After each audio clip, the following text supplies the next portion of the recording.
Welcome to Get Sleepy, where we listen, we relax, and we get sleepy. I'm your host, Thomas. Thanks so much for tuning in. Tonight we have a special selection of some of our best-loved fairy tales that we've released on the show. They're all stitched together into a long-length episode that you can enjoy for hours on end as you drift into a dreamy sleep.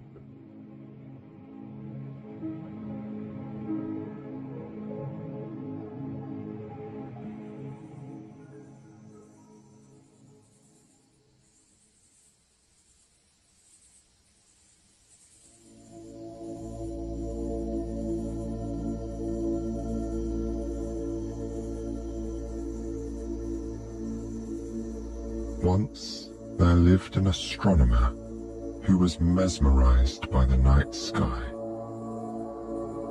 He would stay awake all night, admiring the constellations sparkling in the darkness overhead. He lived in a small village in ancient Greece, where the mountains climbed up from the sea. The hillside was dotted with small houses, which formed a constellation of their own. But although he lived in a wonderful place, he had a singular passion. Once he was awakened to the beauty of the night sky, it wasn't long before the astronomer cared for nothing else. The astronomer lived in a squat white house, adorned simply with a bed, dresser, desk, and chair. He didn't need much else, because all he did in the house was sleep and record the constellations while sitting at his desk. He had no need for a table or chairs for guests, as he rarely entertained a single friend or relative. He had no time for such things when there was always more of the night sky to discover. What wonders must still lie above to help people navigate, tell the time, and read the seasons, he thought. In his dreams, all he saw were the stars. He wished he could float into space to get a better look at the pinpricks of light that made up his life's work. The little corner of Greece where he lived was blessed with clear skies, and the astronomer wanted to discover as much of them as he could. Each night he wandered further from the village, feet pacing over the rocky ground, to see the stars from different viewpoints. In the village, the townspeople farmed, gardened, and fished every day. All who lived there knew everything about everyone else. And so, the astronomer felt there was much more possibility in the heavens. Wanting to take full advantage of his nighttime strolls, the astronomer slept in the hot afternoon, while his friends and family enjoyed long meals together. At night, while they slumbered, he wandered the fields alone, climbing rolling hills and strolling on rocky paths, always gazing skyward. As dawn broke and the rest of the village was waking up, the astronomer would tuck himself away in the privacy of his home and write down his observations from the night before. Then he'd drift off to sleep, dreaming of the night ahead. He was so consumed by the world of galaxies, planets, and celestial bodies. All the most exciting things, the astronomer thought, happened at night. During the day, light illuminated all. But when the night sky took over, so much remained a mystery. It was a challenge to learn about it all. He watched the seasons pass through the stars, the landscape changing around him while he slept. Since he only went out at night, the astronomer never noticed the blooming of new flowers in spring, or the sweet, earthy scent of autumn. Someone else had already learned all there was to know about everything on land, he thought. What hid in the night sky was untapped potential, secrets, and unanswered questions. The astronomer watched Artemis's hunt in the stars. He sought the gods of Olympus in the constellations. Sometimes, under the glint of the moon, he would visit the temple of Artemis to pay tribute to the beauty shining in the sky above. The temple in his village had an open roof, which was perfect for stargazing. He barely noticed the architect's marble columns or carved statues, as he only cared for the creations above.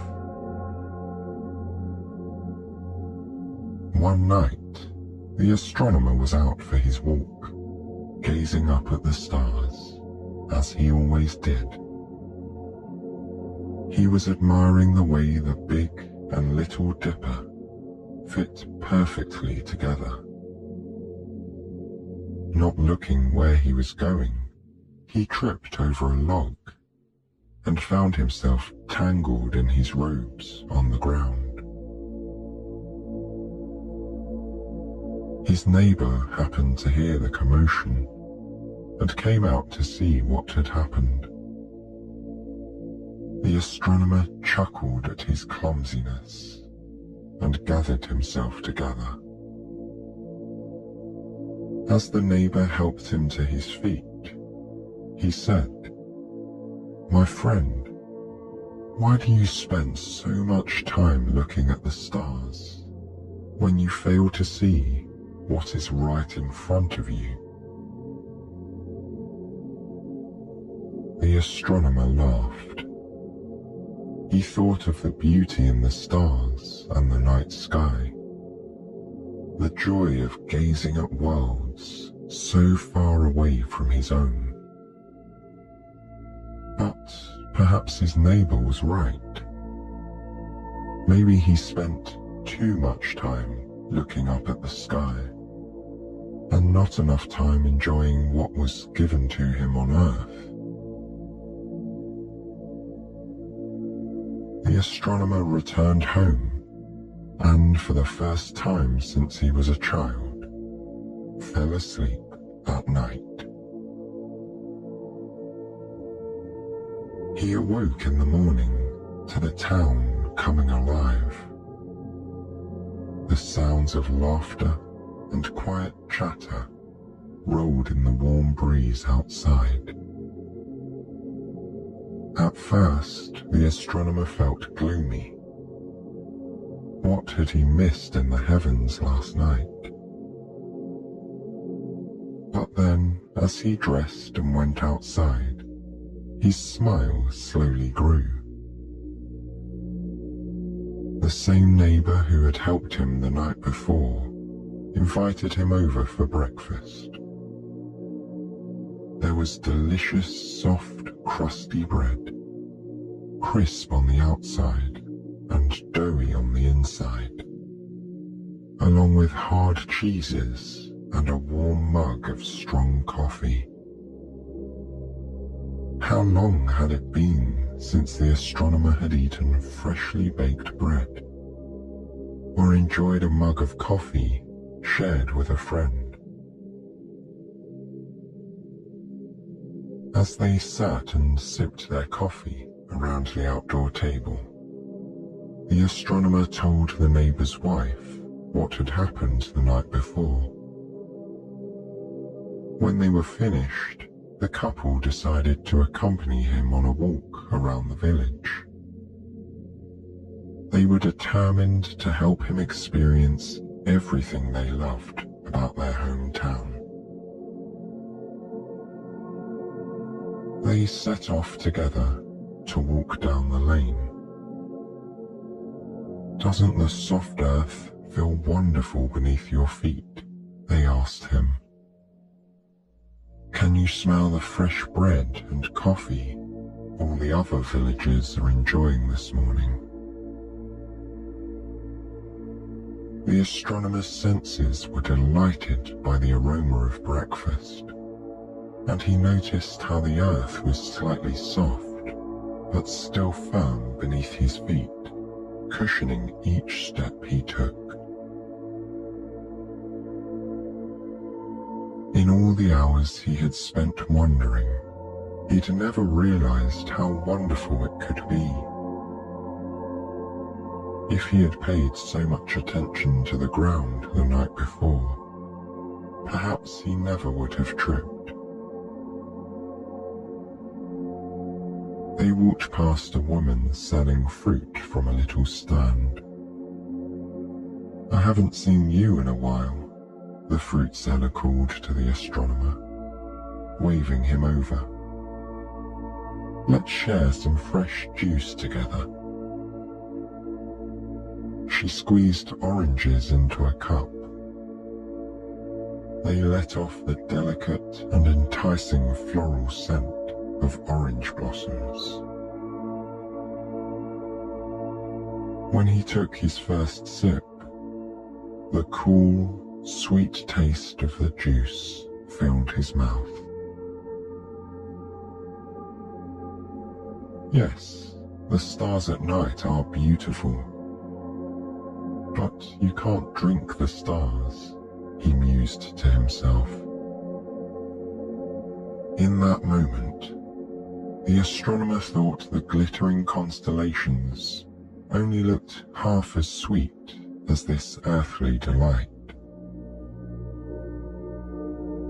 When the neighbours told the fruit seller of their mission to help him see the beauty of the town, she said they must go and visit her niece's garden.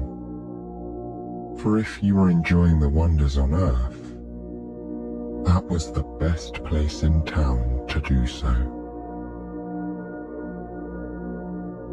"I'll show you the way," she said, closing up her stall in favour of a new adventure.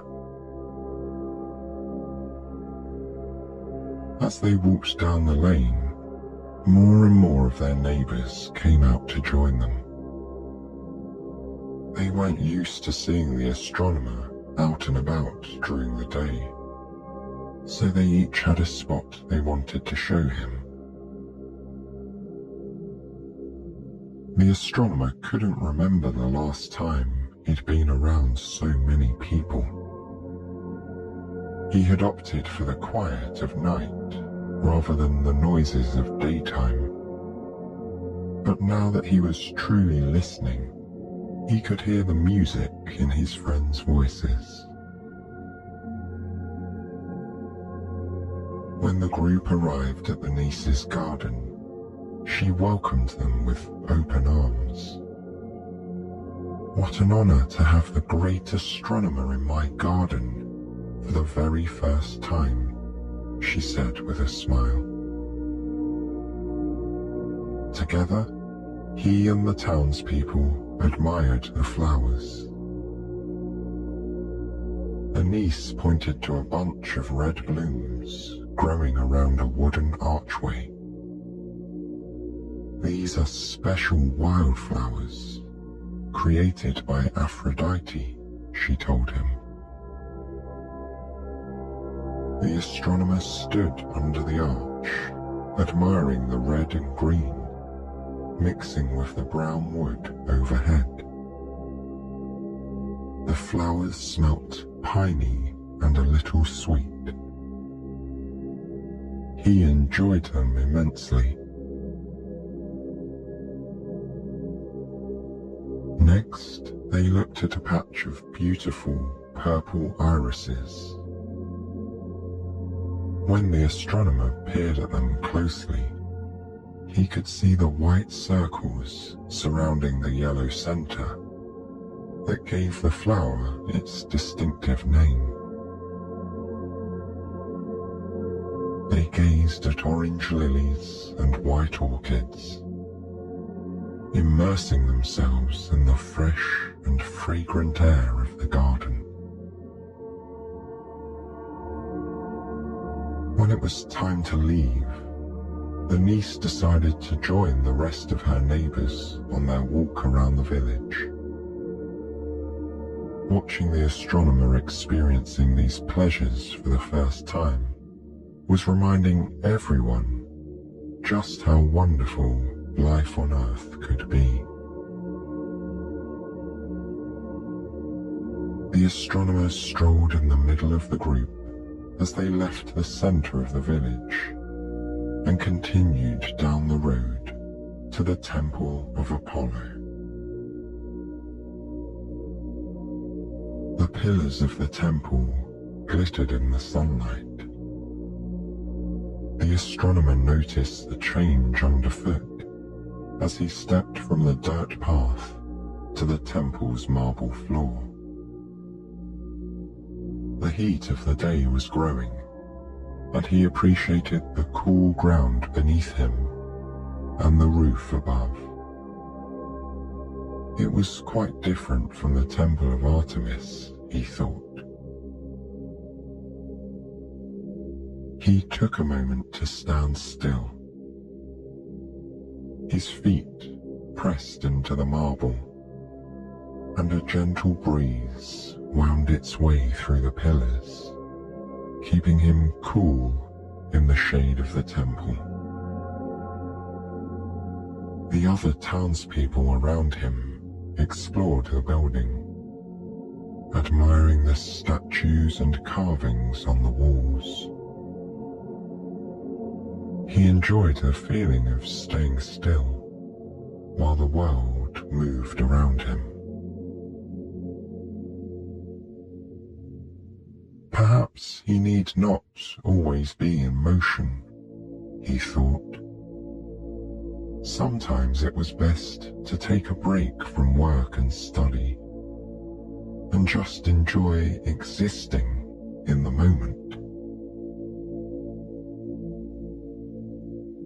When he was ready, he walked slowly around the walls of the temple, admiring the details.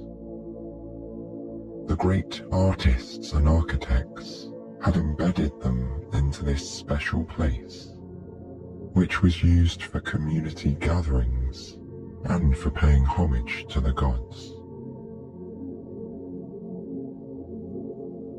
When the sun rose higher in the sky, the group left the temple and gathered in the shaded village square for lunch.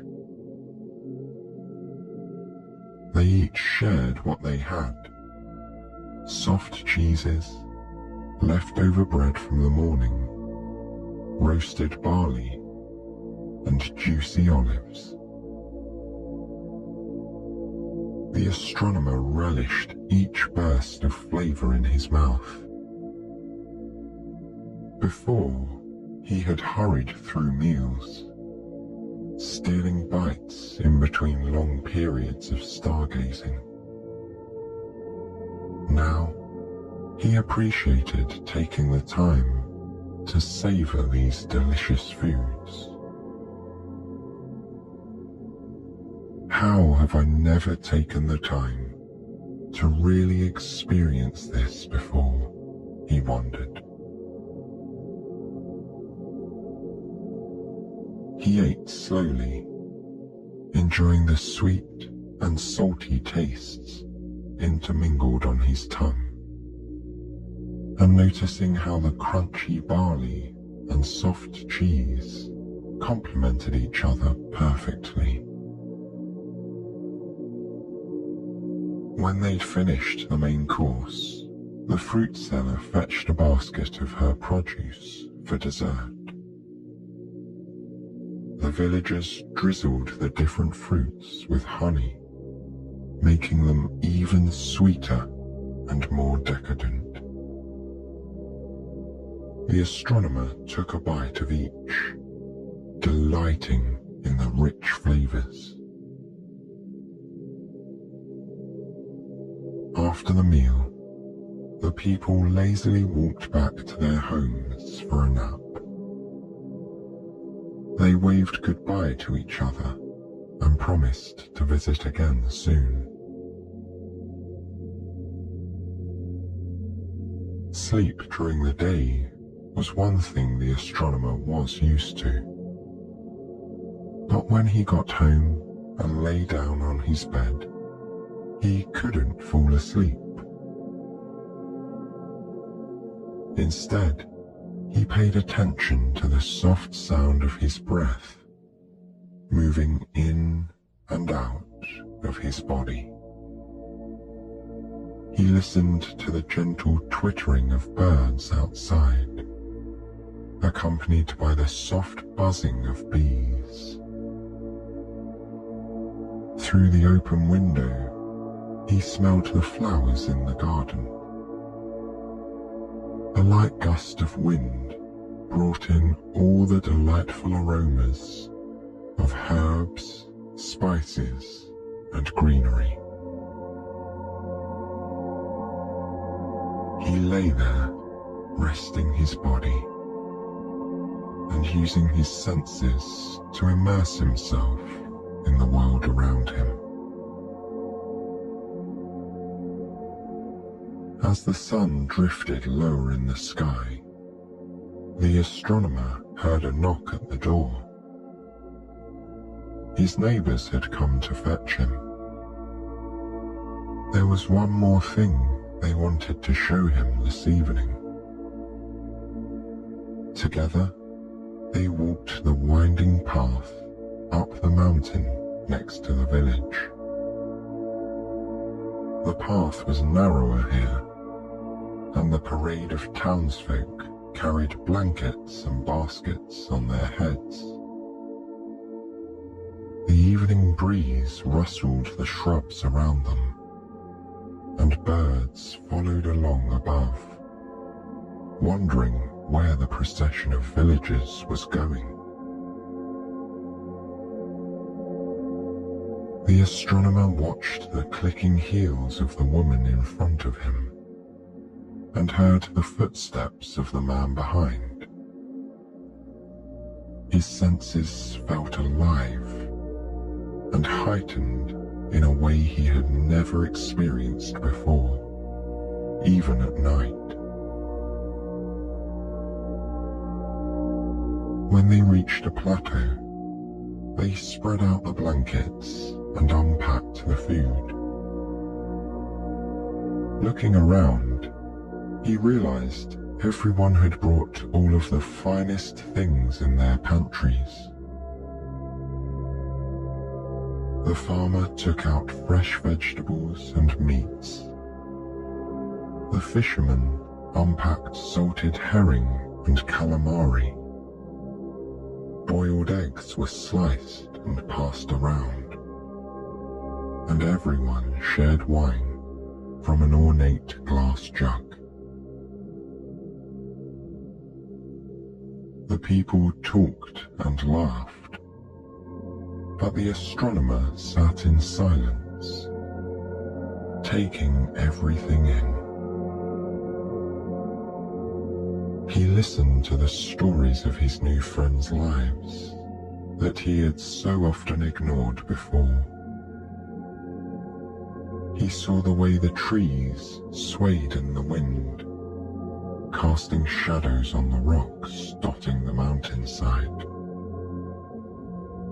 He could see the village below and the peak of the mountain above,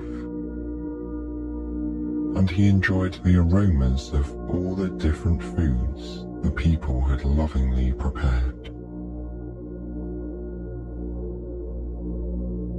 Soon, the sun began to paint the sky in vibrant hues. In all the time the astronomer had sought the stars, he had never before appreciated their opening act. He had always waited for the sunset to finish and night to fall.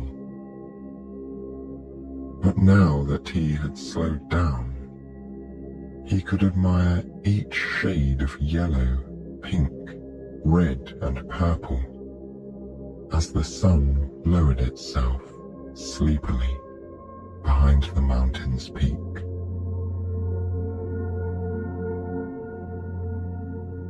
When the final rays of sun disappeared beneath the horizon, the villagers packed up the remaining food and folded the blankets, ready to go home for the night.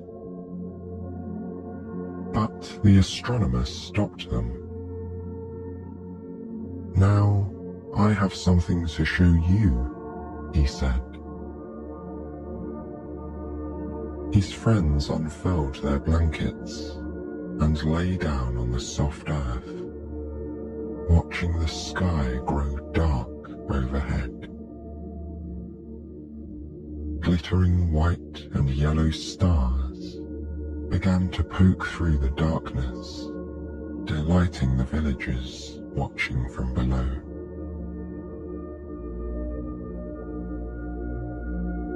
The astronomer had seen the stars many times before, but he'd never noticed how their bright light brought out the shadows of the trees and heightened the contrast of the ground below. He lay back on his blanket, admiring each constellation as it revealed itself. One by one, he pointed them out to the villagers, who were appreciative to be sharing in his knowledge. "I understand why you like to walk at night, but isn't it also wonderful to be still under the stars?" his neighbor asked him. The astronomer nodded his head in agreement. He didn't always have to be searching for something new. When so much beauty revealed itself around him every night, he wanted to fully take it in, not rush to discover the next thing.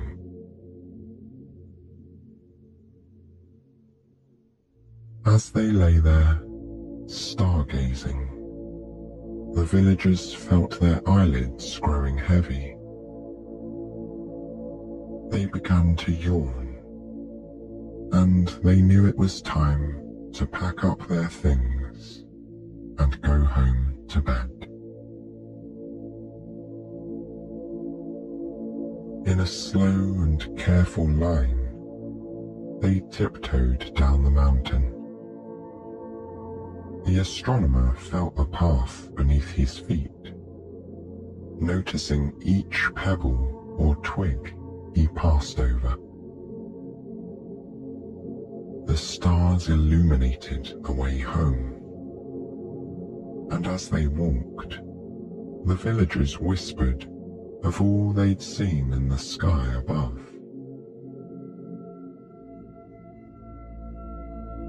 When they reached the village square, all the townspeople waved goodbye. One after another, they retreated into their homes, finding cozy spots on soft mattresses and under warm blankets. The astronomer, too, went back to his house. But instead of crawling into bed, he brought a pillow and blanket outside. He laid them down on a soft patch of grass and rested his head on the pillow. Tonight, he would dream of stars again. But this time, he would fully realize their beauty. He slowly let his eyes close as the light breeze and gentle hooting of owls lulled him to sleep under the glorious night sky.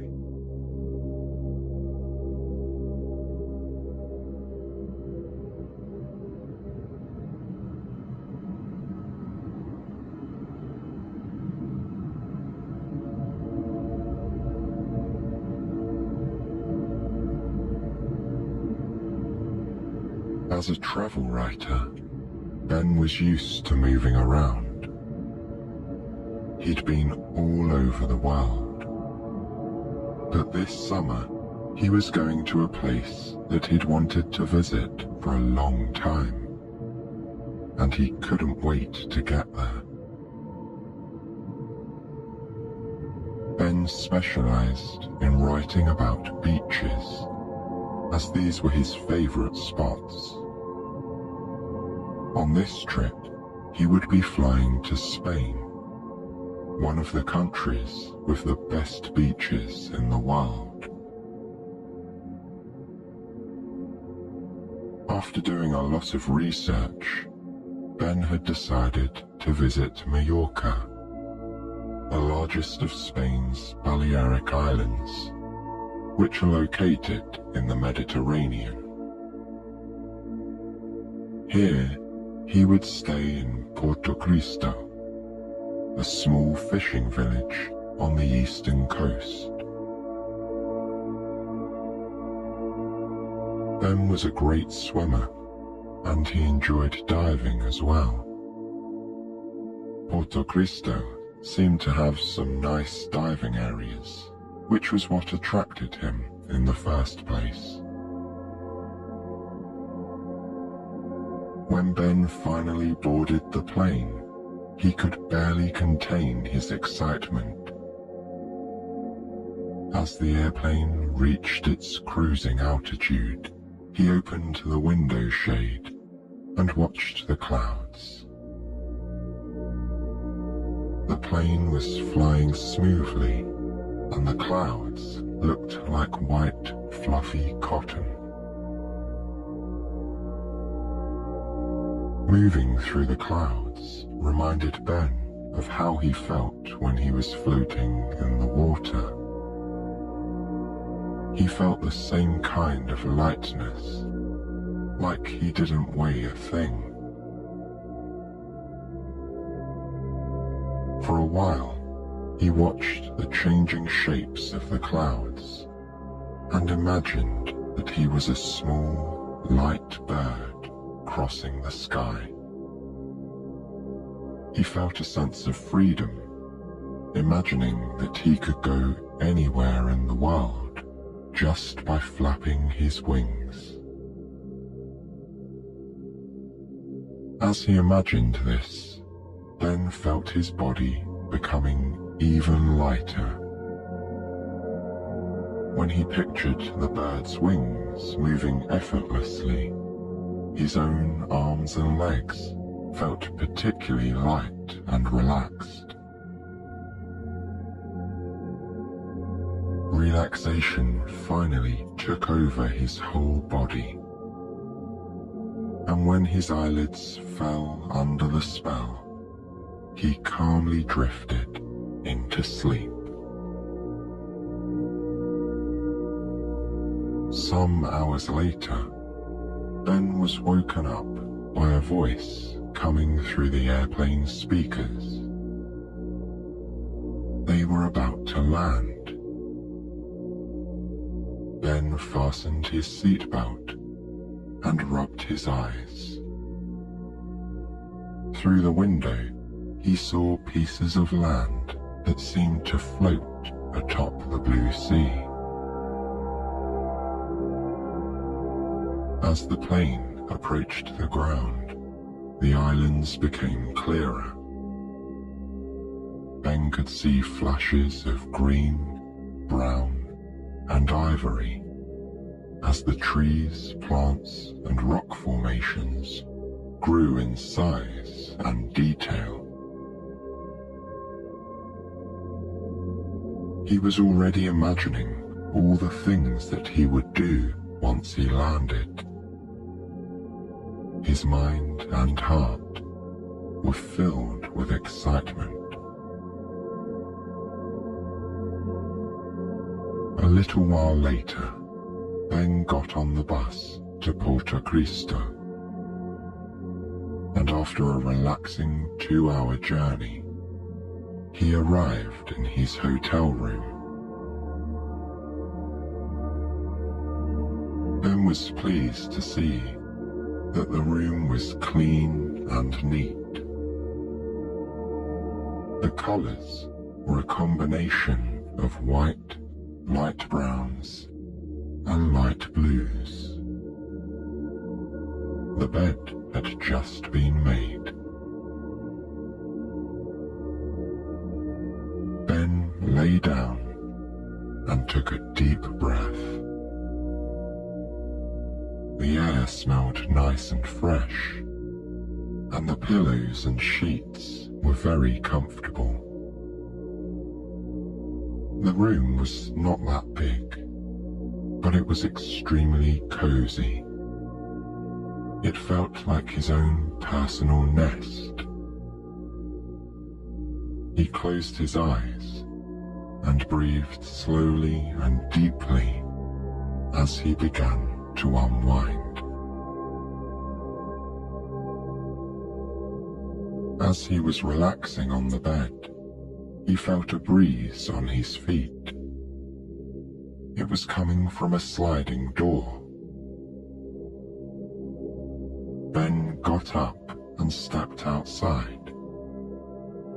On the balcony, he caught his first glimpse of the gorgeous hotel pool.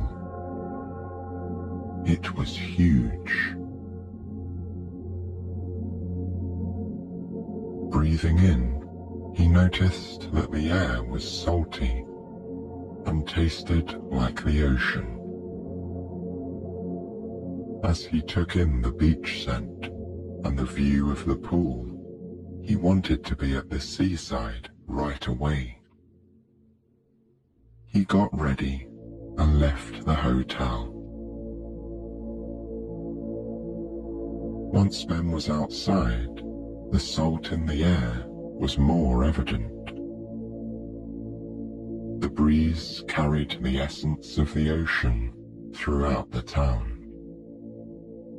Ben could imagine tiny grains of sand getting tangled in his hair as it was combed by the light wind.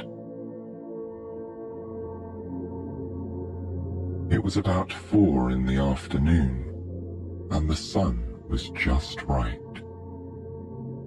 It was bright, but not so hot anymore. Ben felt the comforting warmth of the sun's rays as he made his way down to the beach. The sand was fine and smooth. Walking barefoot felt like being massaged by tiny beads. The water was a clear shade of blue, and some areas even shimmered turquoise under the sunlight. The ocean looked like an infinite pool of freshness and beauty.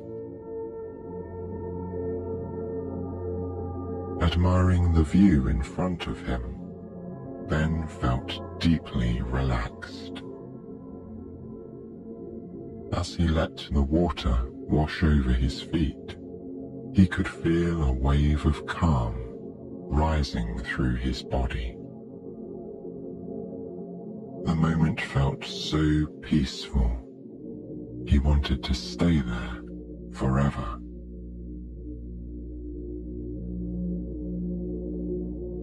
At last, Ben continued to make his way through the shallows.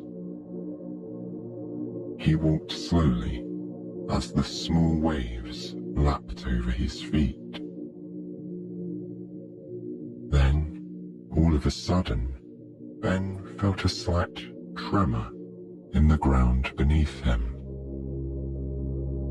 Though it only lasted for a few seconds, he was sure that there was something unusual about the tremor.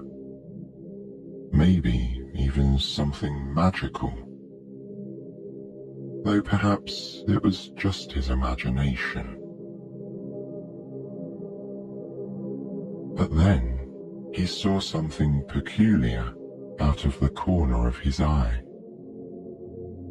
It looked like a golden stick flying past him. Now, Ben was convinced that something strange was going on. As he squinted and looked around, trying to find where the stick had come from, he noticed something else. A few meters ahead, the water was moving, and these weren't ordinary waves. Curious to see what was happening, Ben moved towards the strange waves. And then, when he was almost there, he saw a man emerging from the water. Before Ben could come any closer, the stranger raised his hand in a commanding gesture, telling him to stop.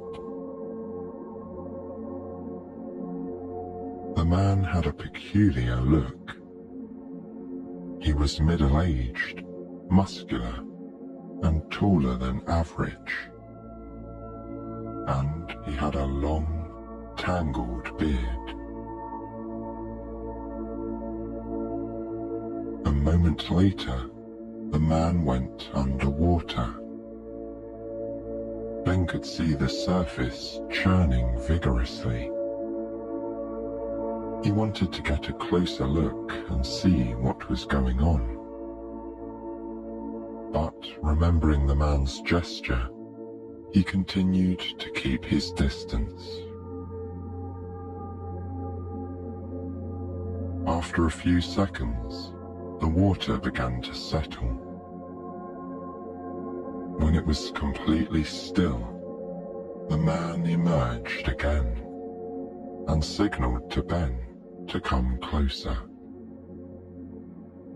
Ben walked forward, and as the sea became gradually deeper, he had to swim to reach the stranger. The water around the man was tranquil, and it also looked somewhat different, like it was glowing slightly. There seemed to be actual ripples forming and vibrating around his presence. Perhaps Ben's eyes were playing a trick on him. But before he could decide, the stranger spoke to him. "I'm in need of your help, young man," the stranger said. His eyes were the color of the ocean.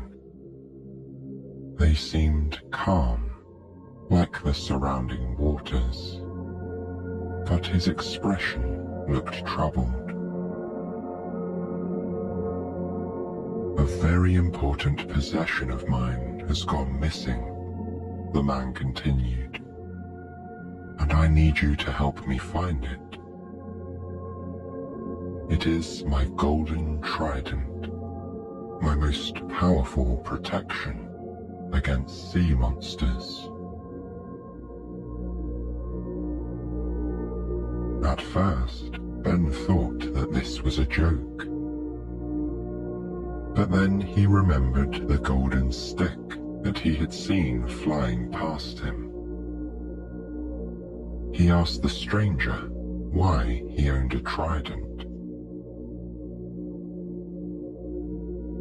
The man looked him in the eye and replied, "I am Poseidon, god of the sea." Ben gaped in amazement. Here, standing right in front of him, was a man who claimed to be a Greek god.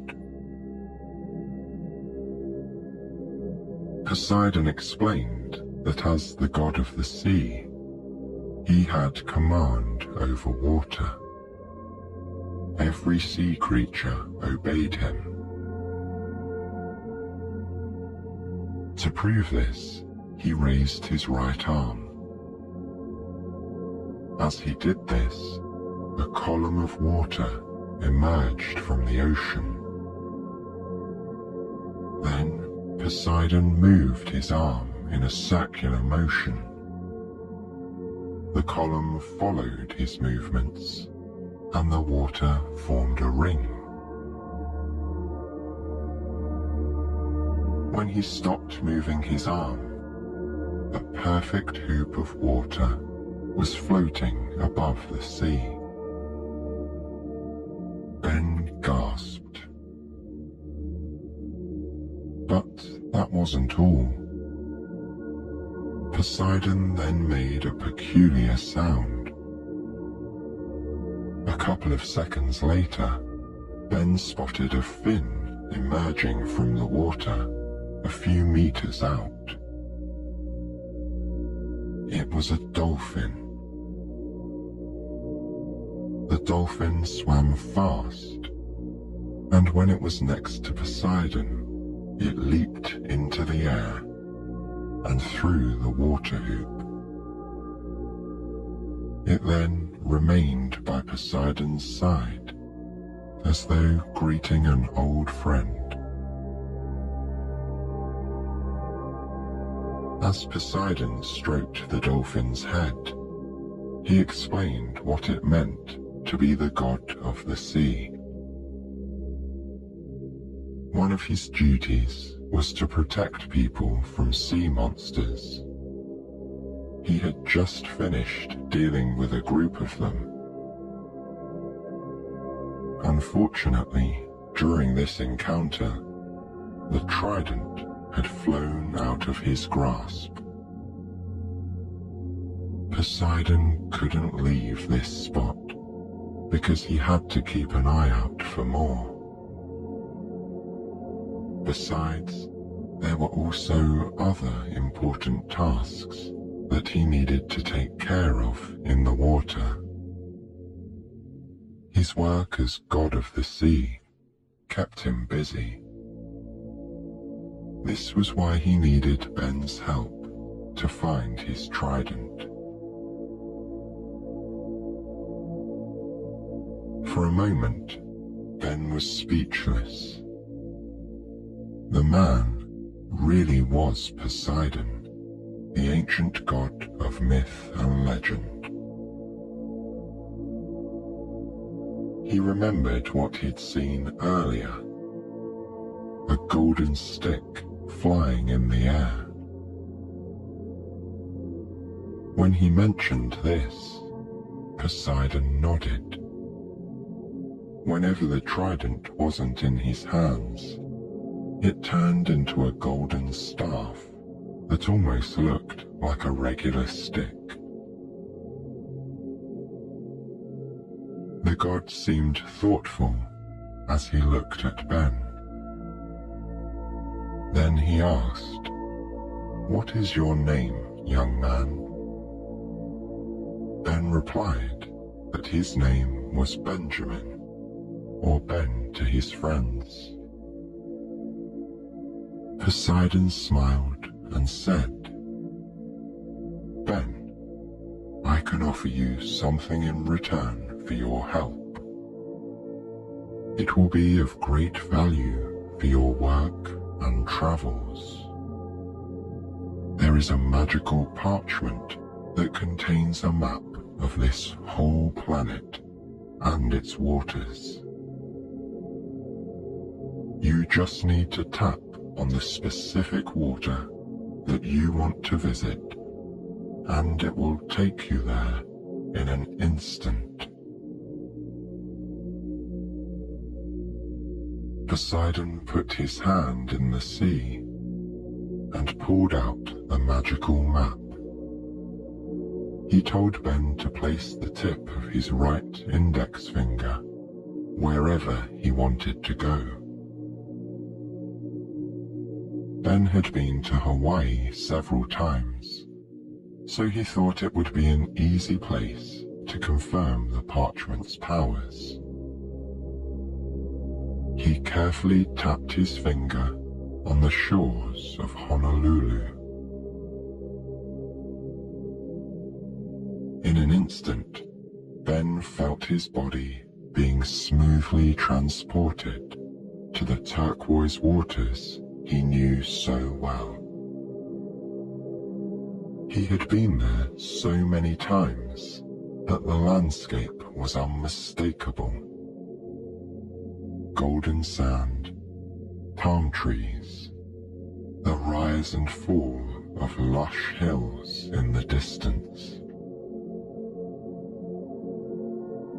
Completely awestruck, Ben realized that Poseidon was telling the truth about the parchment. It really did have magical powers. After tapping the map once again, Ben found himself instantly transported back to the beach at Porto Cristo. The journey was so quick and smooth, it was as though he'd never left. Ben thanked Poseidon for offering him this exceptionally valuable gift. It would be so useful for his future travels. And of course, he agreed to help Poseidon with his search for the trident. The god of the sea explained that Ben wouldn't have to do it alone. Because of the importance of the mission, he would be helped by a special creature. Her name was Crystal. She was a fish when she was in the water, but turned into a bright firefly when she was in the air. Poseidon explained that Crystal had a special talent for finding precious objects. She would let Ben know where to look for the trident, and she wouldn't stop until they found it. In that moment, a beautiful fish appeared in the water. She was as clear as the ocean, but she also had touches of emerald green and turquoise blue on her scales and fins. Somehow, she even glowed in the water. The beauty of her fish form was hypnotizing.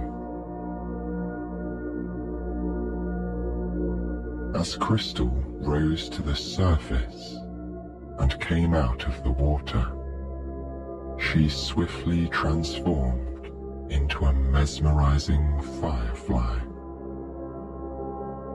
Her wings were thin, but strong at the same time.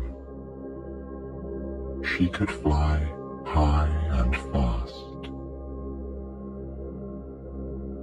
And the most beautiful part of her was the light that she emitted. It was bright, but not dazzling. It was a warm and reassuring glow that made Ben feel like he wasn't alone on this journey. He sensed that Crystal was more powerful than she looked, and he knew in his heart that he would be safe if he followed her magnificent colors wherever she went. Ben walked back toward the shore, with Crystal flying by his side.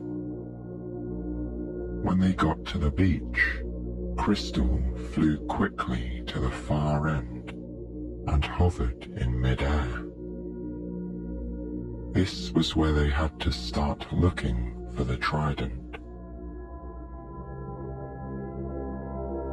But with everything that had happened this afternoon, Ben was starting to feel tired. He just needed a second of rest. He lay down on the beach and felt his head and neck sinking into the warm sand. Then his back, his arms, and then his legs and feet. The sand molded to the shape of his body. Even the smallest grain of sand seemed to be massaging his tired muscles. Ben took a deep breath in and let the fresh and salty ocean breeze fill his lungs. As he exhaled, he imagined all the tiredness leaving his body. Crystal came toward him, her firefly wings shining in the sunlight. She seemed to understand that he needed a brief moment of rest. She flew over his forehead and hovered there, glowing warmly and calmly. Ben could feel the glow spreading through his face and head. There was something special about Crystal's glow.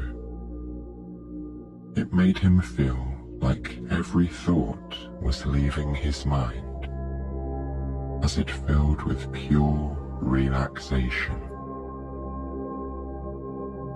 Ben breathed slowly and deeply, feeling completely at ease. Next, Crystal hovered over Ben's stomach. His belly was rumbling, and she could tell that he was hungry. But somehow, she managed to create a blanket of warm glow that covered his stomach. While she did this, Ben's mind was filled with images of his favorite food. They felt so real that he could taste delicious fruit on his tongue, and his belly was starting to feel full. Just as he was beginning to feel thirsty, a fresh river of water seemed to flow through his throat and body. Ben felt so relaxed now that he wasn't tired, hungry, or thirsty. He didn't know how, but thanks to Crystal, he was feeling completely rejuvenated. Ben took a deep breath as he slowly got to his feet. When he thanked Crystal, she almost seemed to have understood him as her wings glowed more brightly. Feeling ready to walk on, Ben continued along the beach, with Crystal leading the way. Ben was wearing sandals, and with each step, he could feel the smooth sand moving through his toes.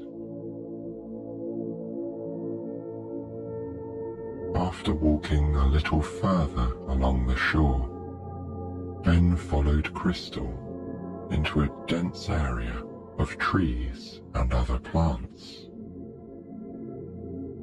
As he stepped into the shade, he noted how dark it was inside the grove. He couldn't see much at first, but this almost didn't matter to him. The little forest was full of herbal scents. Ben felt like he was swimming in a warm cup of calming tea. Closing his eyes, he breathed in deeply. He didn't want to miss any of those soothing scents. When he opened his eyes, he saw that Crystal was glowing brighter than ever. Feeling calm and relaxed, he followed the magical firefly as she made her way through the woods. Ben and Crystal carefully looked for the golden staff in the sand and in the lower plants and bushes. Then they searched the taller trees, like the live oaks and palms. Crystal flew to the highest parts and moved through the branches, while Ben searched from the ground. Sometimes he would climb a tree as high as he could and look for the trident there. But there was nothing to find, not a single shimmer of gold.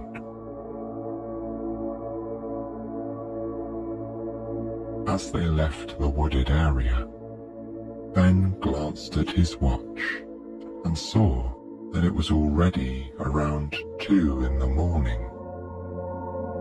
Perhaps it would be best to take a small break to sleep. But then he realized that his hotel room was too far away from the beach. He didn't want to waste time going all the way back. Just as he was wondering what to do next, Crystal started glowing and flew along the shore. Ben followed her into a small cave next to the beach. As he looked around, he understood why she had brought him here. It was the perfect place to rest for a few hours. He lay down on the sand, and Crystal emitted her warmest light yet. Ben didn't feel cold at all inside the cave. It was warm and cozy,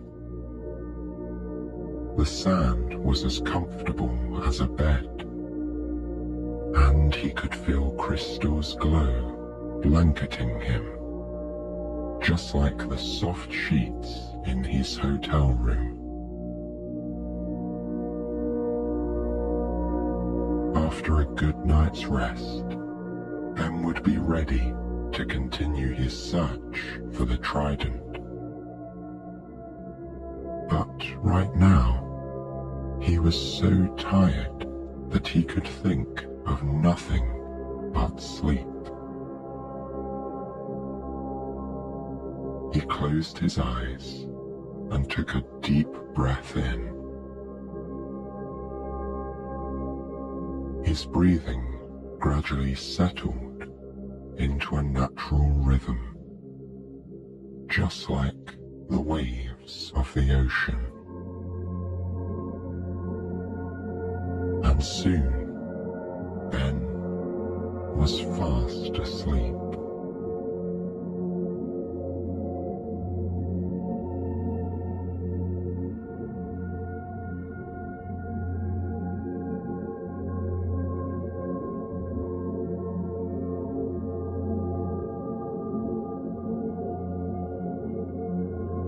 Ben woke up slowly. He could feel the sensation of wings brushing his skin. When he opened his eyes, he saw Crystal flying above him in the form of a glowing firefly. The space was gradually filling with light. From this spot, near the cave entrance, Ben could see that the sun was rising. It was time to wake up. To Ben's surprise, he felt very well rested and ready to continue yesterday's search for Poseidon's trident. When Crystal flew out of the cave, Ben got up and followed. As he stepped outside, he saw that the sun wasn't fully risen yet. Its edges were touching the water, covering it with soft, golden shimmers. The sky looked like a canvas that had been painted from bottom to top. Near the horizon, the sun's golden glow resembled orange paintbrush strokes. Orange then transitioned to a light yellow, followed by a soft blue. The top part of the sky was like a painting made of deep blue strokes. It was a beautiful sunrise, and it filled Ben with the hope that comes with the start of a new day. He felt so calm that he stood there for a moment, admiring the view. Ben also noticed that he was surrounded by a pleasing symphony of birds chirping and distant waves rising and falling. As he enjoyed this relaxing soundscape, he took a deep breath in. The early morning scent of the beach filled his lungs. He closed his eyes, savoring the calming atmosphere. A moment later, Crystal was back at Ben's side, fluttering eagerly. From her movements, Ben understood that he had to follow her. Crystal guided him to a spot under the trees. The ground was covered with fresh fruit. There were piles of apricots, oranges, and grapes, as well as a big watermelon. Ben's eyes lit up. He thanked Crystal and began to eat. Each bite of fruit seemed to melt in his mouth. The apricots were deliciously sweet. The oranges were the juiciest ones he had ever tasted. Then there were the grapes, so soft and sweet, and the big watermelon, which was juicy and refreshing. The strong scents of all the fruits made them taste even better. It wasn't just a breakfast, but a banquet.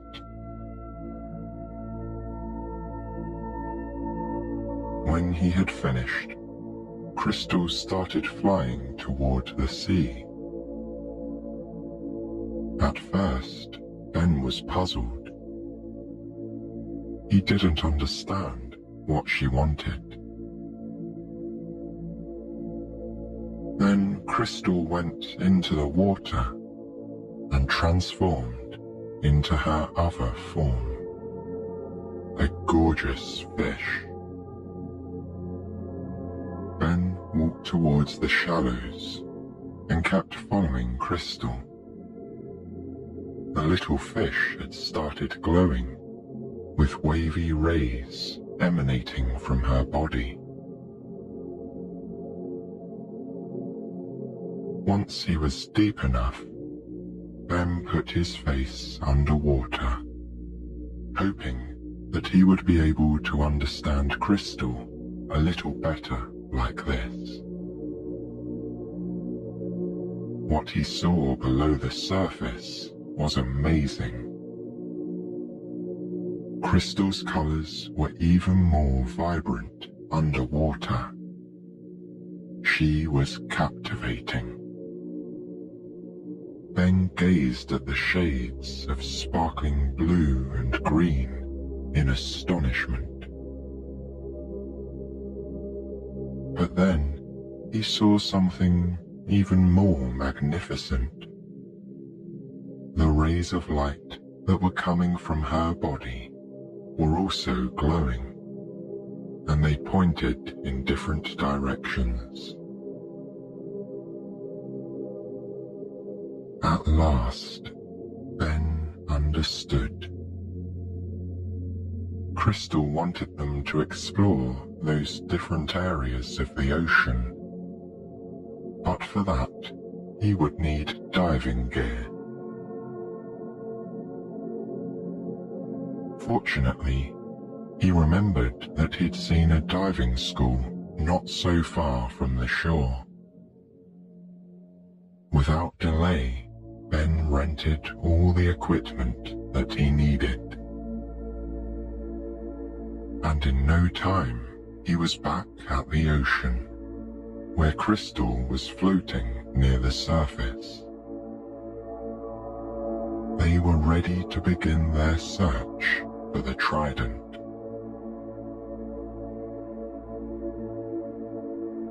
Ben touched one of Crystal's glowing rays to show which direction he thought they should go first. And right away, they were both transported to another spot in the ocean. It was just like Poseidon's magical map with its powers of teleportation. Ben could see that they were now far from the shore. But he was a trained diver, so he felt comfortable and safe being there. In addition, these waters were particularly clear, and they offered good visibility. As Ben and Crystal dived to the depths of this area, the light became dimmer. But but they could still see their surroundings well, thanks to the bright rays of sunlight that penetrated the water. Diving deeper, they came across several marine species, such as eels, tuna, and damselfish. There was even an octopus, which moved its tentacles in such a graceful way. The suction cups that covered the tentacles looked like pearls. What an elegant creature, Ben thought. As they got deeper, Ben and Crystal found bright pink coral reefs. Their detailed patterns and structures made them look like architecture or a work of art. It was here that Ben discovered his favorite creature, the nudibranch, also commonly known as sea slugs. He loved their beautiful mix of exotic and vivid colors. His favorite nudibranch looked like something painted by a famous artist. It was lime green with canary yellow dots. Its head was decorated with larger, light blue spots, surrounded by yellow rings. Although Ben went diving frequently, all the beauty that he saw underwater took his breath away. He experienced this sense of awe every time. Ben stared at this coral reef and its sea slugs for a while, contemplating the wonders of nature. It was only when Crystal approached him that he remembered what they were there for. Ben started looking through the reefs, but found nothing. They even dived to the very bottom of the area. But when he dug through the sand, Ben couldn't see any sign of the golden trident at all. Crystal then emitted a new glowing ray. When Ben touched it, he found himself suddenly transported to the entrance of an underwater cavern. The smooth teleportation still felt surreal, but he was getting used to it by now. The underwater cavern had wide holes where he could enter and explore. Small, colorful fish swam around this area in groups. Ben swam slowly so as not to startle them. Once he was inside the cavern, he started looking around. First, he slid his hands across the walls, both inside and outside. Then he dived to the bottom of the cavern and dug through the sand. But again, there was no trident to be found. Crystal swam towards him and emitted yet another glowing ray.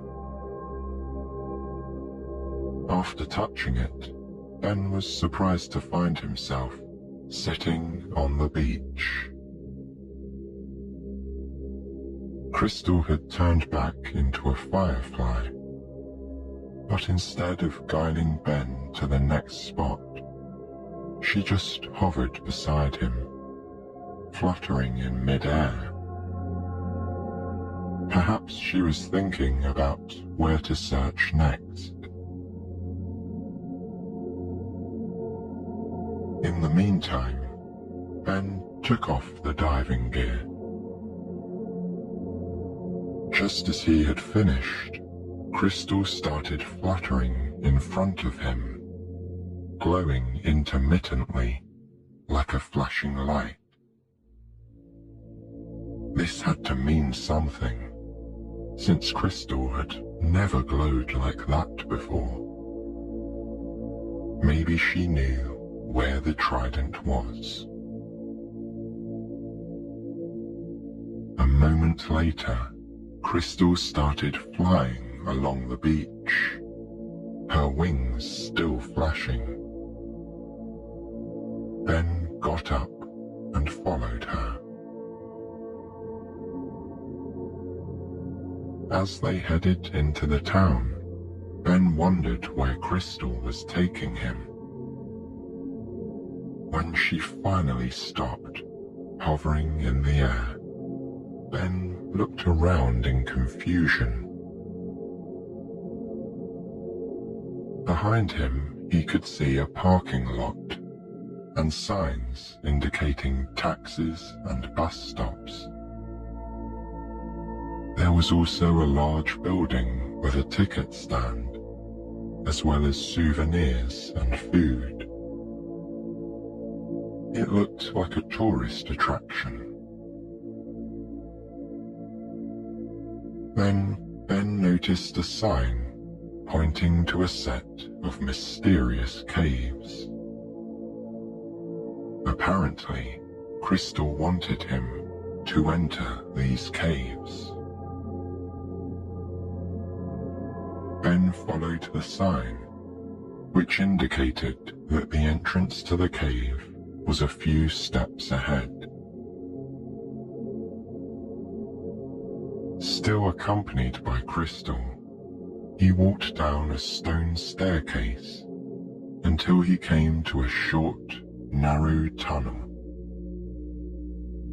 It was a bit dark, but there were handrails that helped Ben walk safely through the tunnel.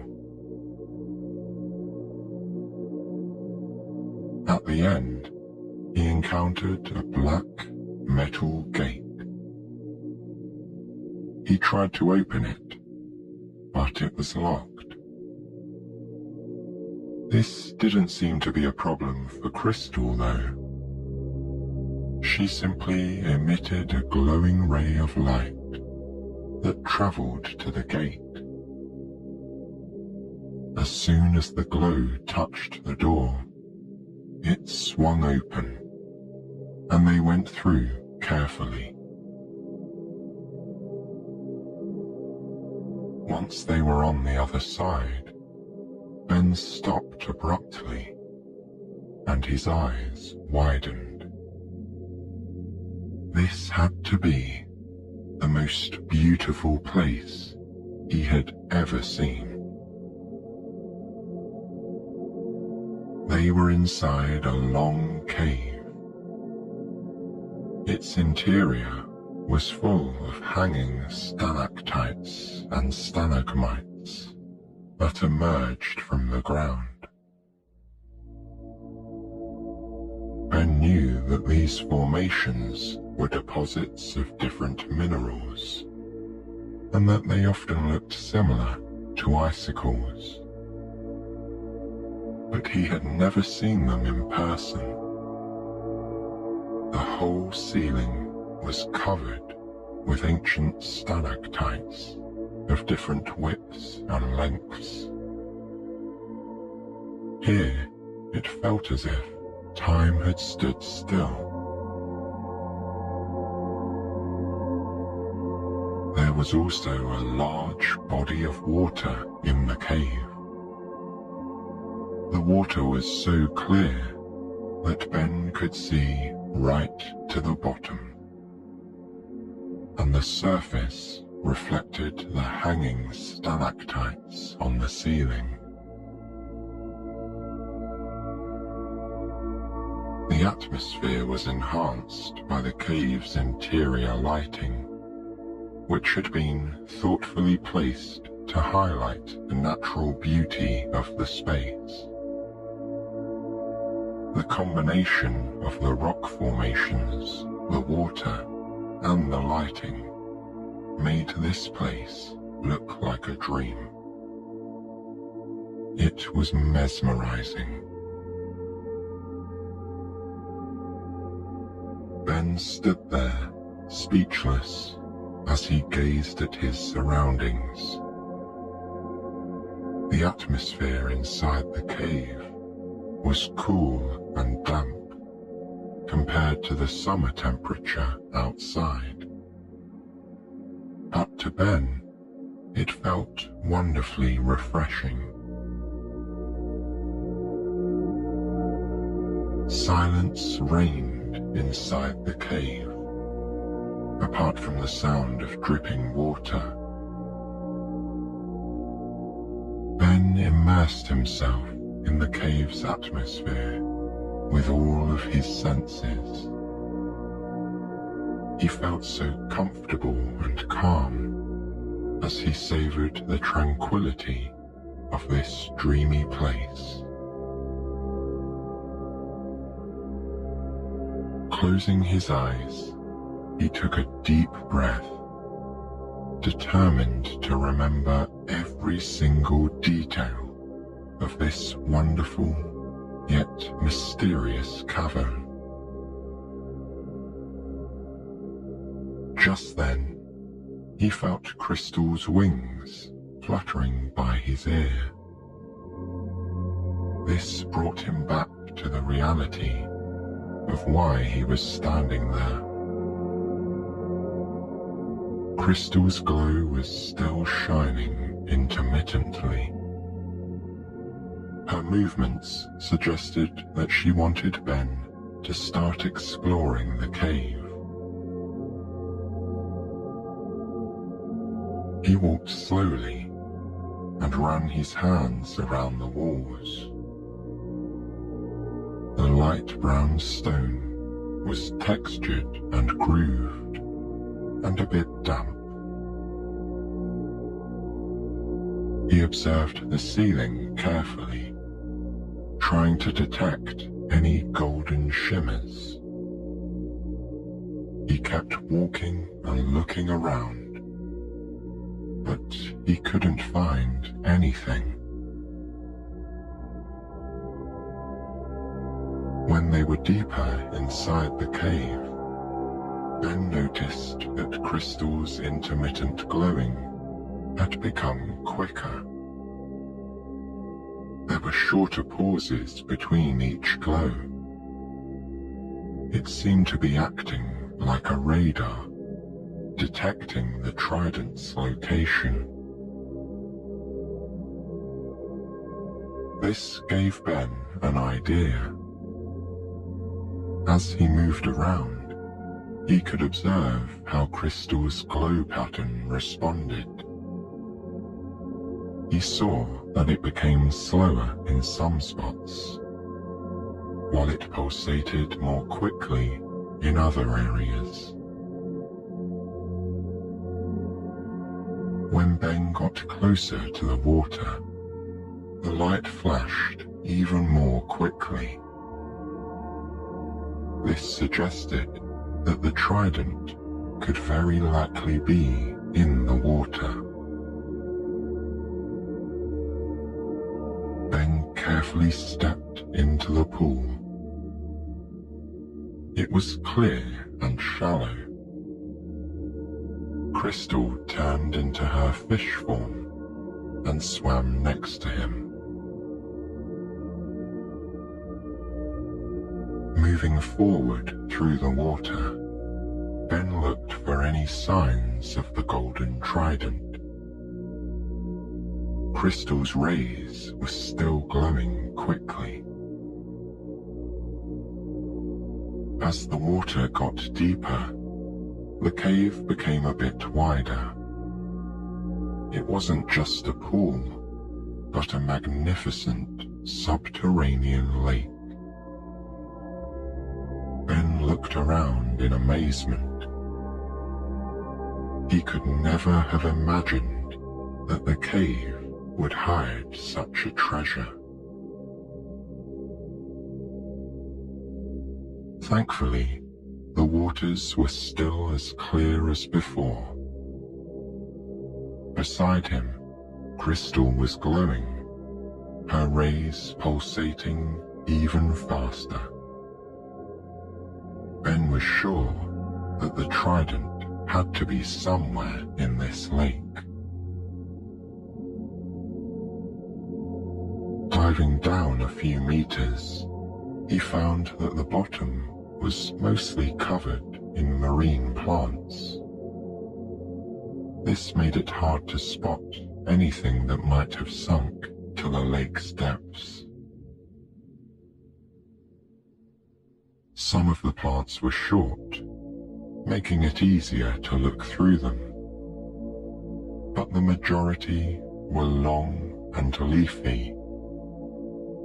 They grew upwards like thin, elongated leaves that danced slowly from side to side. And they were so tall that Ben had to swim through the leaves, using his hands to separate them, and then reaching down to search the bottom of the lake. As much as Ben looked, he couldn't find anything. But Crystal's glow was constant now, and he knew that the trident had to be near. He swam a bit further, moving closer to the center of the lake. Then he took a deep breath and dived to the bottom.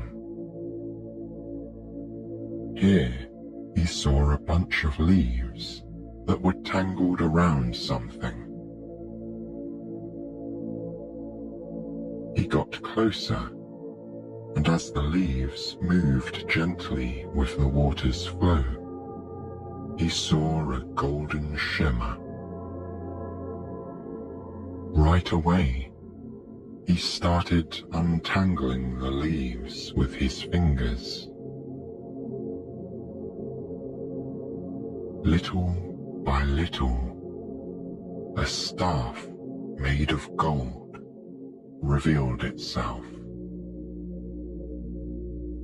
Although it looked like an ordinary stick, it had to be Poseidon's missing trident.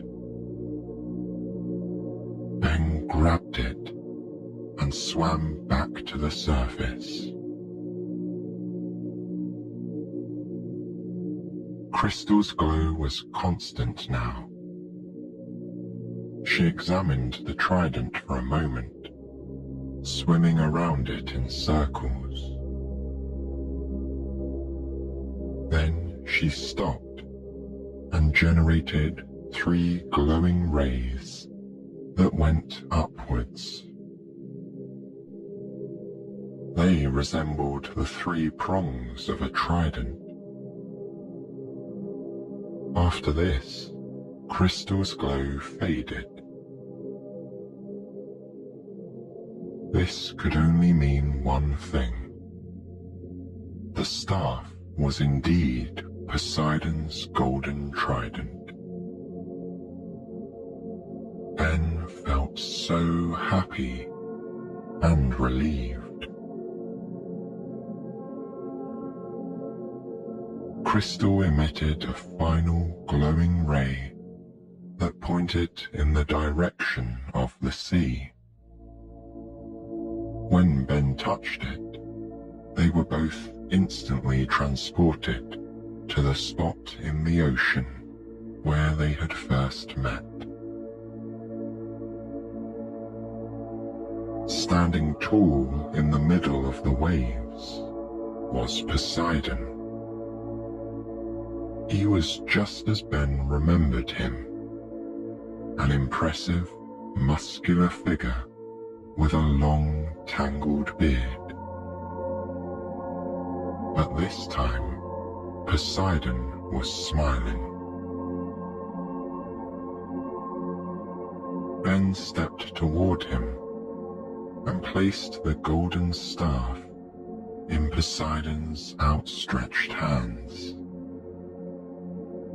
When it touched the god's fingers, the staff became longer, and a three-pronged structure with sharp points emerged at one end. The trident looked powerful, and in Poseidon's hands, glorious. His loyal companion Crystal swam to his side and remained there. "Thank you, Ben," said the god of the sea. "You have proven your bravery, honesty, and skills, and you are more than deserving of the magical parchment." Poseidon retrieved the parchment from the water and gave it to Ben. As soon as he touched it, Ben could feel the power emanating from it. "I know you will make good use of this valuable tool," Poseidon said, "but I must leave now." And then he added, "Good luck on your voyages, Ben." Ben watched as Poseidon and Crystal started to swim away, further into the ocean. He called out after them, thanking them both for everything. In the distance, Poseidon turned and smiled. Crystal briefly leaped out of the water and twirled in the air before diving down again. Ben felt reassured that they had both heard him. Now that this adventure had ended, Ben realized just how tired he felt, in both mind and body. The exhaustion was like a weight. He went back to the hotel and made his way to his room. Here, he felt the peace of his cozy little nest again. After taking a relaxing, warm shower, Ben made himself comfortable in bed. As he sank into the mattress, he stared at the ceiling, reflecting on all the magical things that he had seen during the last couple of days. He felt completely exhausted, but at the same time, he was deeply grateful that he'd had the chance to meet Poseidon and to help him with something so important. He was also grateful for the time that he had spent with such a magnificent creature as Crystal.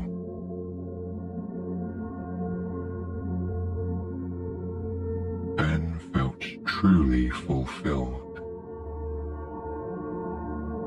A feeling of deep relaxation ran through his body.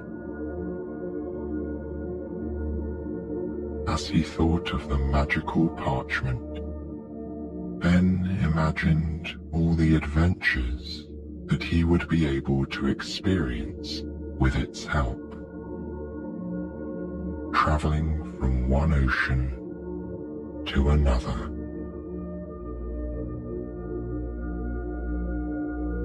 And little,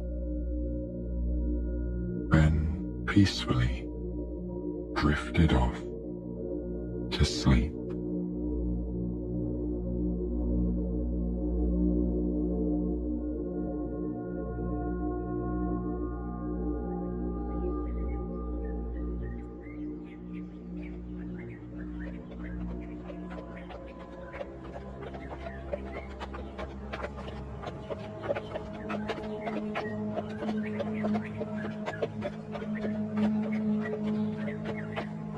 To begin with, let's look at the streets and buildings where everyday people live.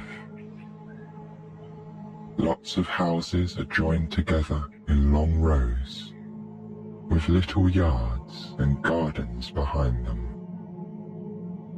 Built with sand-coloured stone and topped with golden roof tiles, they shine like treasure in the daylight.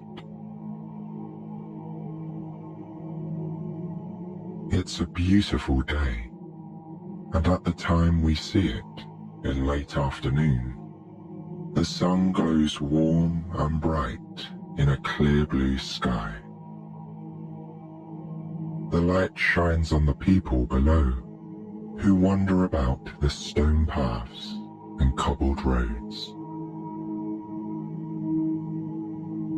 Here we see townsfolk going about their day, dressed in plain, old-fashioned clothing. There's a friendly-faced woman out walking her dog, and coming towards her from the opposite direction, a group of merry children walks home from school with books in hand. When they cross paths, the children wave and say hello to the woman, pausing to pet her dog's fluffy head before continuing on their way. On a different street, other people are still at work, pushing wooden carts along the road, filled with goods of every kind. One man sells flowers, and his cart is bursting with colour. The smell of those pretty blooms trails behind him everywhere he goes, filling the air with the most wonderfully sweet perfume. It travels with him past the golden houses, where parents and children are beginning to return home, and into the high street, where the town's best shops are clustered together. Soon he arrives at his own shop, where he pulls up his cart. The few flowers that he still has will go back inside to be sold tomorrow, except for a bouquet of bright red roses that he will take home for his wife. As he packs everything away for the evening, he makes happy chit-chat with the baker next door. She too is out at the shop front, readying her horses and cart for her final delivery before heading home. Her last stop of the day is where she'll take her largest order. It's a request from the palace for 3 boxes of freshly baked bread, pastries, donuts, and other delicious sweet treats. Let's join her now as she sits down upon the open, cushioned bench behind 2 magnificent chestnut-brown horses. With her wooden cart filled with mouth-watering delights, she pulls gently at the reins and starts on her way. The sound of horses' hooves echoes through the streets as she heads out of town, humming a happy tune and waving to the people that she passes. As she travels, the rows of crowded shop fronts fade into the distance, and the land around her becomes green and alive. The countryside surrounding the town is rich and verdant.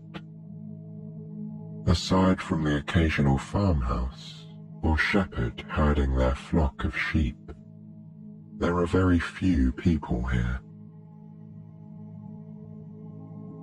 It's wonderfully peaceful, and the air smells fresh and clean. Even more so as the road curves uphill, where a lush forest borders it on both sides. Apart from the clopping of hooves and wheels upon the road, the only sounds come from the trees swaying in the breeze, and the gentle twittering of birds returning to their woodland nests. Eventually, the road straightens out, and the forest opens up, revealing the royal palace at the top of the hill. It's exactly what you'd expect from a fairy tale castle. A colossal fortress of white walls and pinkish grey roofs, with a huge silver gate at its front. At either side of the gate stand two guardsmen, wearing pristine uniforms of silver and purple. They look very official and a little bit serious, until they see the familiar face of the baker approaching. Immediately, their expressions change, and they wave to her cheerfully. Then they open the gate and allow her through. Once inside, the horses follow a neat pathway surrounded by the beautiful royal gardens. There are plants and flowers of every colour, and stunning trees reaching up towards the sky. At the front of the castle is a handsome white fountain, with water spraying from the mouth of an elegant marble statue. Behind it, two staircases rise towards each other, meeting in the middle on a balcony where the massive front doors stand open. Bringing the horses to a stop between the fountain and the steps, the baker hops off her seat and greets the kitchen maids who are waiting there. They wear black dresses with frilly white aprons pinned to their fronts, and their hair is hidden beneath lacy white hats. As always, they are delighted to see the baker and her boxes of sweet treats. They stroke the noses of the friendly horses before lifting the boxes from the cart. And then they wave goodbye as the baker takes up the reins once more and heads back out through the palace gates. Evening is approaching now. Though the baker and her horses are returning home for the day, the staff of the palace kitchen still have work to do. And so, they carry the boxes of baked goods inside. Then, they help the cook unpack everything and put the final touches on tonight's royal meal. Rolls of fresh golden bread sit upon silver trays, beside bowls of hot, creamy soup. This is the first of many courses to be served tonight. Carefully now, the staff exit the kitchen, walking gracefully across a panel of purple carpet into the main hall of the palace. Here, the soup and bread are served to the royal family, who are already seated at a long marble table against a backdrop of huge arched windows. This is where we meet the prince, his mother the queen, and his father the king. The queen is resplendent in a gown of ruby red velvet, and the men wear stylish suits of blue and silver. They each wear a crown, decorated in jewels in every color of the rainbow. The baker's golden rolls are a particular favorite of the family.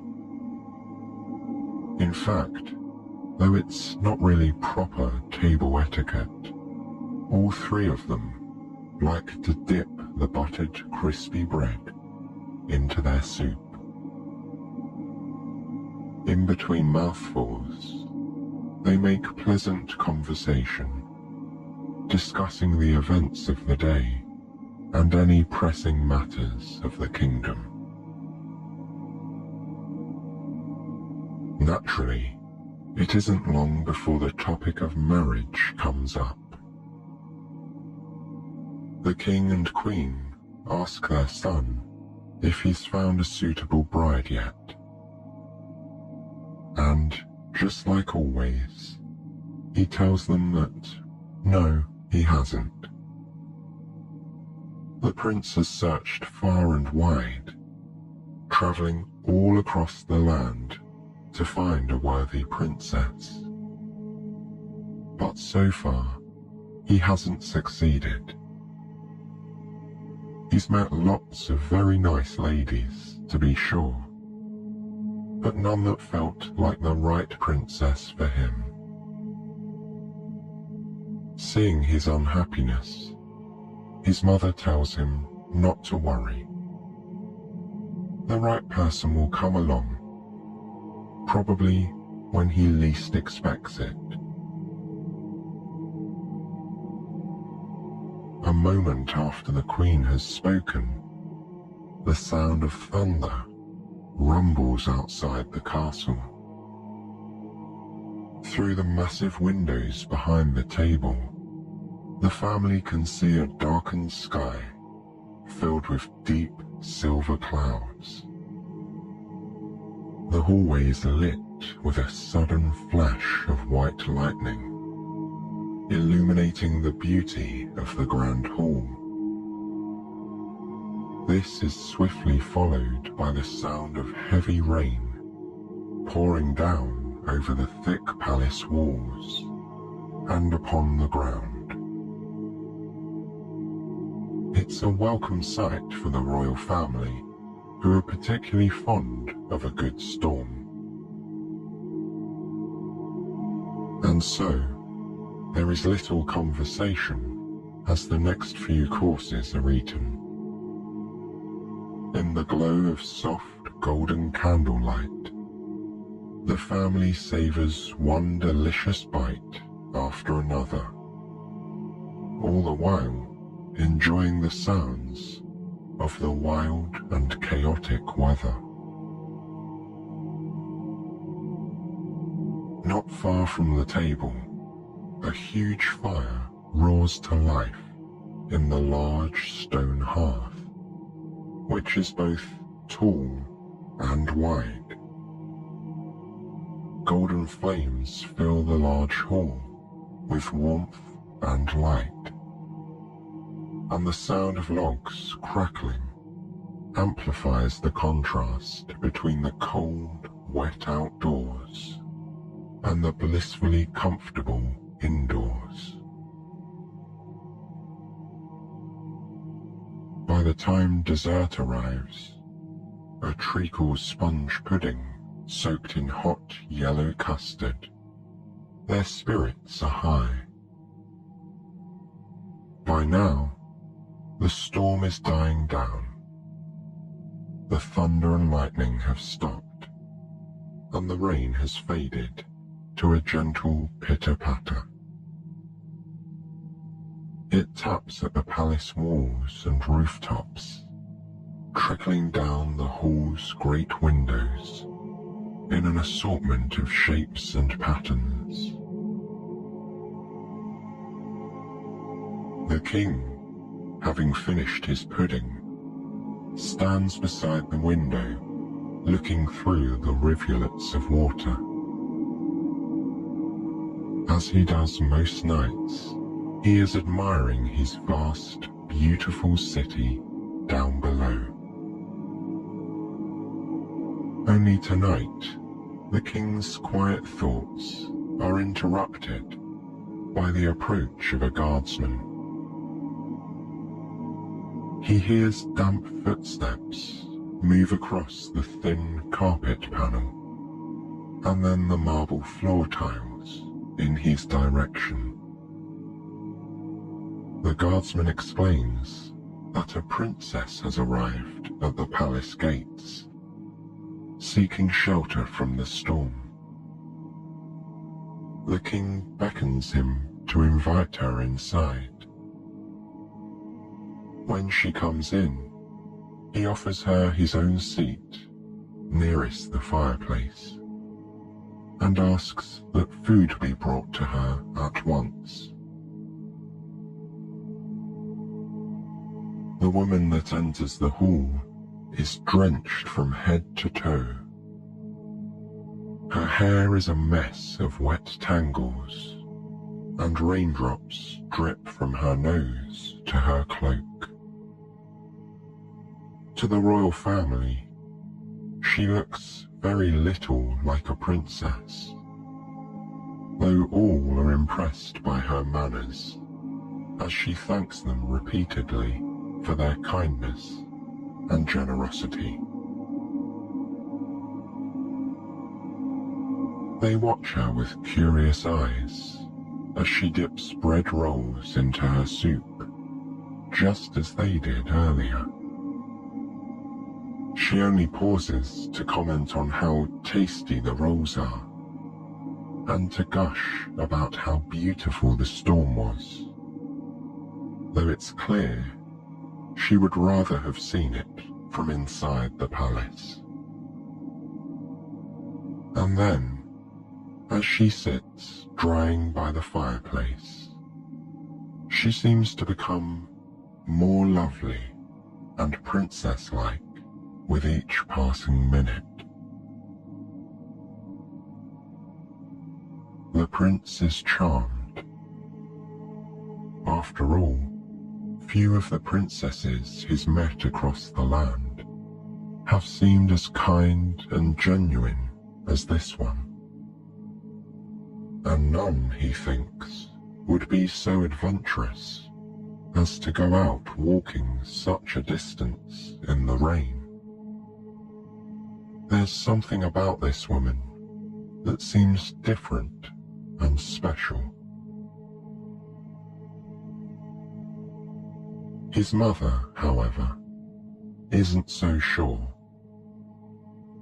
She is accustomed to meeting princesses at balls and dinners, you see, when they're dressed in their finest gowns.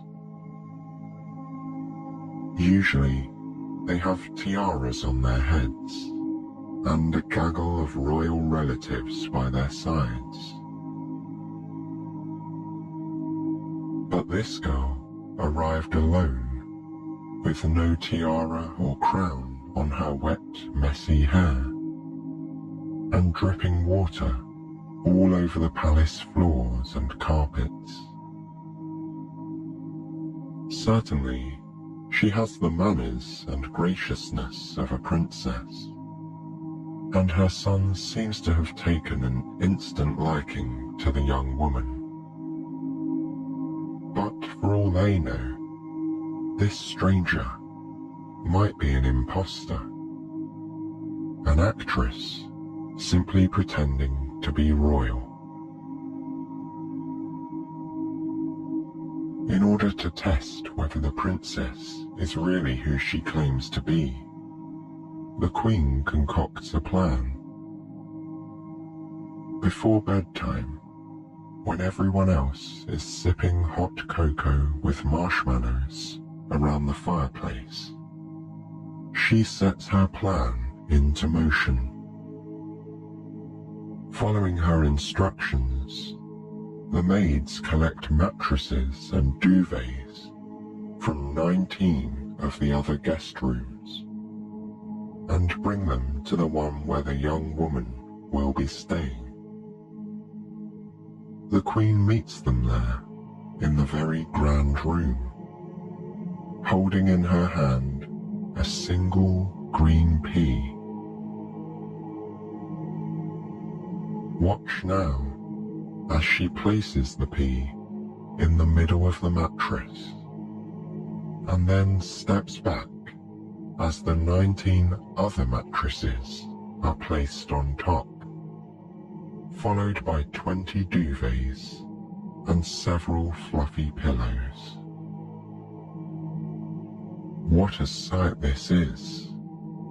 A bed so high it almost touches the ceiling of this grand bedroom. It's so high, in fact, that before her plan is complete, the Queen asks for a ladder to be placed beside it. Without one, the young woman won't be able to climb into bed. With everything now in place, the King, Queen, and Prince all go to their rooms, looking forward to a long and restful sleep.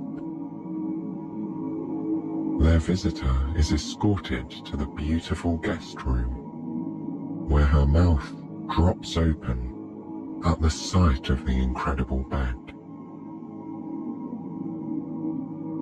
She stands beside it in her silky white pajamas that she borrowed from the Queen, and counts up the number of mattresses and duvets that rise above her. 20 of each in total. What a treat this will be, she whispers to herself dreamily. Then she climbs up the ladder beside the bed and crawls in at the very top, snuggling into the warm, cozy blankets and closing her eyes.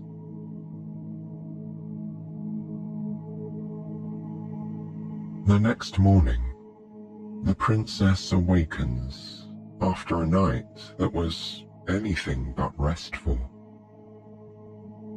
As lovely as the bed was, she couldn't seem to get comfortable, and woke up at different times throughout the night, feeling as if something hard were pressing into her back.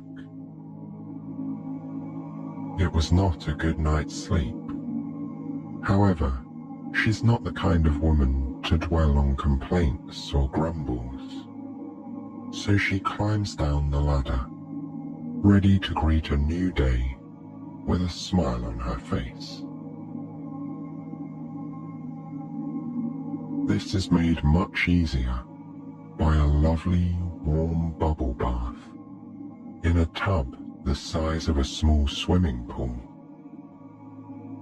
She floats about in the soapy water, washing away the tiredness with a velvet soft sponge and a range of luxurious soaps. Her hair gets a wash too, with a creamy pink shampoo that smells of delicious strawberries. Then she lays back, singing a lovely song and enjoying the warmth of the water. By the time she steps out of the bath and into a fluffy robe, her sleepless night is all but forgotten. Returning to her bedroom, she finds that her outfit from yesterday has been washed, dried, and ironed, and hung up ready to wear on the wardrobe door. She pulls it on, one piece at a time, delighting in the softness of the fresh, dry fabric against her skin. It's a lovely dress, reaching just above the floor and sea blue in colour, a perfect match for its owner's eyes. The fabric is a rich velvet that's pulled in at the waist, where silver-coloured silk is tied. It puffs out at the sleeves, and a silver thread decorates the edges in a wave-like pattern. Clean and dry, in her elegant dress, the princess feels much more like herself. And once a maid has kindly dried and styled her hair, pinning it up with pearl-tipped clips, she looks every bit the princess that she is. In fact, the royal family are quite taken aback when she arrives for breakfast in the main hall, looking so very different from the last time they saw her. She carries the fragrance of soap and strawberries upon her hair and skin. It wafts over the table like a blanket of sweetness. Even the Queen is impressed. Of course, she has to be sure that this stranger, as lovely as she might be, is actually a real princess. She has to find out if her experiment worked. So, as the family are tucking into their morning croissants, buttery and golden, as the baker always makes them, the Queen begins to inquire as to how the girl slept. The princess wishes to be honest, without seeming impolite. She sips on her freshly squeezed orange juice as she thinks of what to say. "Your Majesty," she begins, "I have never slept in a bed so tall and grand as that one. Just climbing up into it was a wonderful adventure." Then she clears her throat a little nervously and adds, "But in all honesty, I did not sleep well. No matter what position I was in, I seemed to be lying on something hard and uncomfortable. I can't begin to think of what was in that bed." And with these words, the Queen laughs heartily, joined soon after by the King, who already knows of his wife's clever plan. The Queen then explains that what the girl felt was a tiny green pea, which proves that she must indeed be a princess. Only a real, royal princess would be so sensitive that she might detect the presence of a solitary pea between 20 mattresses and 20 duvets. At this, the table erupts into laughter, followed by many heartfelt apologies from the Queen, forever doubting the princess's sincerity. "I suppose it might help if I were to wear my crown," the princess says. "But alas, it's so heavy that I only bring it out for special occasions."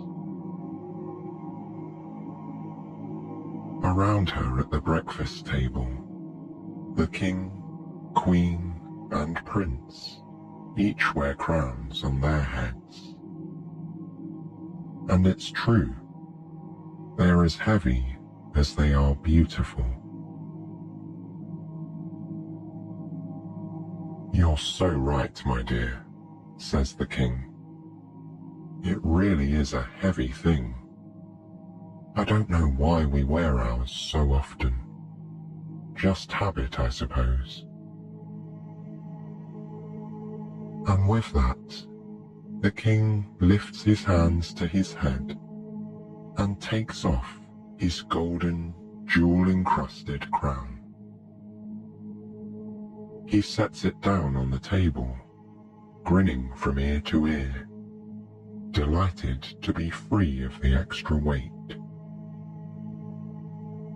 Seeing his relief, the Queen and Prince follow suit, taking off their crowns and placing them down on the marble table.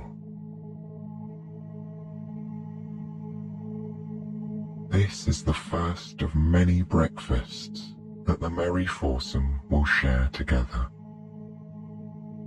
Even without his mother's help, the prince had already decided that this girl was a princess, and that she is the one he's meant to marry.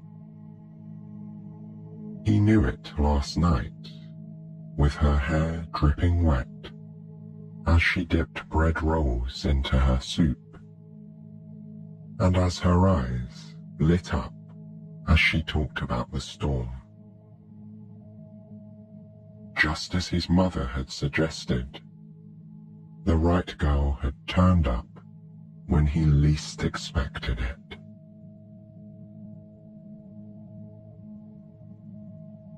And this is where our story ends, though it's only the beginning for the young prince and princess. Over the next few months, they will spend a great deal of time together, growing to love each other more with each passing day. Eventually, they will marry in the main hall of the royal palace, its floors scattered with red roses, provided by the florist we met earlier. Their wedding will be attended by everyone in the city. They'll call it the social event of the year. And to celebrate, it will feature the most spectacular, towering wedding cake, designed by the baker herself. How people will gasp when they see its 20 tiers of cake and 20 more of icing, created in honor of that most unusual bed. As for the famous pea, it remained somehow unsquished, despite the many mattresses and duvets that sat upon it. And it will find a new home in the city's Royal Museum. There, the pea will rest on a pillow of purple velvet, for any and all to gaze upon when they visit.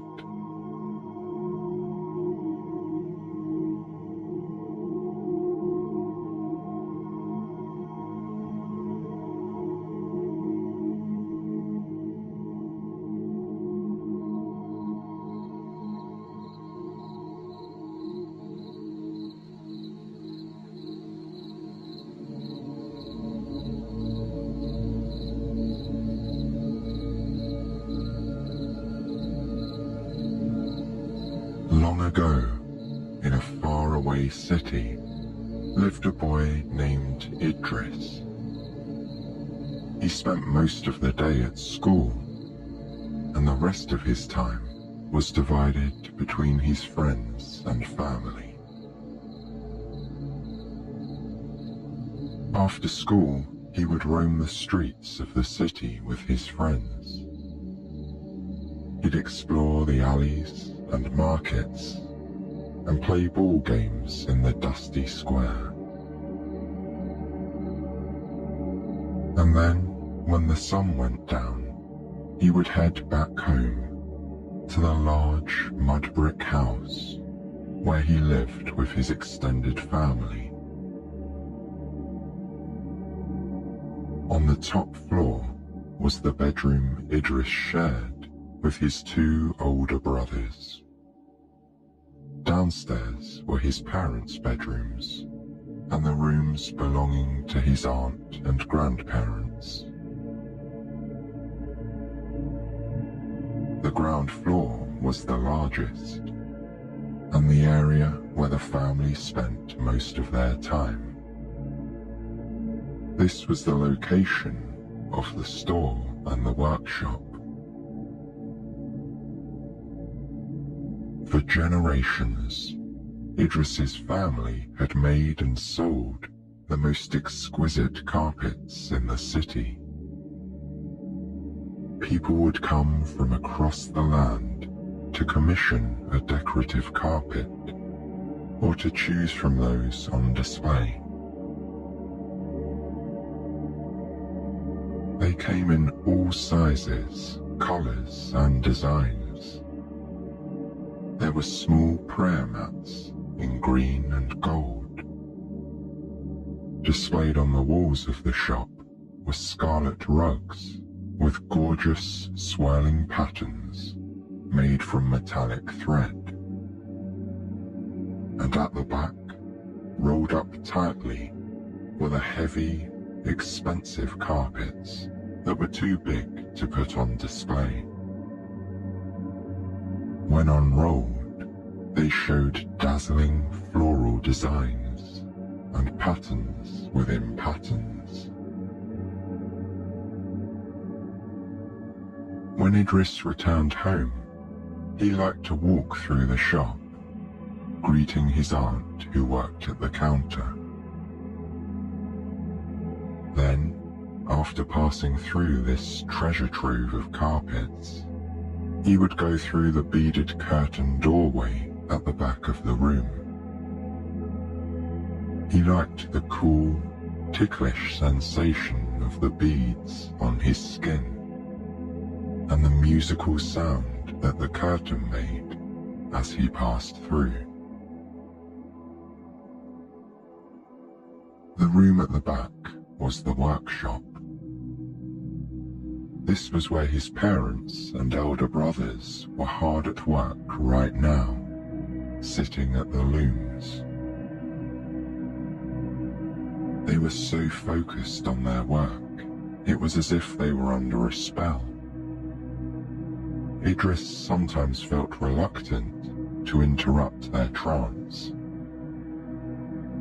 He would stand and watch them for a while, admiring their skill.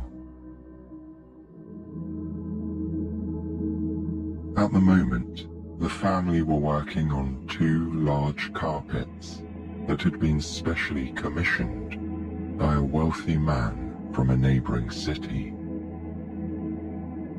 They would take months to complete.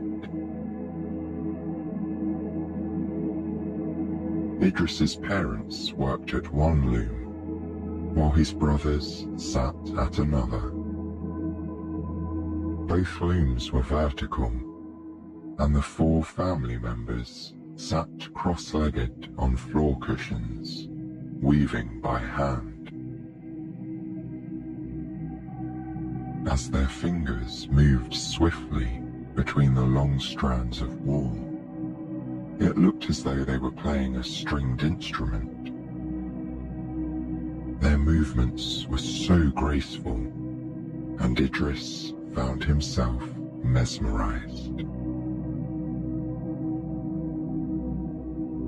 He knew from experience how difficult the work was, requiring patience, creativity, and painstaking attention to detail. It also called for a certain kind of dexterity, which Idris didn't have. He tried to learn many times, sitting at the loom while his parents, grandparents, or brothers patiently tried to teach him. Idris had already accepted that he was unlikely to become a carpet maker. When he grew up, he would do something else. He wasn't sure what, as his ideas changed from one day to the next. Sometimes he daydreamed about life as a traveling merchant, riding a horse from city to city, through mountains and deserts. Or he would imagine a career as an astronomer, studying the planets and discovering the secrets of the universe. Or perhaps he would simply stay here with his family, selling the beautiful carpets that they created. That could be nice too, he thought, remaining in the place he loved and with the people he loved.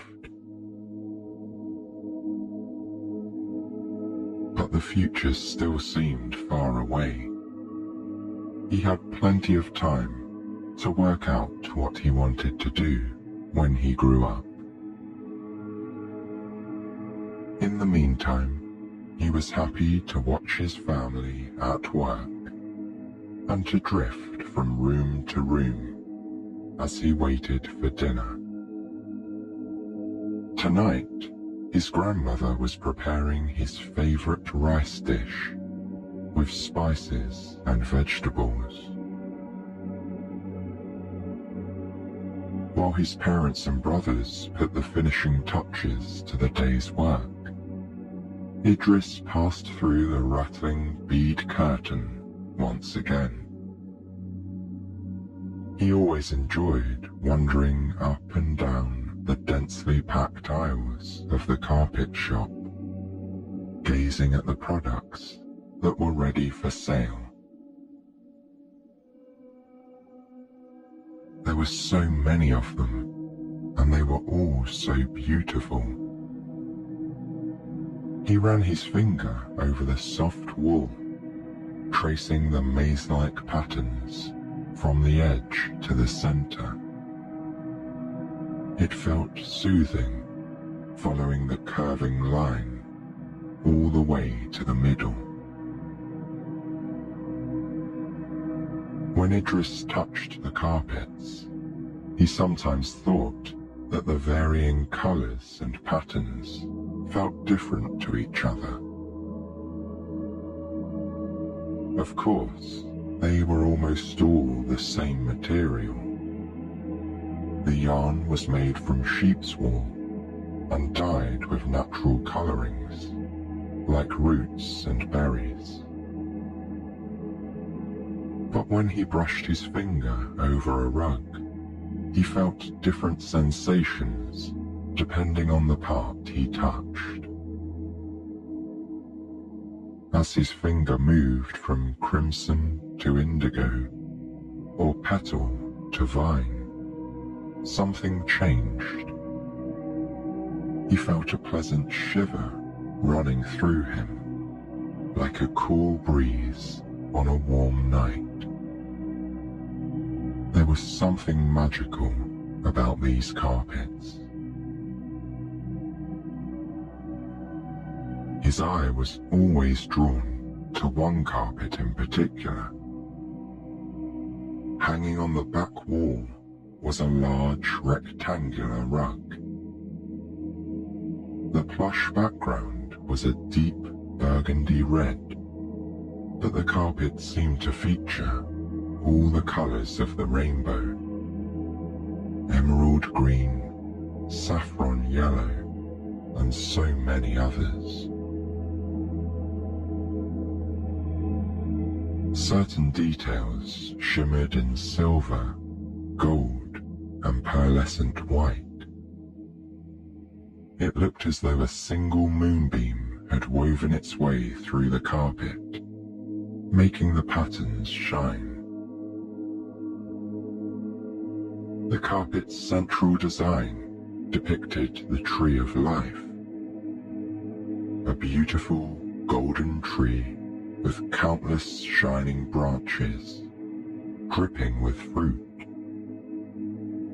In each of the four corners was a small, richly detailed garden, contained by a decorative wall. What Idris loved most about this carpet was that each garden was slightly different. From a distance, the design looked perfectly symmetrical. There were 4 identical gardens, each with an identical fountain in the middle. But close up, subtle differences emerged. One garden resembled an orchard of figs, while another was filled with pomegranate trees. The animals also changed from one garden to another, from goats to hens, and horses to peacocks. Even the grass varied. The garden in one corner had vertical lines of golden grass, while the garden below had silver waves that resembled an ocean. As a young boy, Idris had spent hours gazing at this carpet, hypnotized by the intricate details. As his gaze drifted from one garden to the next, he wondered which was his favorite. One day, when he grew up, perhaps he would have his very own garden, with a fountain, peacocks, and pomegranate trees. Now that he was a little older, Idris still liked to daydream about the gardens. But he also found himself thinking about the person who had woven them, his great-grandmother. According to family legend, she had created this masterpiece single-handedly in just a few months, after the inspiration came to her in a dream. Idris had never met his great-grandmother, but when he admired her creation, he felt a sense of connection to her. Even though he didn't share her talent, he felt proud to be related to someone who could create a thing of such beauty. Unlike the other carpets on display, the garden rug was not for sale. It was priceless, a precious family heirloom. Even if a wealthy customer came to the shop offering all the gold in the kingdom, they would never part with it. Idris was glad to know that his favourite carpet would always be here, with pride of place on the back wall. He could look at it whenever he liked, lingering over every dreamy detail. Later that night, when the rest of his family was sleeping, Idris found himself thinking of the carpet once again. Random images from the day drifted through his mind. The sun-washed square where he'd sat and talked with his friends after school. The colourful baskets of freshly dyed wool drying in the sun on the patio, and the woven images of the 4 gardens, each one a small, glittering paradise. Idris wasn't tired enough to sleep just yet, but he was happy to lie in bed, watching the slow procession of images passing dreamily through his mind. The room was quiet, except for the soft snoring of his brothers and the distant call of a night bird beyond the window. It felt as though the bird was the only other living creature awake at this time. When it was taking a little longer than usual to fall asleep, Idris often liked to get out of bed for a while. He'd walk around the house, take a deep breath of fresh air on the roof terrace, and clear his head.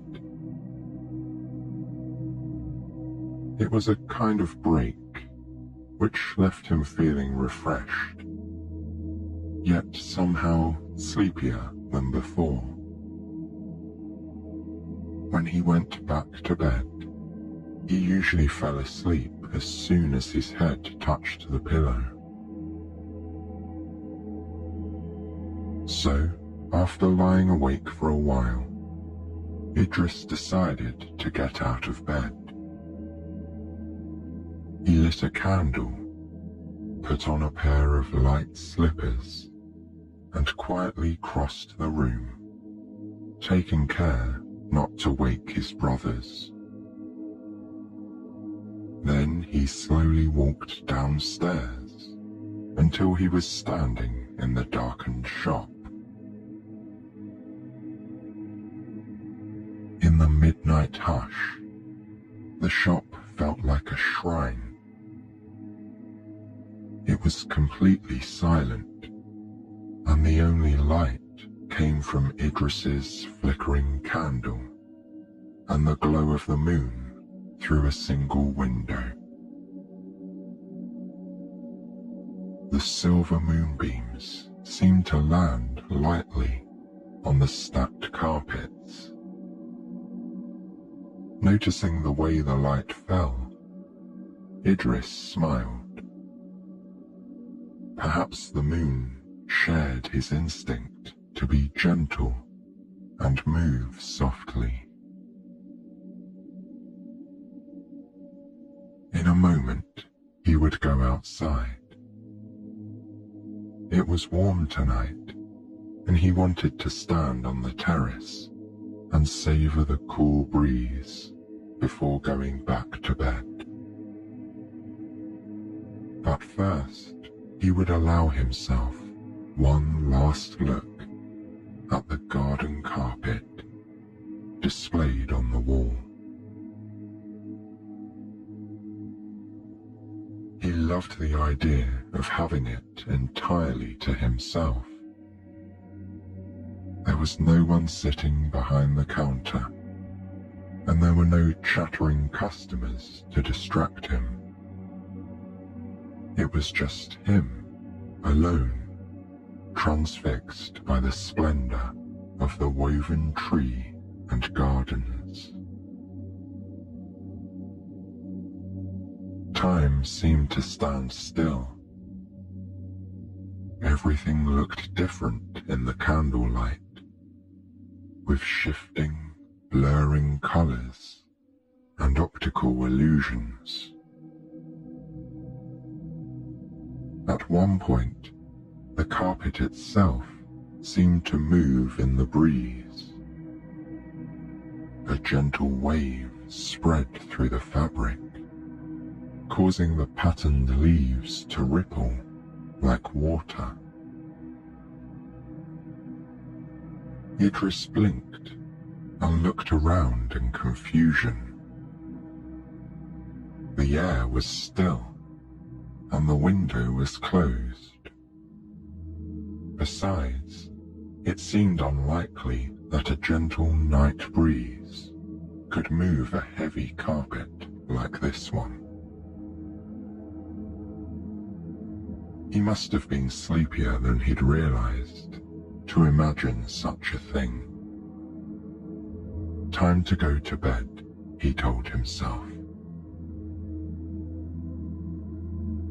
But when Idris looked at the carpet once more, he was sure that it was moving, gently rippling, then billowing out from the wall.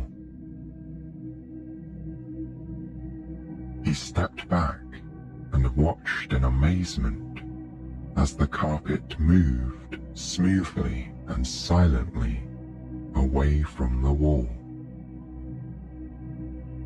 Now it was floating right in front of him, hovering mid-air.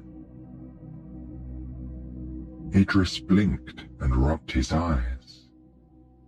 He must be dreaming.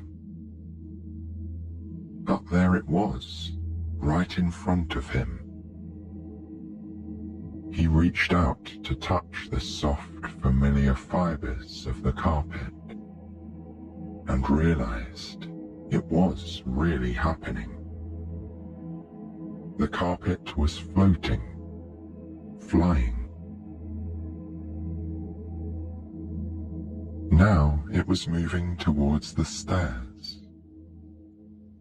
It looked like a vast butterfly or strange sea creature, swimming through the air in slow motion. Although Idris knew it couldn't be alive, in that moment, the carpet seemed to be sentient. It was moving with purpose, somehow guiding him. Idris followed, still feeling like he was dreaming, or in a waking trance. Up and up he went, past the bedrooms where his family was sleeping. Following right behind the carpet, he went all the way to the top of the stairs, until he was standing outside on the roof terrace. It was a beautiful starry night. On any other evening, Idris would have come up here to stargaze. But tonight, his eyes were fixed on the magical apparition in front of him. The carpet had come to a stop, but it was still floating, slowly undulating in the air. Some of the threads seemed to catch the moonlight, shining brightly. Idris watched in wonder. It was like something from a fairy tale, one of the dreamy stories his mother used to tell him at bedtime when he was a little boy. Her stories were full of magical moments, with fairies and genies and talking animals. Imagining was one thing, but seeing was quite another. Idris felt a surge of happiness. Even if this was all just a dream, what a wonderful dream it was. But it felt so real. And when the carpet spread itself out before him, Idris didn't hesitate. Somehow, he knew instinctively what he had to do. He sat down in the middle of the carpet, right on the image of the tree. Once he was sitting comfortably in a cross-legged position, he stroked the velvety surface, giving the sign that he was ready. The carpet seemed to understand the signal. Just seconds later, it began to move once more, slowly lifting itself off the ground. It moved up and up until it took flight, just like a bird. All of a sudden, Idris found himself riding a flying carpet. He was being carried above the rooftops, smoothly and effortlessly, as though he weighed no more than a feather. Idris looked around in awe, peering over the edge of the carpet. He was already so high up, it felt as though he were riding on the back of a bird or a winged horse. The carpet moved confidently, fluidly, just like a living creature. It was strange just how natural it felt, sitting on a flying carpet. Idris felt comfortable and supported, trusting that it would carry him safely. As the carpet glided slowly onwards, Idris enjoyed the bird's-eye view of the city. He knew these streets so well, yet they looked completely different from up here. Gazing down at the rooftops, he hardly recognized where he was. Of course, at this time of night, the city was shrouded in darkness.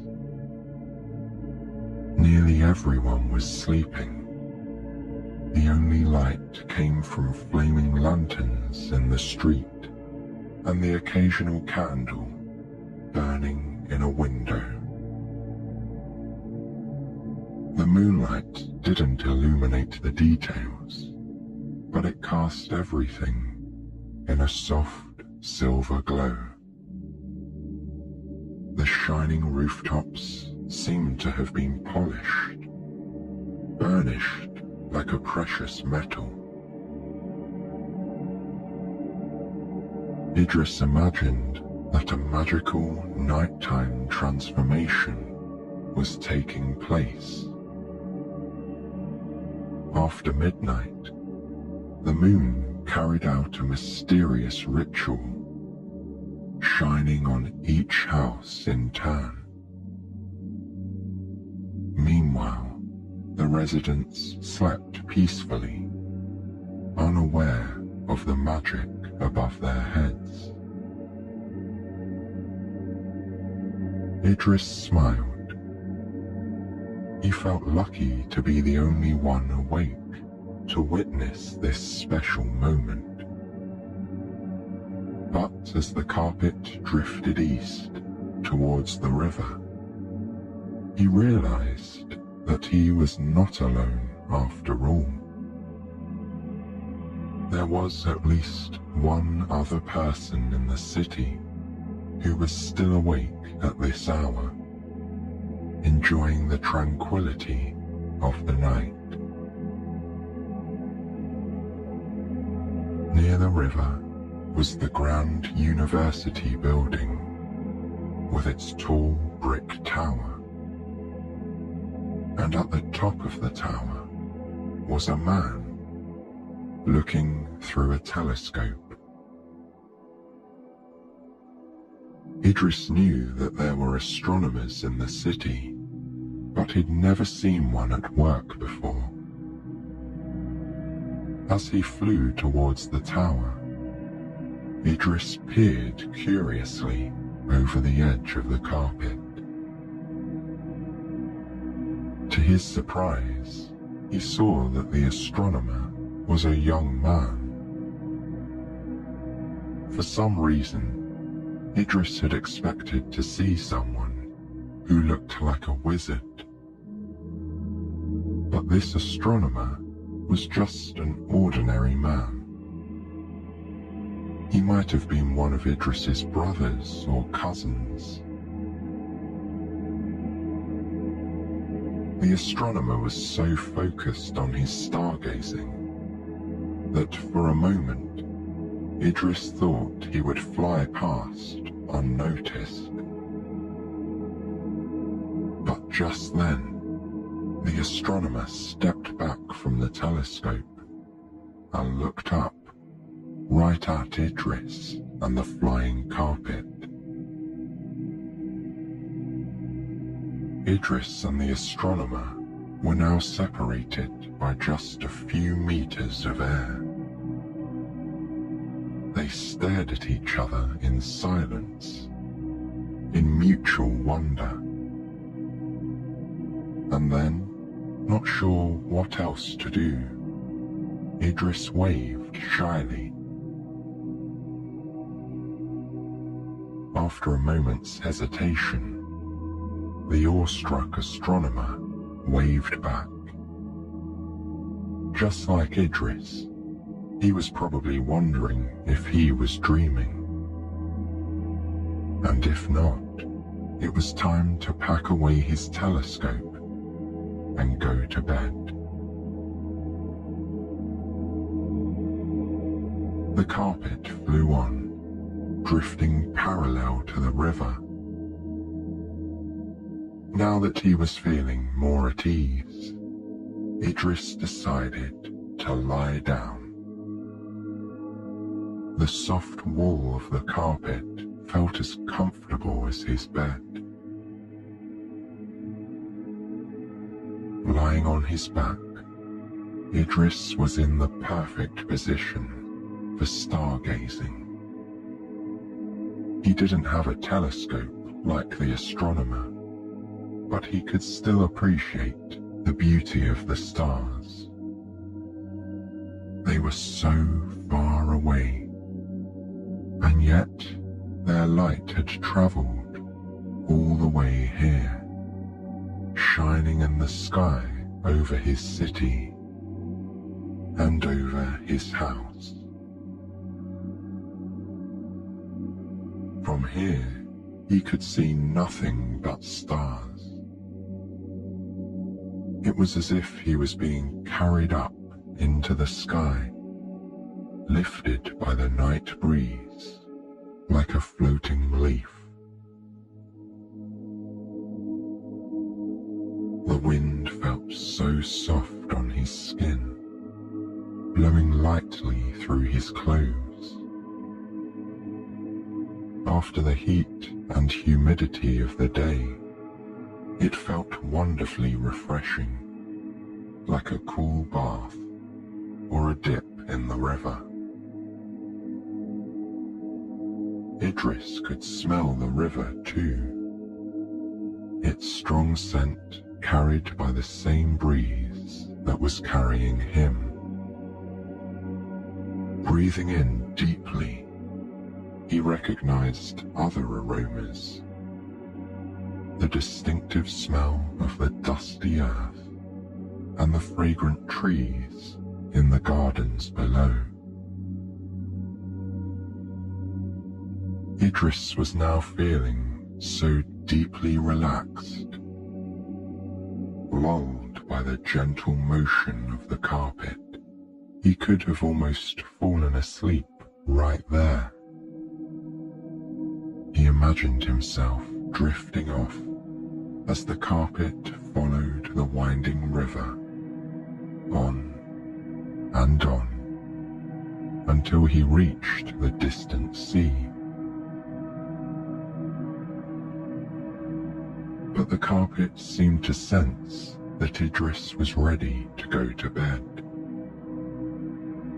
It changed direction, and when Idris peered over the edge, he recognized this part of the sleeping city. There was the dome of his local temple, and nearby, the square where he played with his friends. And now, he was floating above the roof terrace, in the place where his adventure had begun. The carpet had taken him home. It descended just as gently as it had taken flight. Idris found himself being lowered so gradually, so softly, that he hardly felt the landing. After stepping off the carpet, he began to head downstairs towards his bedroom. This time, the carpet followed behind like a loyal pet. When Idris got into bed, the carpet settled on the floor beside him. Perhaps it was tired too, Idris reflected. After the long journey, they were both sleepy and ready to rest. As Idris made himself comfortable, moving his pillow and rearranging the sheets, he noticed that the carpet was doing something similar. Ever so slightly, it shifted position. Then the patterned surface rippled, as though a breeze were passing through. Idris imagined the carpet taking a deep breath, just as he was doing now. A deep breath in, then out. Idris closed his eyes. At last, he felt ready to sleep. And just moments later, he drifted off, dreaming of the wind and stars, and his magical moonlit flight.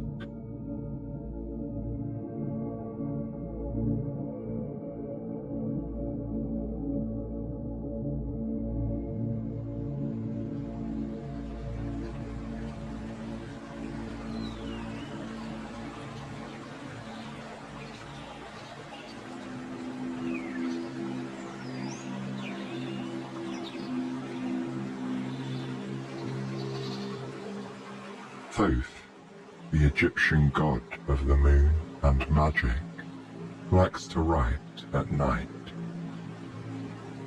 His pen always moves more easily under the light of the moon and stars. Tonight, Thoth has a story to tell about the sun god Ra and the people who live in Egypt. His reed pen scratches against the sheet of papyrus as he weaves his tale.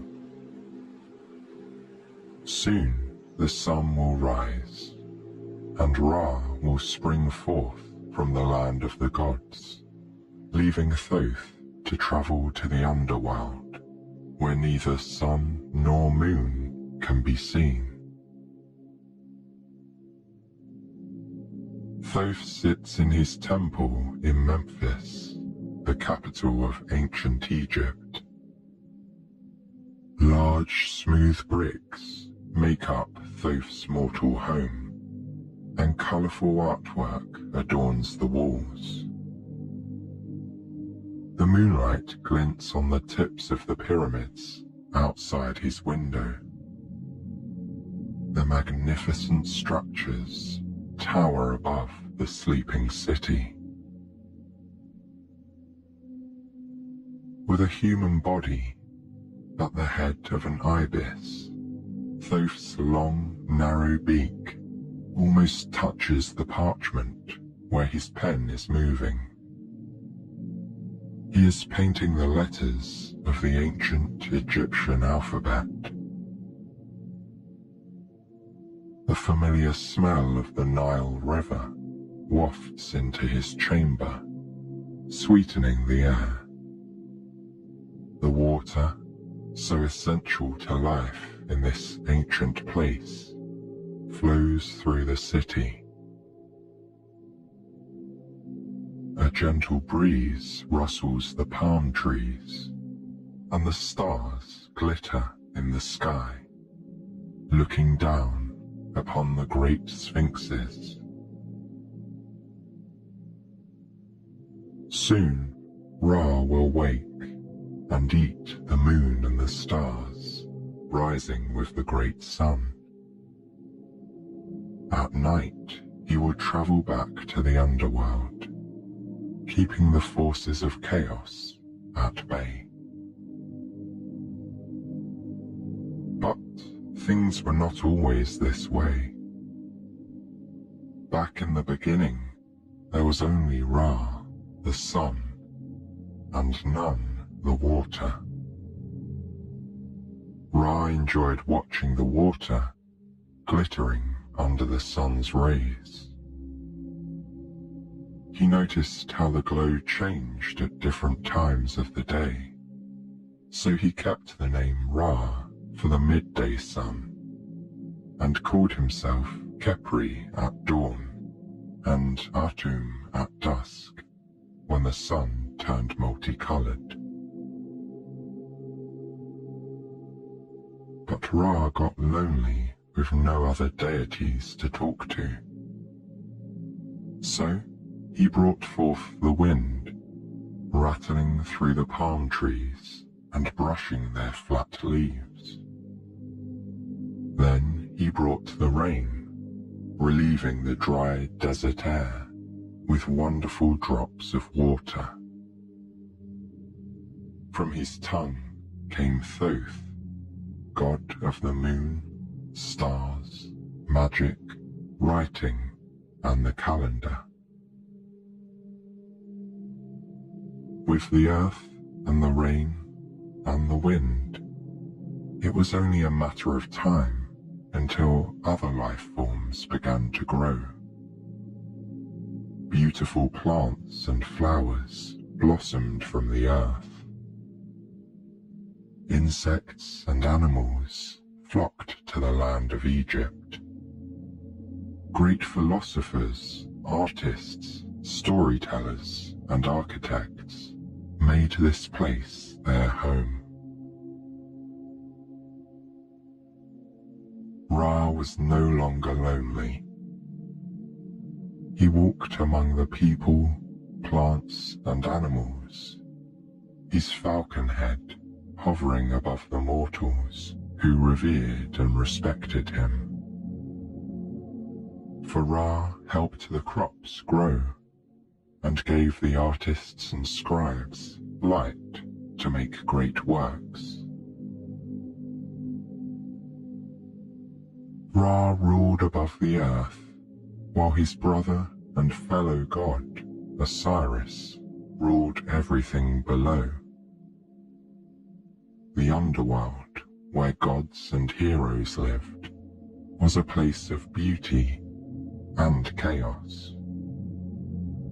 The mortal world, where the sun shone, was a place of order.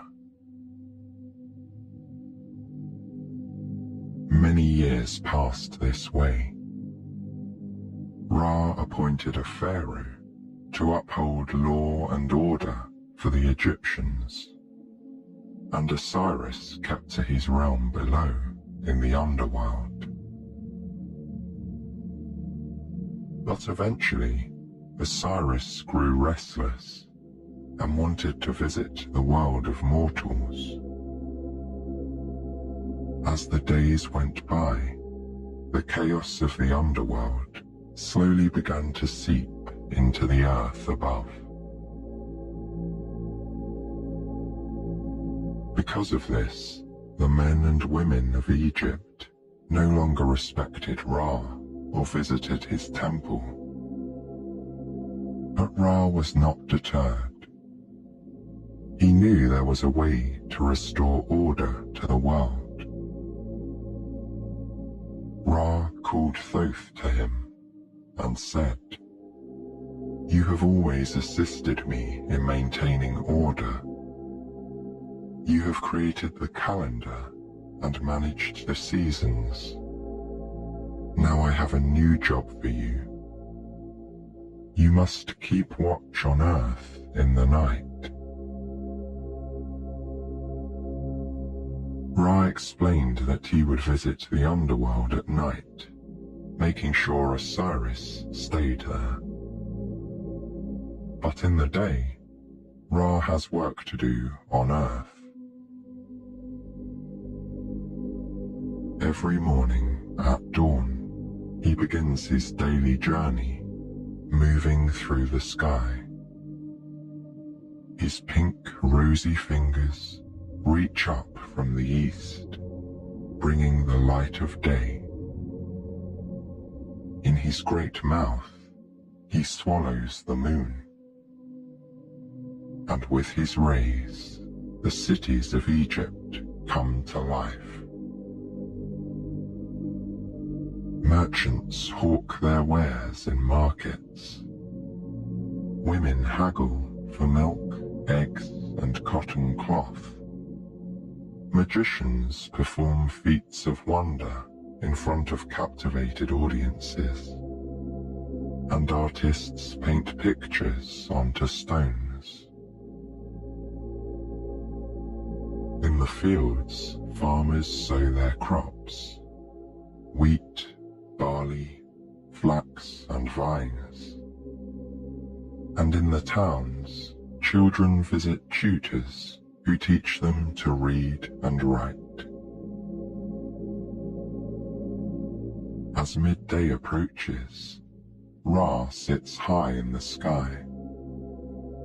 The blazing heat pushes the farmers and merchants indoors to rest.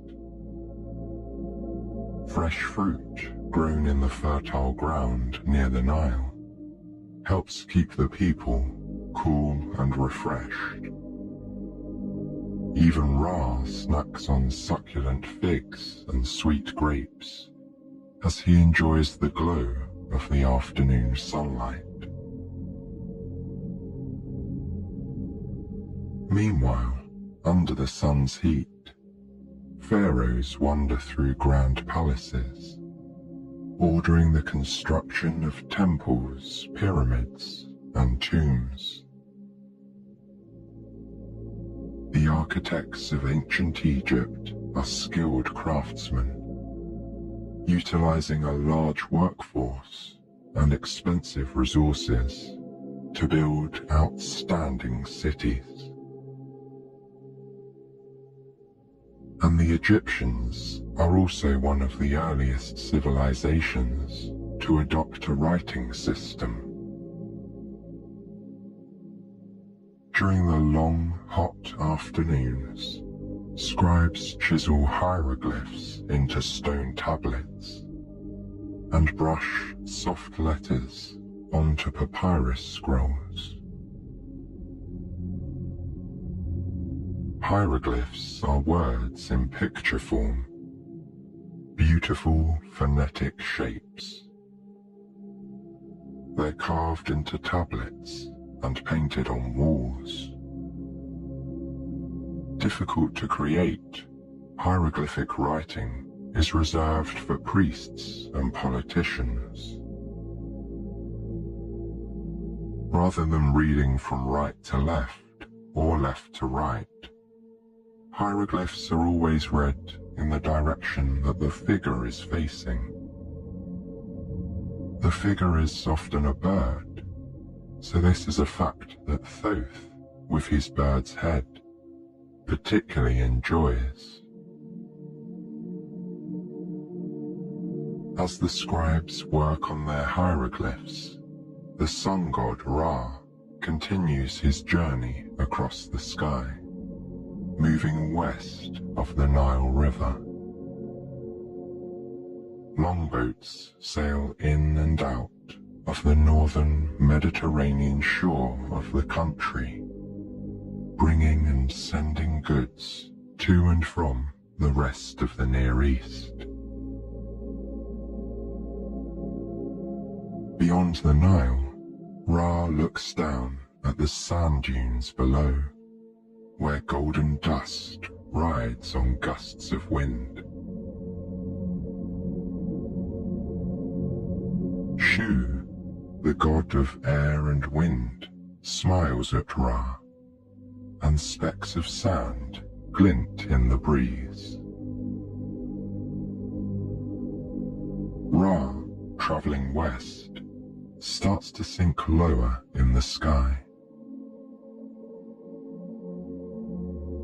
Back in the city of Memphis, golden rays brush the roofs of houses as families gather for their evening meals. Scribes, magicians, merchants, and farmers return home for dinner. Ra watches the families, from farmers to pharaohs, laying dishes across small and long tables.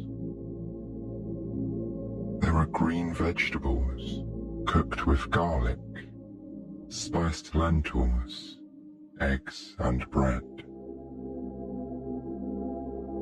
Across the land, honey-flavored drinks wash down the hearty food, accompanied by shared stories and laughter.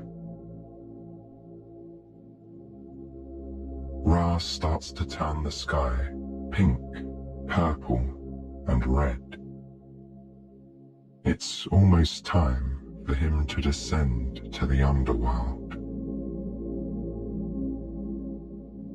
While the people sleep and dream, resting for the next day, Ra descends to watch Osiris keeping order in the world. His bright colors flashing across the sky, Ra heads to the horizon to meet Mayat. She is the wife of Thoth and the goddess of truth and justice.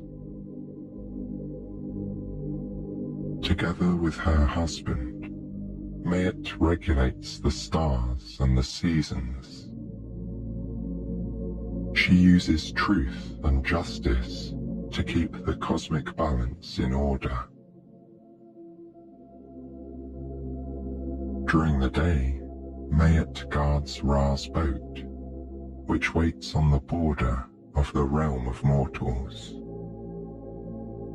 In the evening, she watches him sail away into the underworld. Now, stars poke through the night sky. The moon is rising, signaling to Ra it is time to leave for the day. He climbs into his boat, and then, with a grin and a wave to Mayet, he paddles down to the realm below.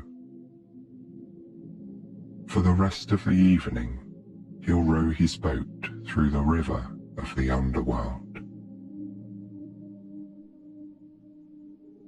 As the last rays of the sun disappear from the sky, the moon god Thoth knows it is his time to keep watch.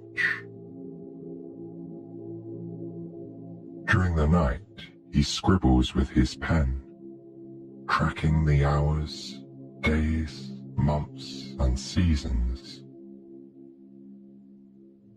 Meanwhile, the busy streets of the great Egyptian cities go quiet. Stars shine brightly through the black sky, and the full moon provides light as parents lull their children to sleep. By the same moonlight, Thoth works on his books of alchemy and astronomy, sharing magical secrets that the curious will study for generations to come. Men and women lounge in their homes, keeping each other company and telling tales. They will soon fall asleep, but Thoth will stay awake, guarding order as he weaves his tales. These are the stories that people tell by fire and by starlight about the Egyptian gods and the people who worship them. They're the tales of architects who build tall pyramid complexes, and scholars practicing ancient forms of magic.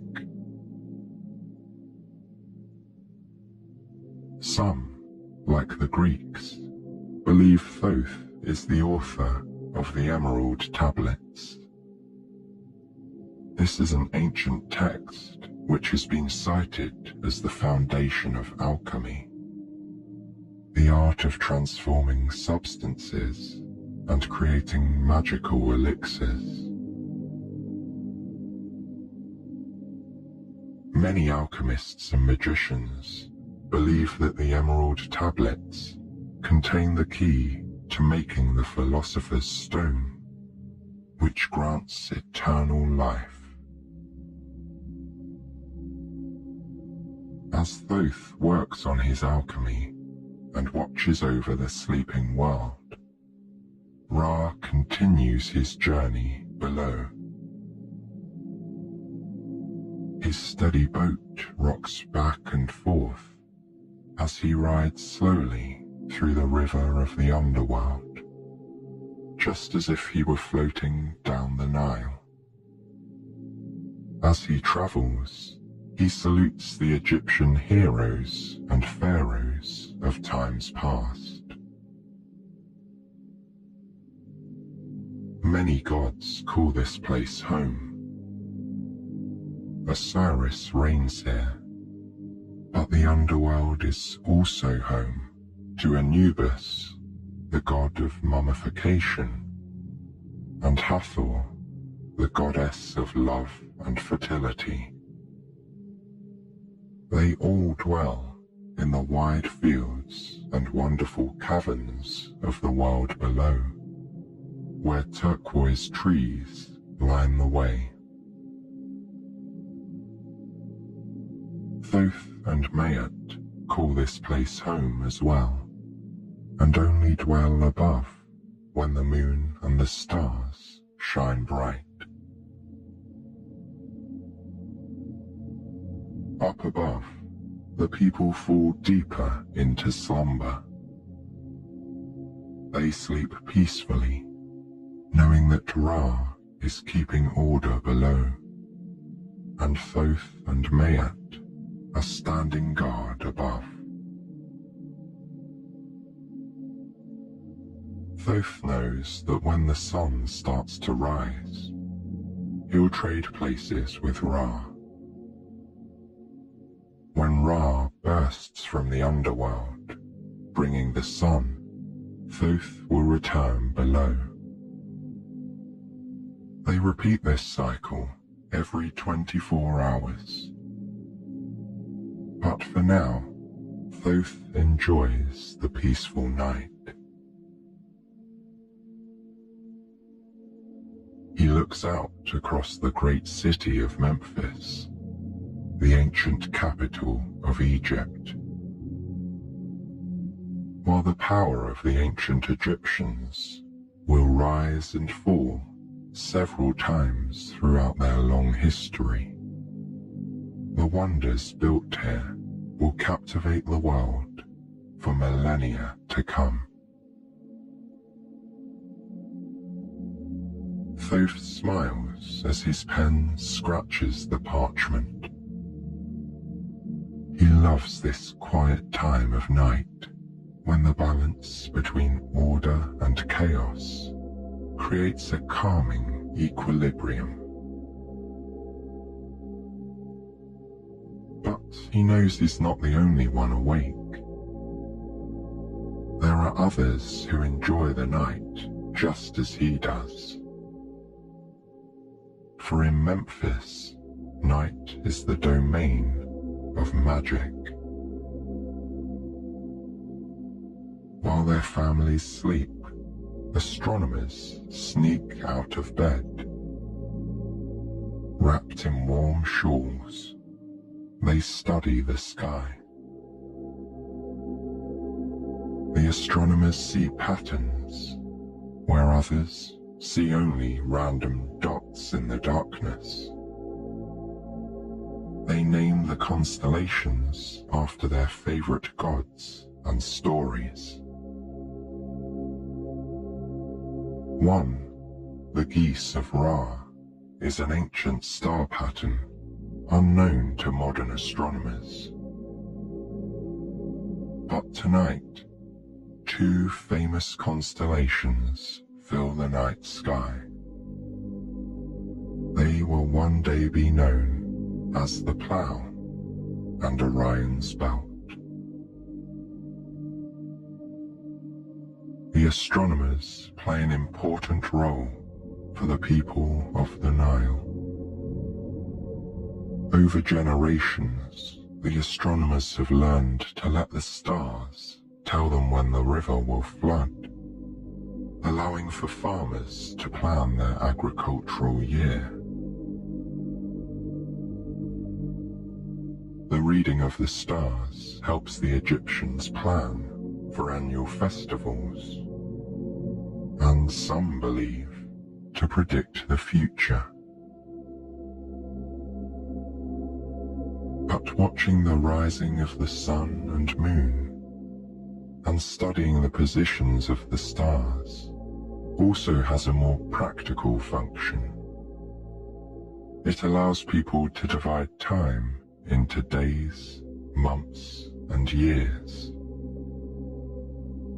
Perhaps it is for this reason that Thoth, god of the moon, is credited with inventing the 365-day calendar.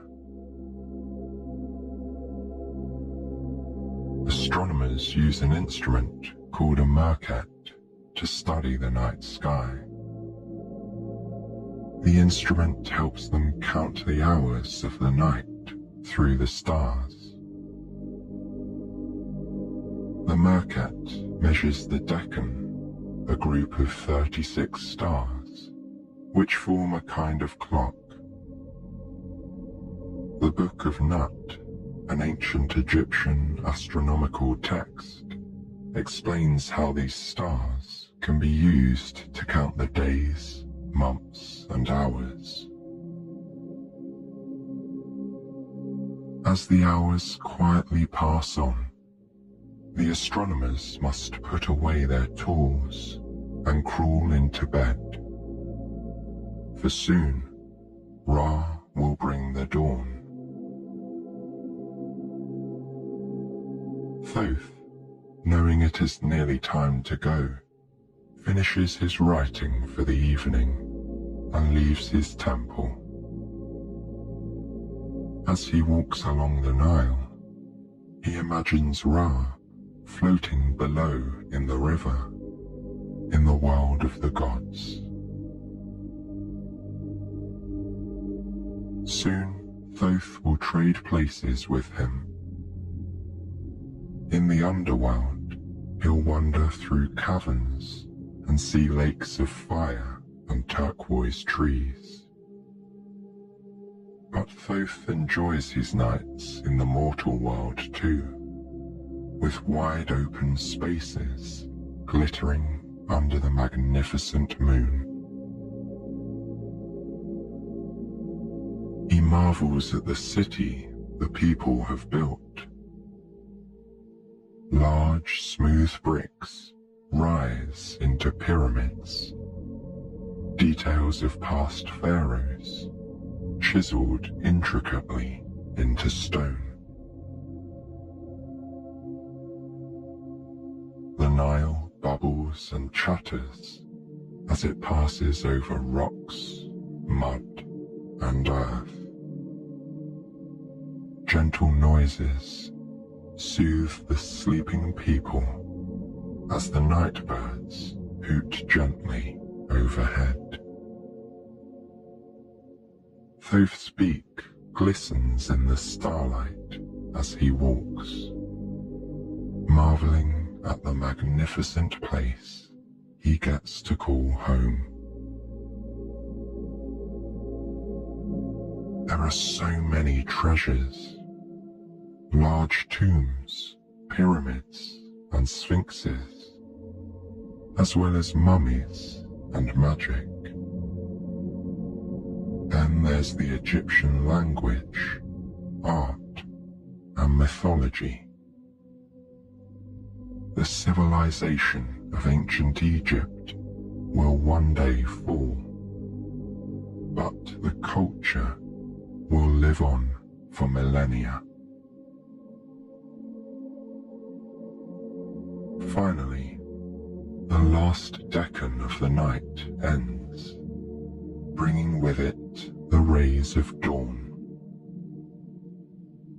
Ra slowly ascends from the world below. It is time for Thoth to go down to the land of the gods for the day, walking by the river below instead of the Nile. This is how the days and nights pass. Ra circles in the sky above, descending below at dusk. Thoth rises in the evening and keeps the stars and moon shining brightly until dawn, recording the stories of the people as they dream. Ra wakes the people with the light of dawn. They'll soon be ready to go about their days, exploring the wonders of this magical place they are lucky to call home. And then Ra will complete his circle again, painting the sky a mural of pink and purple and red, signaling that it's time to sleep once more.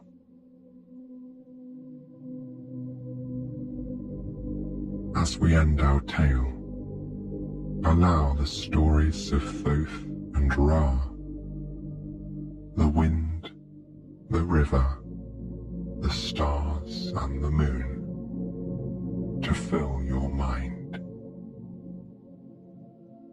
Hear the trickling of the river and the swaying of the palm trees as the artists, magicians, scribes, merchants, farmers, and pharaohs lay down to rest.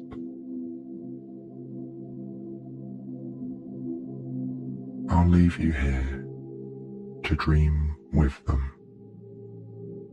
The magic of the stars and the stories of Thoth, weaving in and out of your dreams.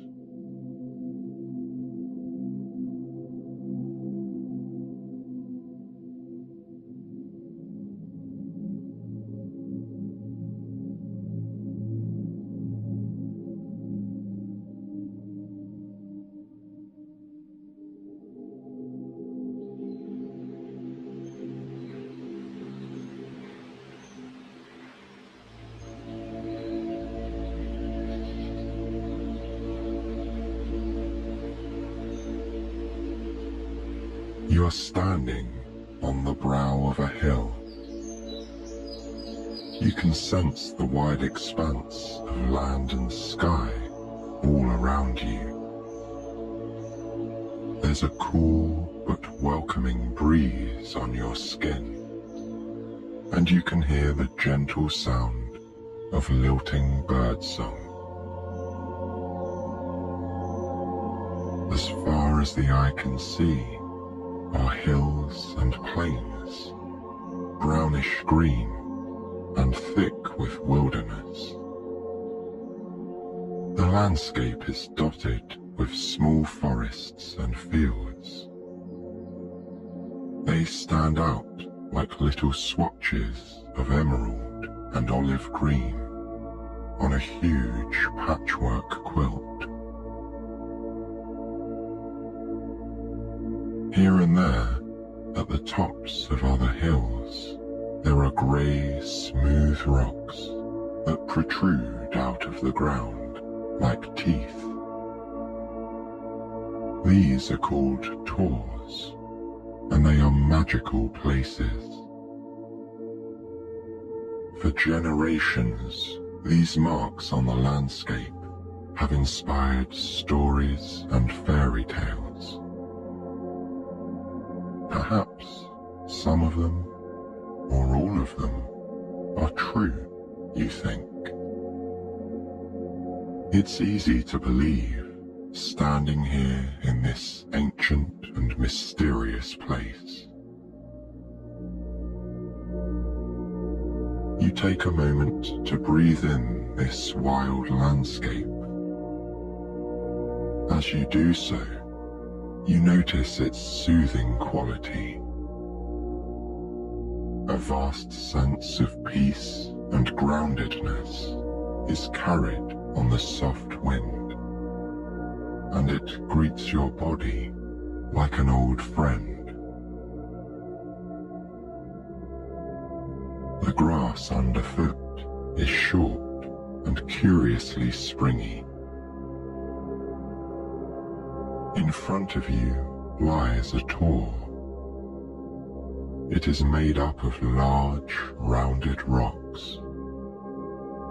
But although they are mostly round in shape, they still look rough and rugged on the surface.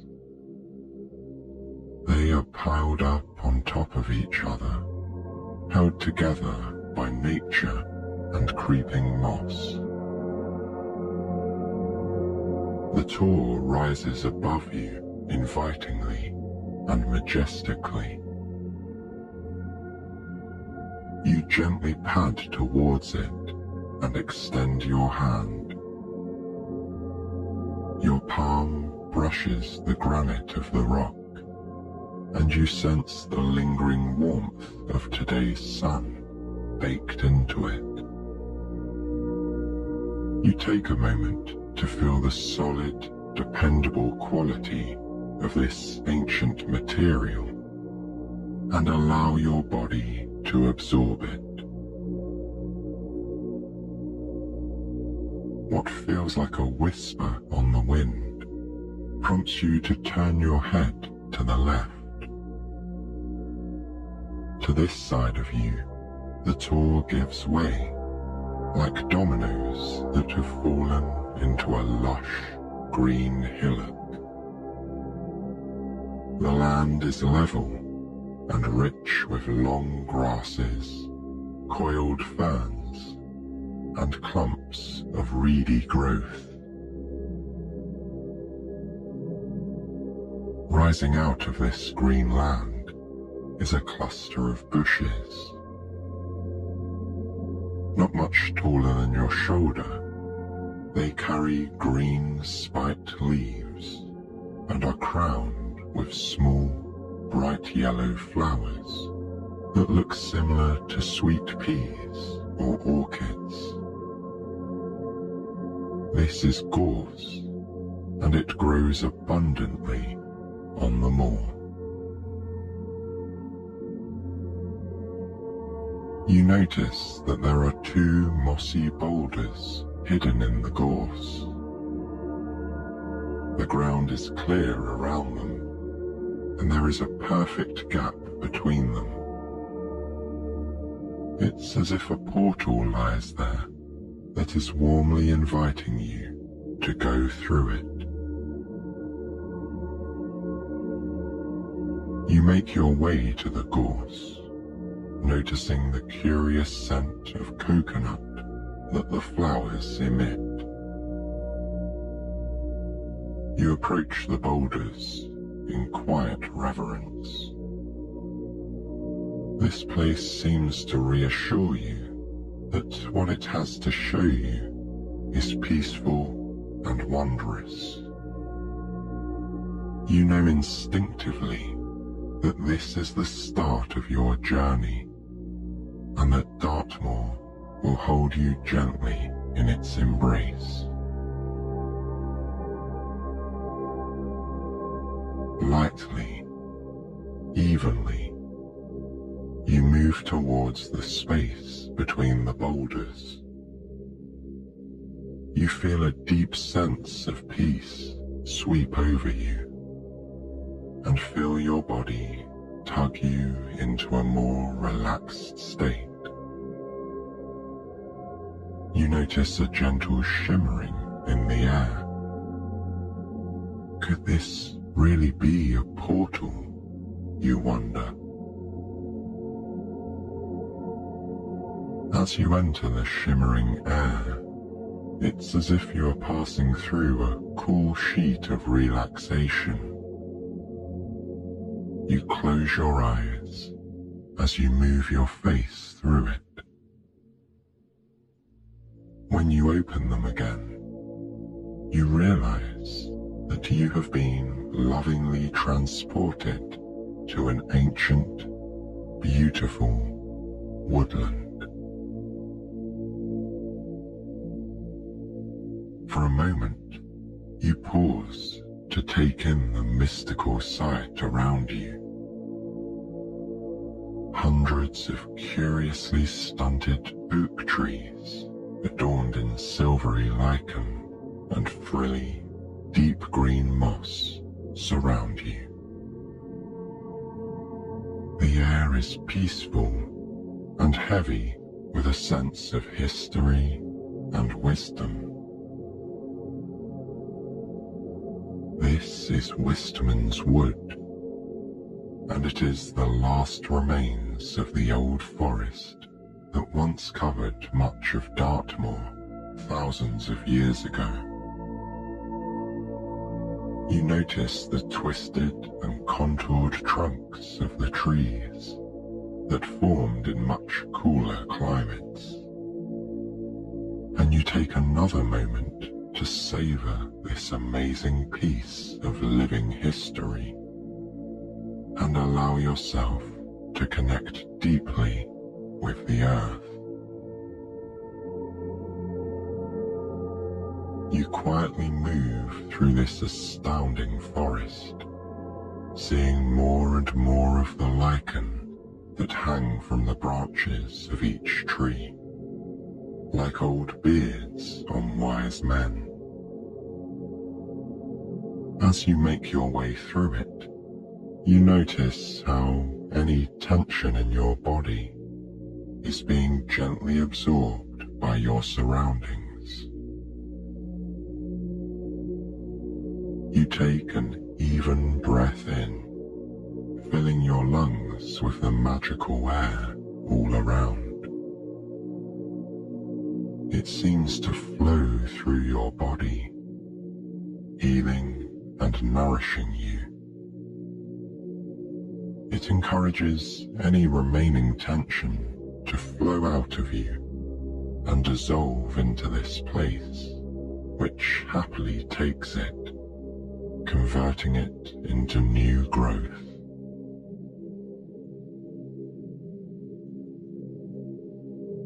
You continue on through Wistman's Wood. Soon, you sense that you are being pulled towards the fringes of the wood, where it meets with open moorland. You allow yourself to move that way, watching the shade of the wood thinning out as you reach its perimeter. You emerge from the trees onto the moorland to see that you are in a vast, barren valley. You take in this amazing sweep of land, feeling deeply humbled by it. Rising up around this valley are sloping hillsides, crisscrossed with paths made by animals. The sight draws you onwards. Continuing your journey, you walk through this valley. The further you travel across it, the more you appreciate the raw magnificence of this place. The ground is sloping upwards now, and you are easily climbing it. The slope breaks into the crest of a small hill. Grazing peacefully on it is a herd of wild ponies. They are the natural guardians of this land, and their hoof prints are said to have been found in archaeological digs that date back 3,500 years. You are so close to these peaceful creatures. They are not afraid of you, nor you of them. As you observe them, you begin to sense their energy. Their tangled manes flutter in the breeze, and they blink slowly, lovingly at you. You sense that they are here to guide you, as if by the same magic that pulled you through the shimmering air on the moor. They allow you to join the middle of their group. You notice their beautiful colors: grey-white, chestnut-brown, mottled hazel, and almost black. They toss their manes together, and each raises their left hoof. The ponies bring their hooves down simultaneously, and as they do so, you feel yourself lifted above the ground. The ponies lurch forwards, breaking into a canter. They seem to carry you with them, and you watch their powerful limbs as they speed into a gallop. You are galloping with these wild creatures across the moorland. A heart-opening sense of freedom and joy blooms in your chest. You watch the rugged moor pass by, smell the earthy scent of the ground being churned under the pony's hooves, and feel the air whipping around your face. landscape begins to change. You notice a different kind of forest up ahead. The familiar scent of pine drifts towards you, and you realize that this forest is made up of tall, towering pine trees. As you draw closer to it, you feel the ponies slowing down. Eventually, they slow to a walk, and then finally a stop, right in front of this magnificent pine forest. You thank your guides calmly and begin to move into the trees. This forest is cool and shady. The trees climb high above you, and the ground is carpeted with deep green mosses.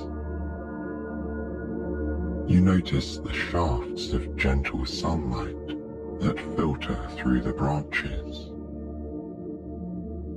It is quiet and still here, after the joyous expanse of the moor.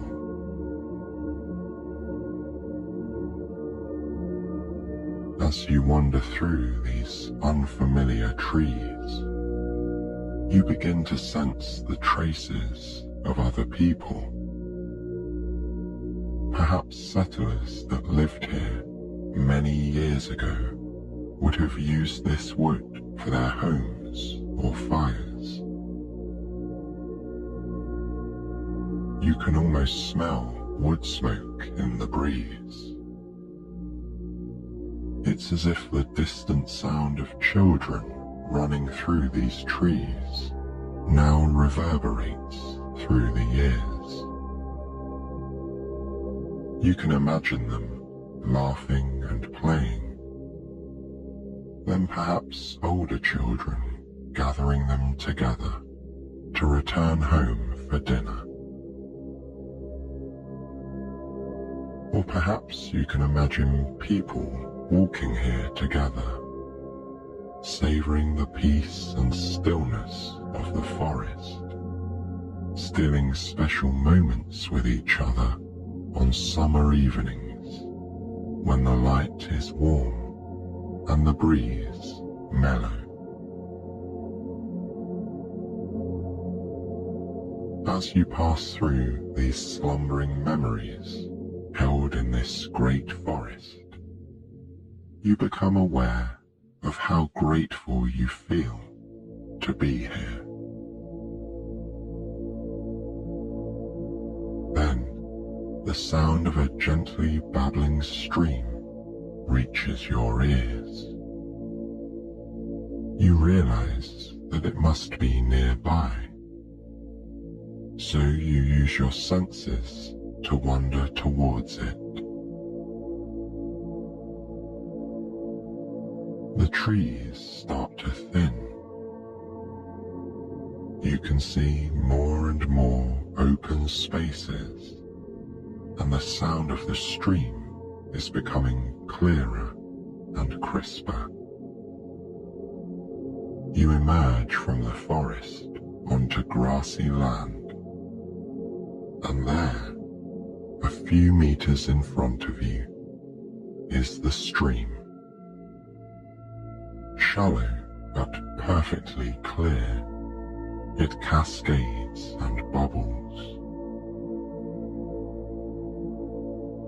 You allow your eyes to trace it upstream, and to your delight, you see an old stone bridge.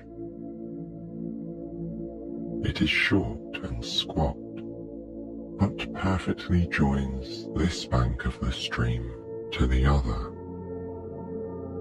The stone is rough and worn, surely built in medieval times. The memories of other settlers come back to you as you marvel at the skill and craftsmanship of this sweet bridge. You see that it's made from the same grey granite as the tors you encountered earlier. As you cross it, you brush it with your hand and feel the lingering touch of thousands before you who have crossed this bridge. The bridge leads you away from the forest. In front of you is a clear path towards open moorland.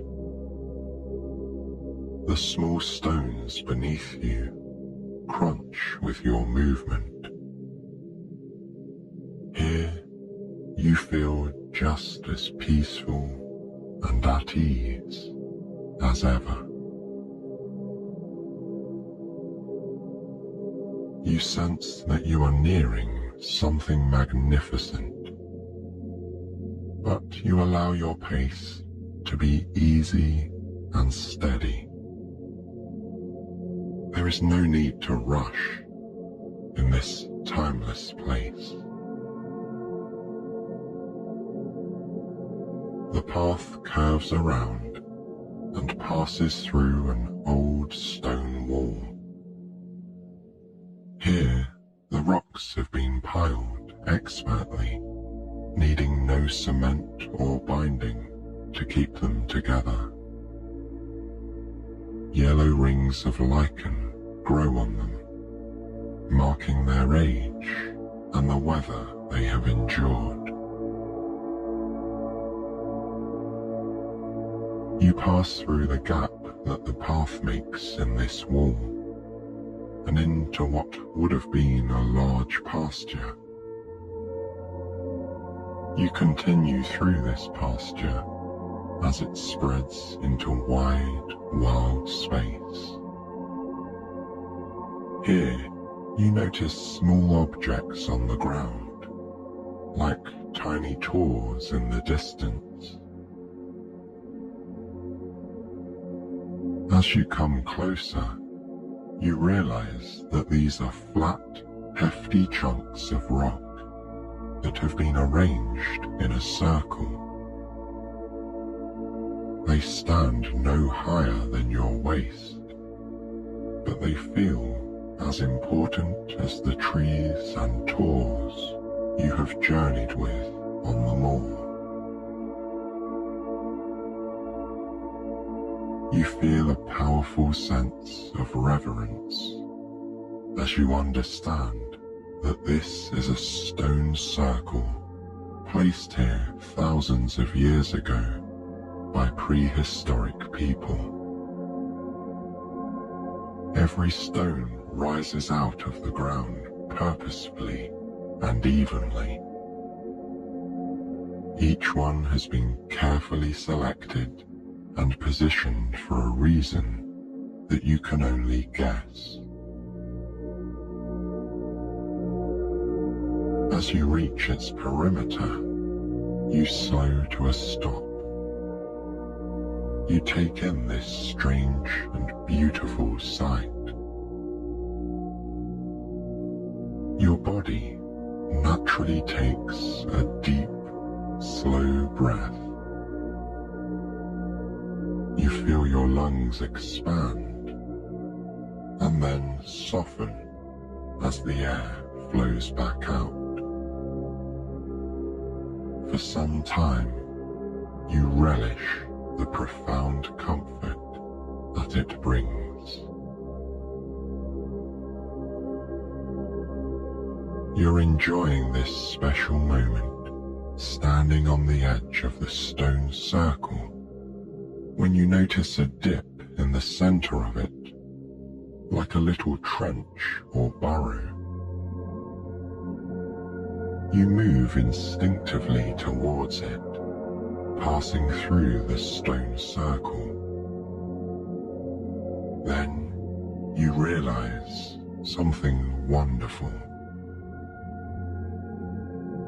Nestled in this impression in the earth is a beautiful bed.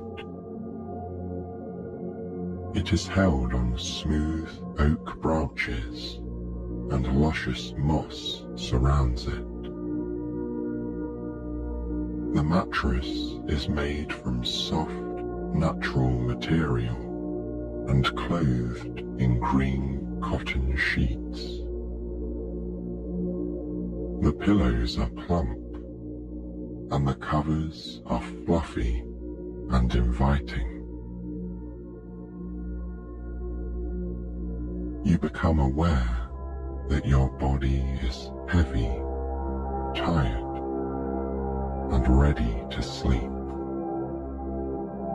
So you climb down into this beautiful bed, housed in this impression in the earth. And as you rest your body on the mattress, you give thanks for its support and comfort.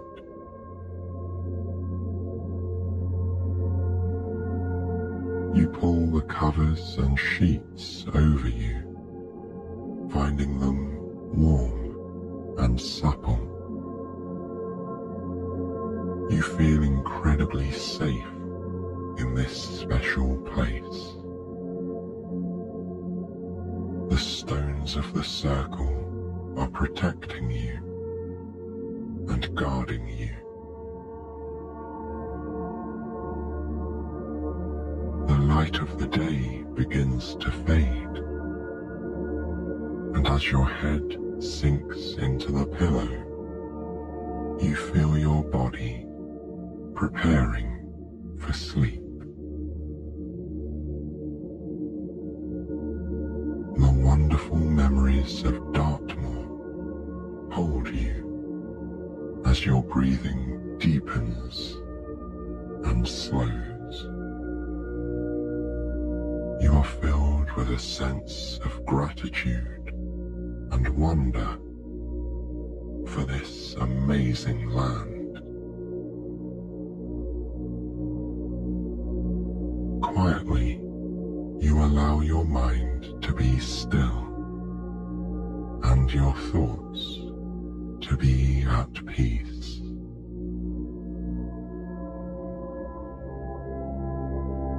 You know that the gifts of this journey will still be with you in the morning.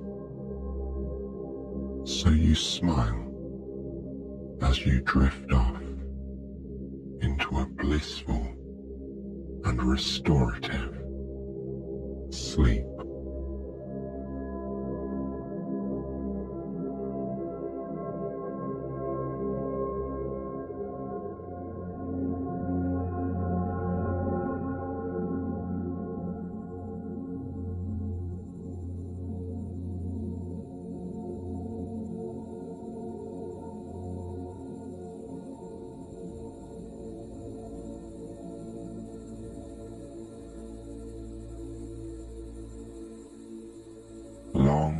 Long ago, at a time before human memory, the world looked very different. Yes, all of the familiar features of the earth and sky were there. However, they did not divide themselves in the way they do now. The brown and green land did not isolate itself from the water, at least not all the time. The ocean and the features of the earth did not remain separate from the planets and stars in the sky. Instead, these building blocks of the world existed in tandem. The sun and moon, the water, and the land were all very friendly with one another, mingling happily. The sun and the moon were the king and queen of the air. They were good neighbors to the sea god and the creatures of the land. They were very well liked.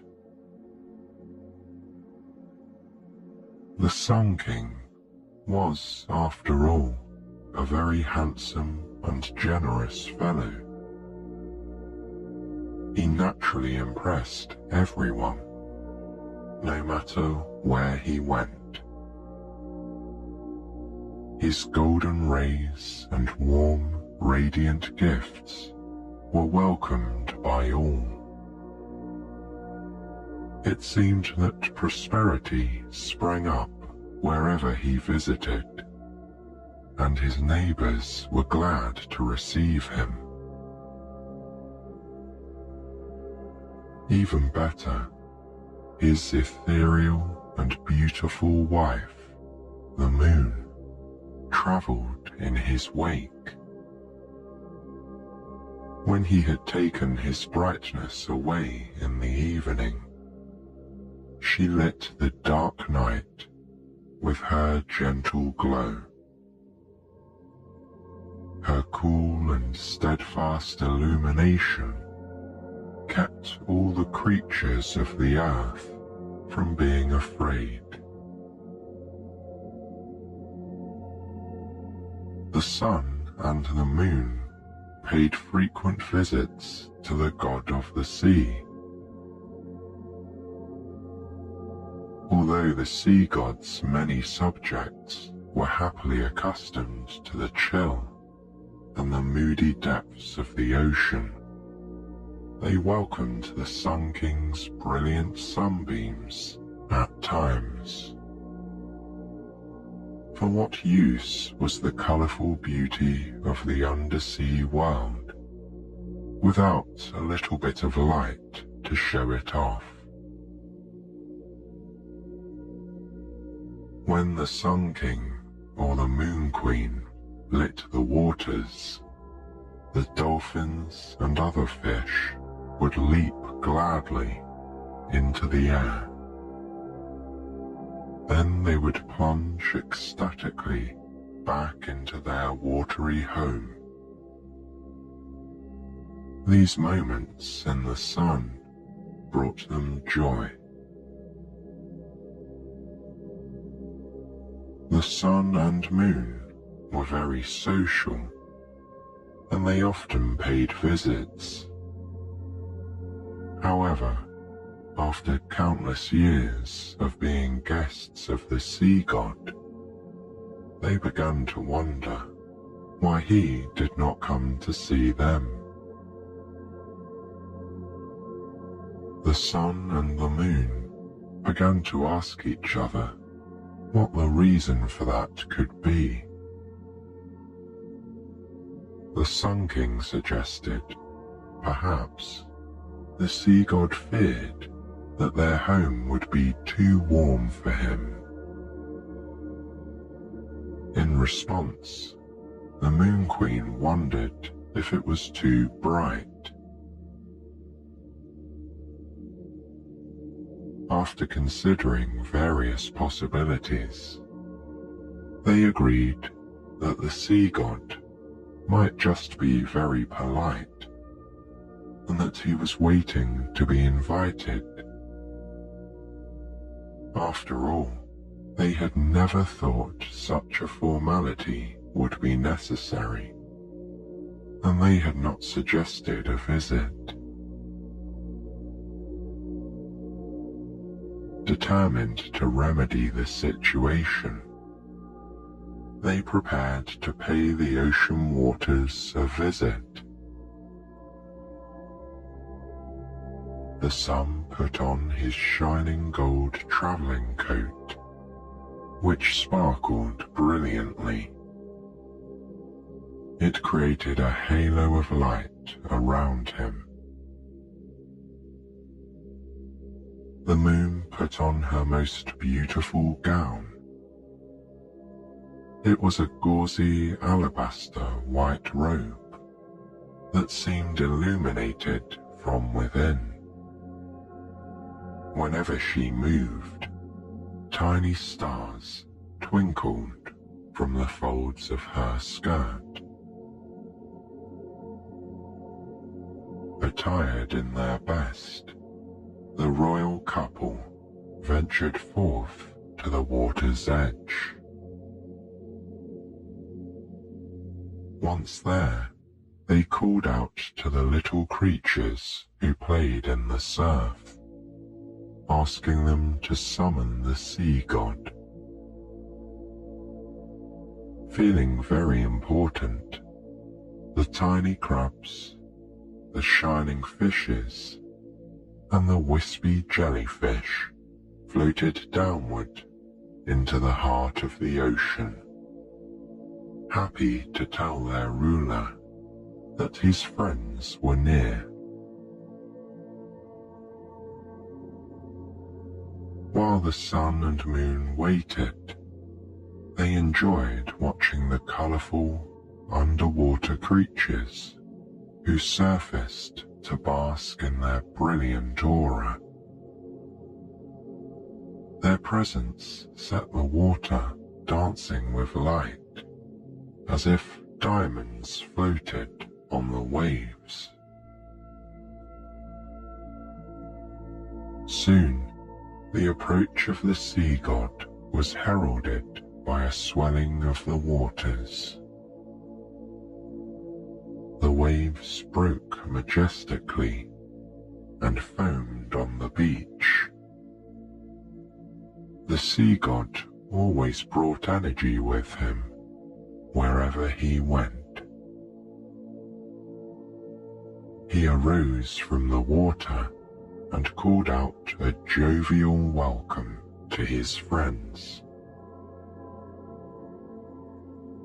The sea god was a strong, bearded fellow who wore a heavy gold crown. His shoulders bore a glistening mantle of many-coloured shells. He was the very essence of the powerful ocean.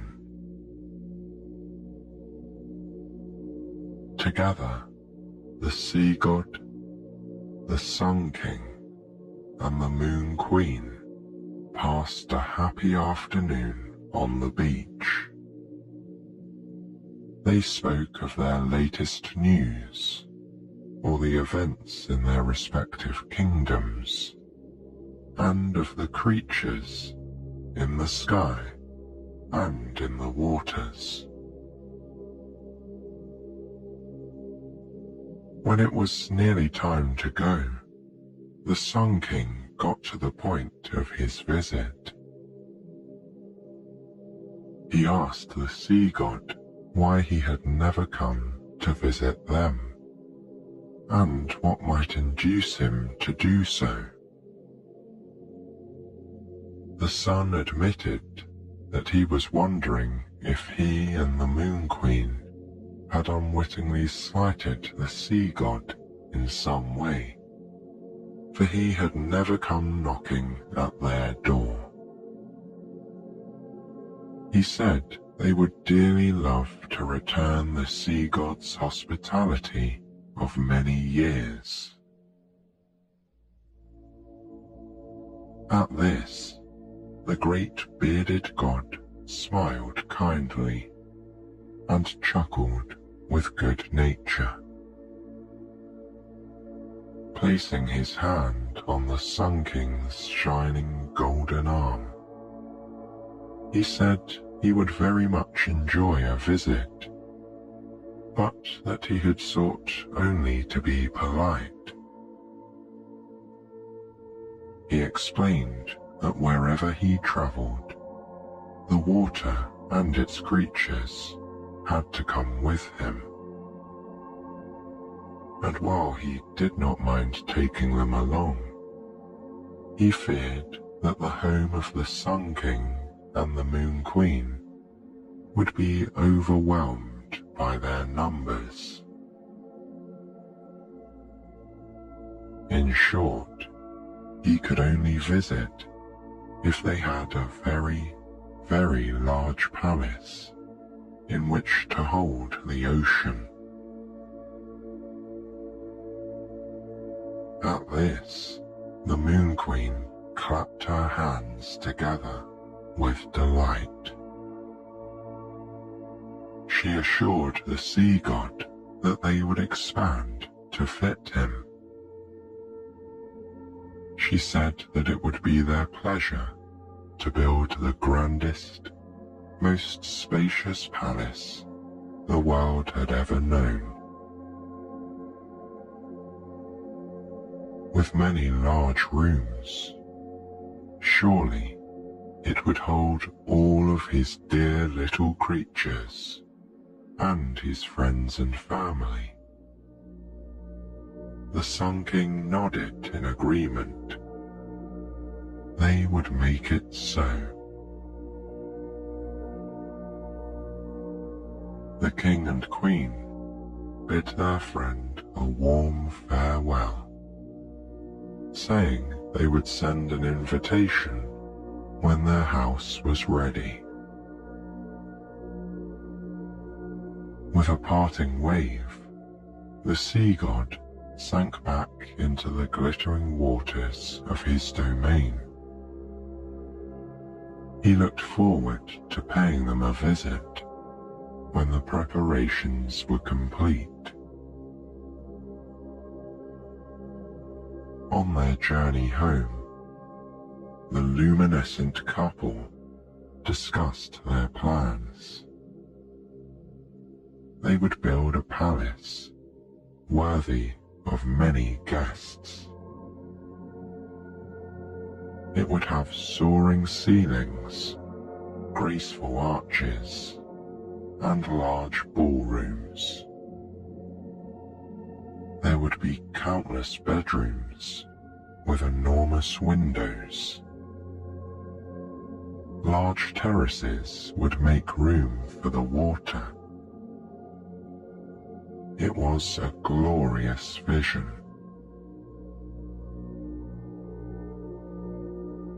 Building this grand residence took an entire year. During that time, they were very busy. With great detail, they employed all the creatures of the heavens to realize their vision, working every day. When the dwelling was finally complete, everyone who saw it proclaimed it to be the grandest in the world. The front doors of the palace were 2 stories tall.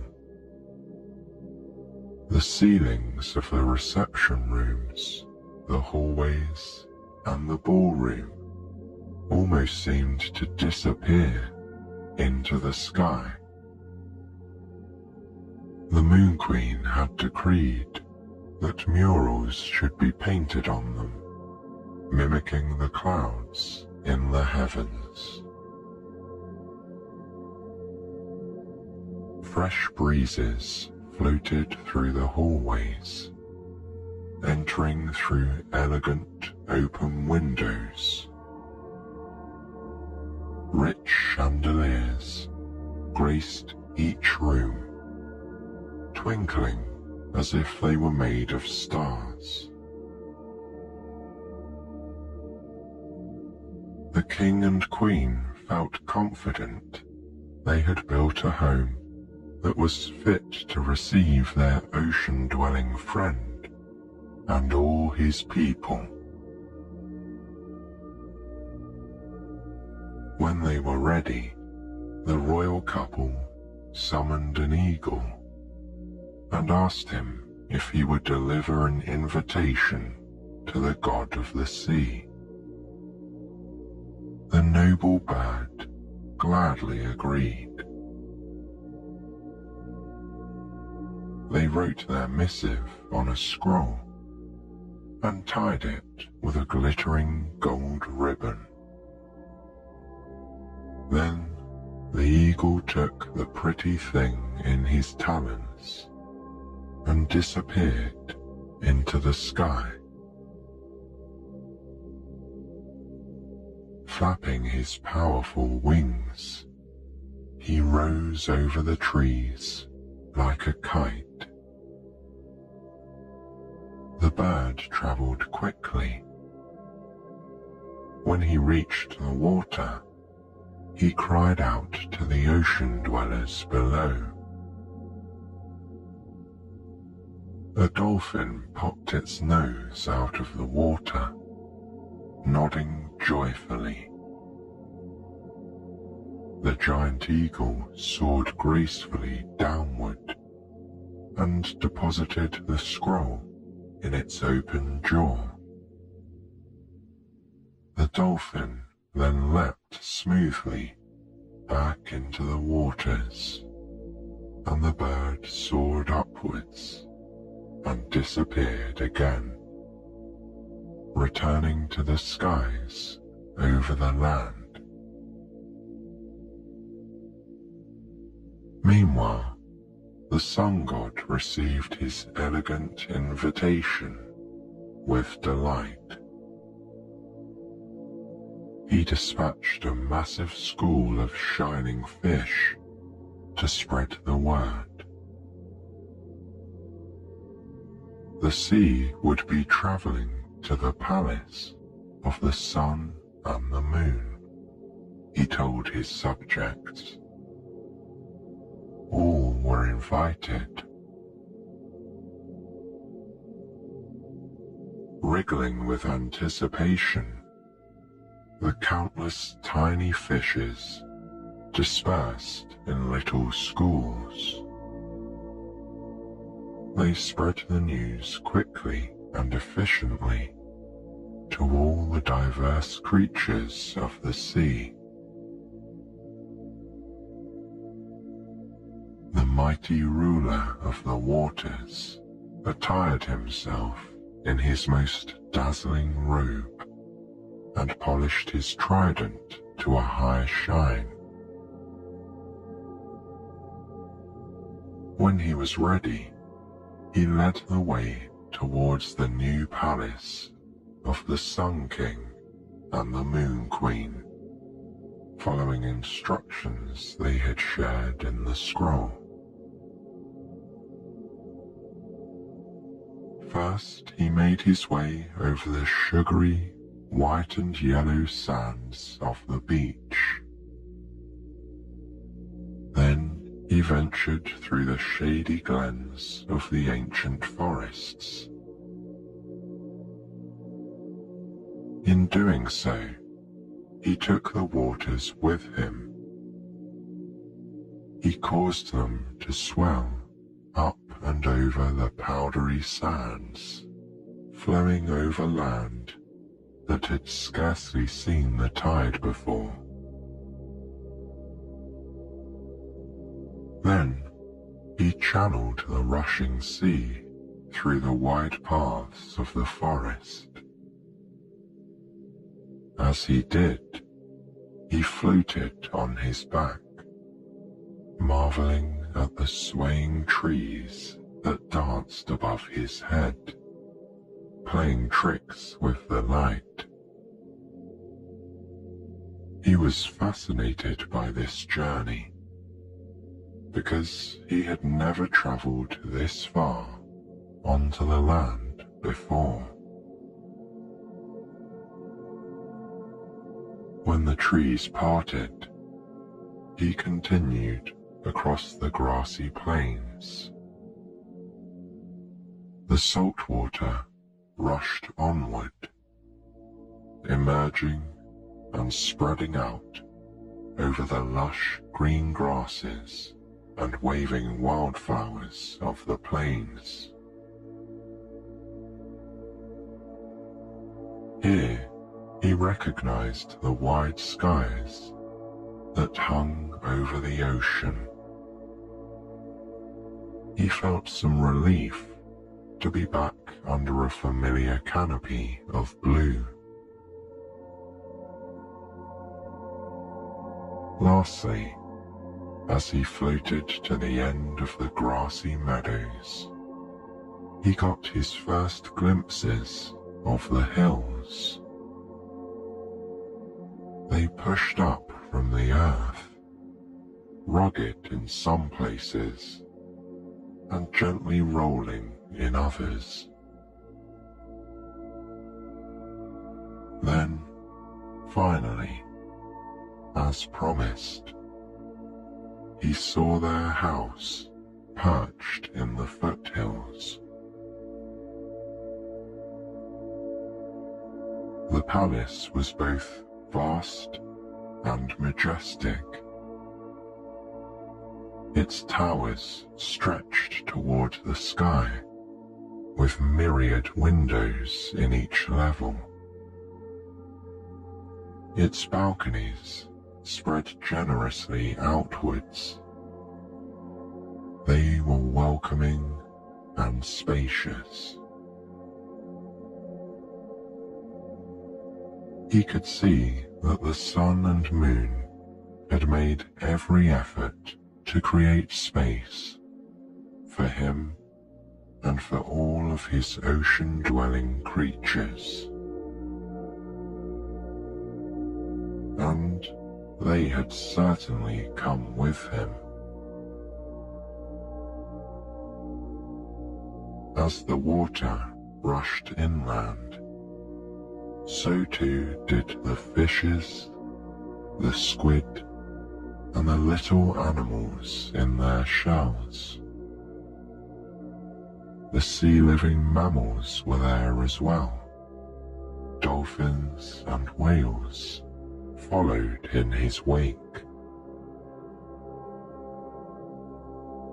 Of course, there were also mermaids, who were very plentiful in that time. In fact, the mermaids were probably the most excited of all, because they always enjoyed a fine party. Up in the foothills, the king and queen had been watching for their friend's arrival ever since the eagle returned.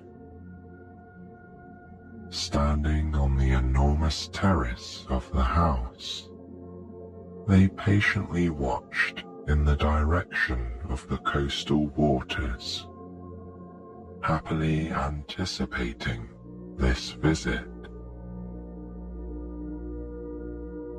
When the blue and green water finally came into view, rushing from the plains, the queen clapped her hands together with delight. She called out to the servants to prepare for their guests. All the doors were opened wide. The god of the sea arrived first, his cloak a vision of shimmering beauty, and his tridents sparkling in the rays that came from the sun. With him, the cool waters of the ocean, which were soon eagerly exploring the steps, and then the veranda. The gentle waves ran smoothly into the ground floor of the house, pooling quickly in every depression or crevice, then rising upward. This created a path for the ocean-dwelling creatures to enter. First came the little tiny ones, swimming freely in the first few inches of shallow waters that filled the ballroom. Like tiny emissaries, the animals quickly fanned out, taking in this strange new place. glistening in shades of silver and gold and blue and purple. They soon covered every room in the ground floor of the house. They shimmered over the elegant white finish of the marble floors, which lay beneath the waters. The king and queen stood and talked happily with the sea god while this was happening.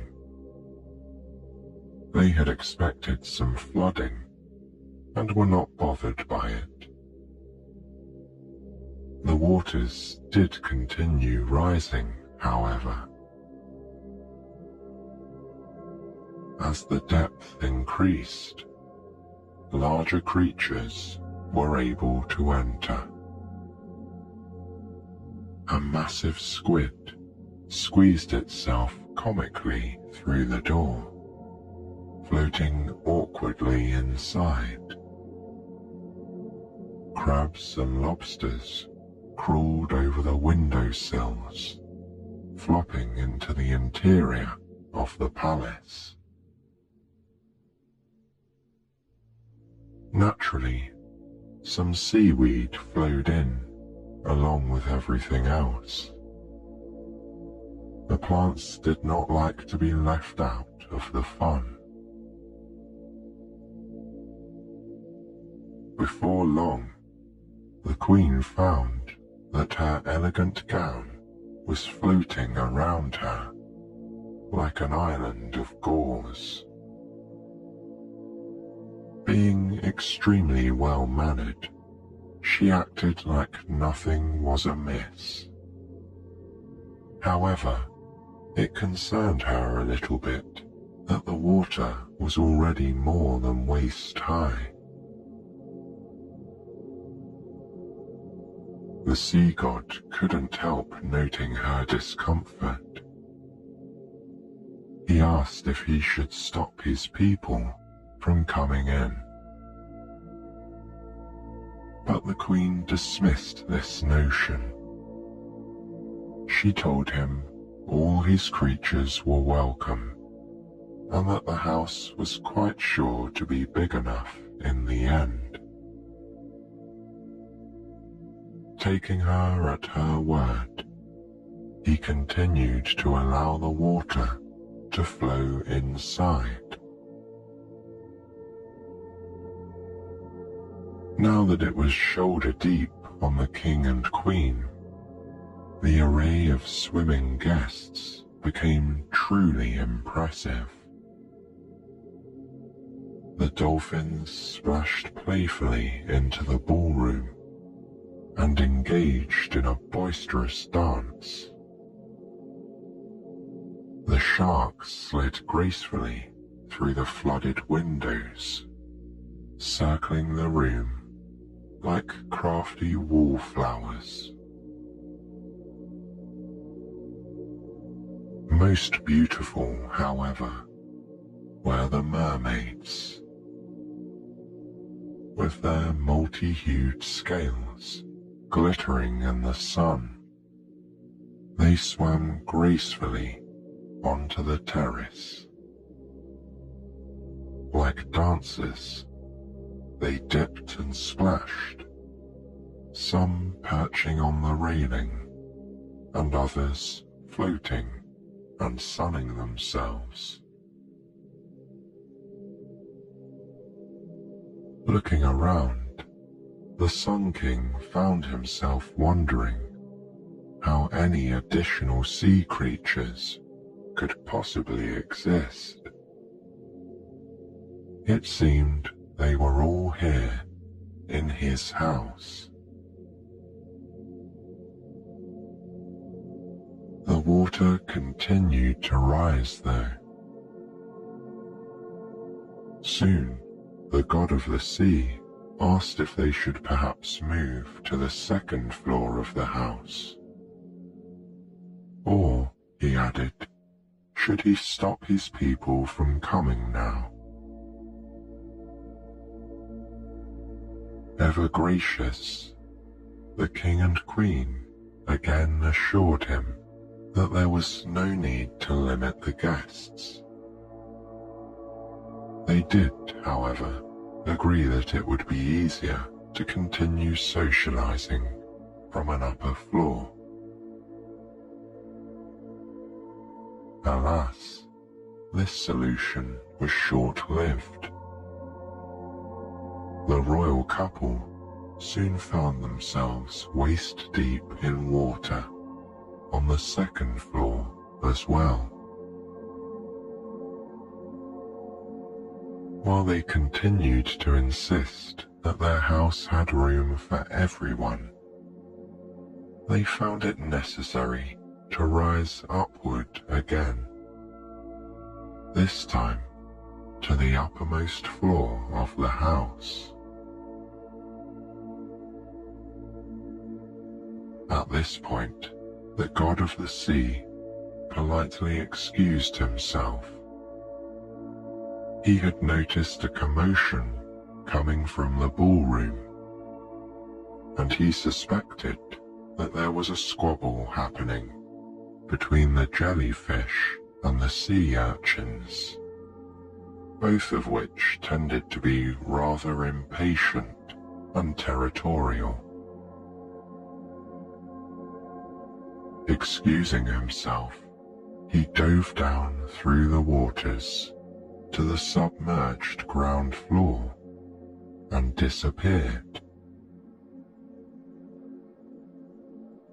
The Sun King and the Moon Queen tried to wait for him, but they found themselves treading water and retreated to one of the tall towers that jutted skyward out of the house. Slowly climbing the spiral staircase of the turret, they were only ever a few steps ahead of the rushing waves. Finally alone, they looked at each other with a rueful smile. It was obvious to both of them that, despite their hopes, their enormous house had not been big enough to receive the entire population of the sea. Peeking out the window at the top of the turret, they could see the party in full swing down below. As far as they could see, from their house to the distant beach, there was water covering every surface. As they stood there, trying to figure out what to do, the trusty eagle flew by. The Moon Queen called out to him and asked him if he might be able to rescue them from their predicament. Flapping his powerful wings, he hovered near the turret.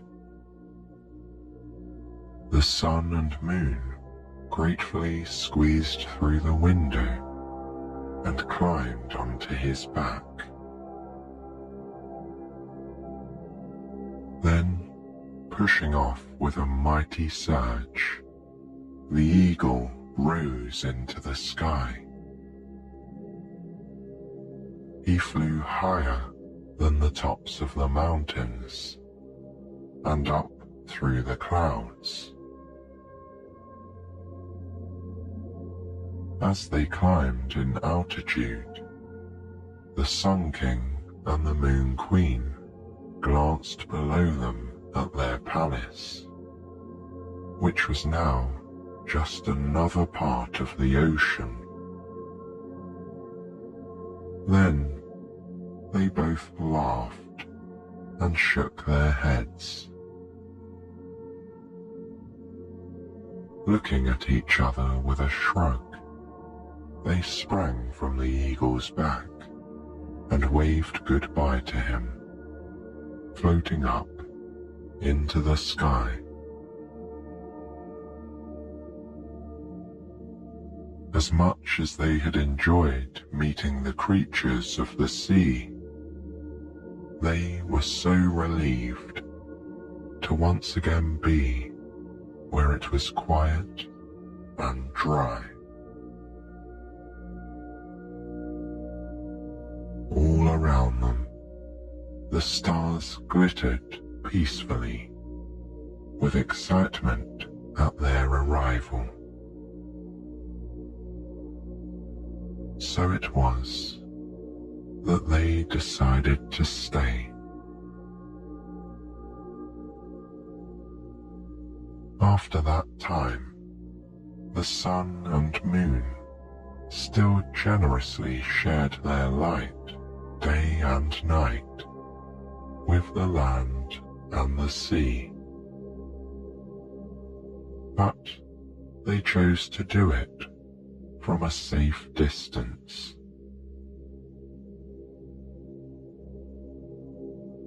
Forevermore, they made the sky their home, while the god of the sea spread out over his own watery domain.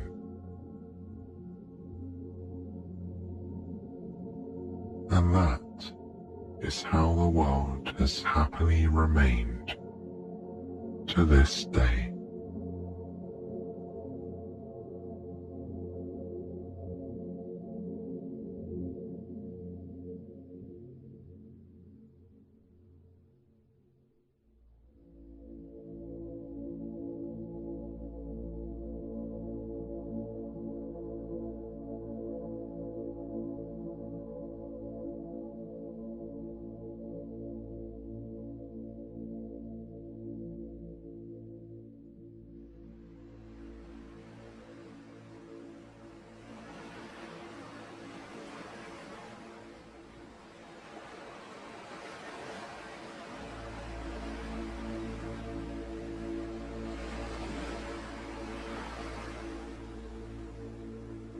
Every legend and every fairy tale has some kernel of truth to it.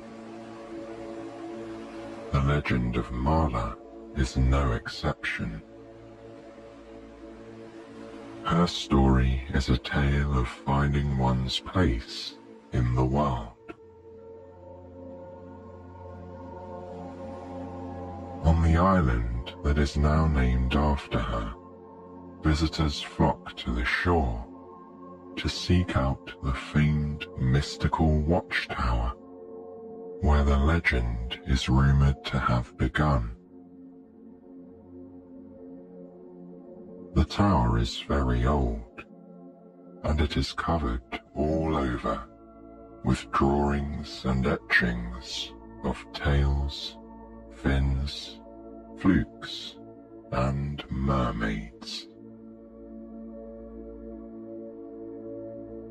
No one knows how old this tower is, or who made these markings. But one thing is for sure. They say the tower is from the legend of Marla, the girl who helped the underwater world and was rewarded in turn with a gift that she just couldn't refuse.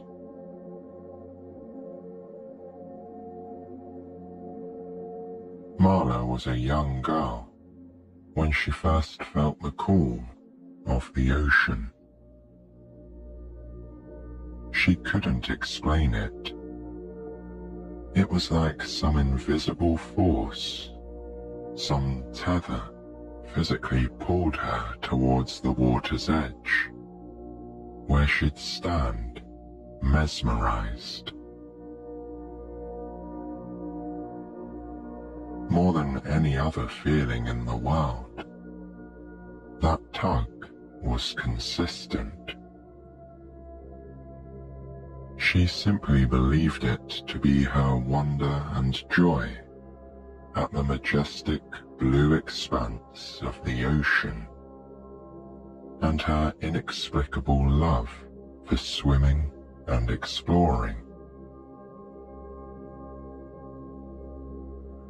Believing that every other child felt that same pull, Marla never really questioned it. She grew up in a small cottage in the southern Isles of the continent and was raised by a local healer named Louise. Most of the time, Marla was content. And yet, she always felt a little out of place, except when she was on the beach, near the water which called to her. She would feel that unseen tether pulling her to the shore at all hours of the day and night. And she would go to the water by the mysterious tower on the beach. It was set within the rocky cliffs that angled their way around the western side of the small island. Marla visited the secluded beach so many times as a child. Her guardian, Louise, chalked it up to a curiosity about nature. And so, as Marla grew older, Louise granted her more and more freedom to explore. Every moment of that freedom saw Marla swimming in the waters by the tower, that otherworldly structure decorated in exquisite etchings of mermaids and underwater life. There weren't many children her age in the village, so Marla didn't have many friends. At times, she longed for companionship and adventure. But when she was at the beach, or swimming in those sparkling cerulean waters, she felt like she was surrounded by things to explore. Sometimes she would comb the glittering expanse of sand for the rare and precious blue pearls that the island was known for. Nowhere else in the world had this kind of pearl. These pearls were larger than regular ones, and so beautiful, shining in shades of aquamarine and sky blue, that they were rumored to be the most wondrous things in all the world, either on land or in the water. If you were lucky enough to find one and pick it up, you could spend hours gazing at its shimmering iridescence, a kind of flickering bluish-green light that shone so brightly it almost seemed as if it was lit up from within. It was said that magic, real magic, the kind that made kingdoms quake and oceans roar, existed inside of those pearls. They must only exist in legend, Marla thought, as she had never seen one on any of her countless beach excursions. Neither had Louise, who had seen and done nearly everything that could be seen or done. Louise did have a few of the lesser pals, the smaller, duller sisters to the magical ones. The healer used them in her poultices and tonics, as even they had healing properties. If Marla were to say anyone was truly her friend, she would say that Louise was. Despite the age difference, or perhaps because of it, the two enjoyed their time together. Over the years, Louise had learned all of Marla's quirks. For example, the only kinds of food that Marla liked to eat were fresh vegetables, plants, or seafood.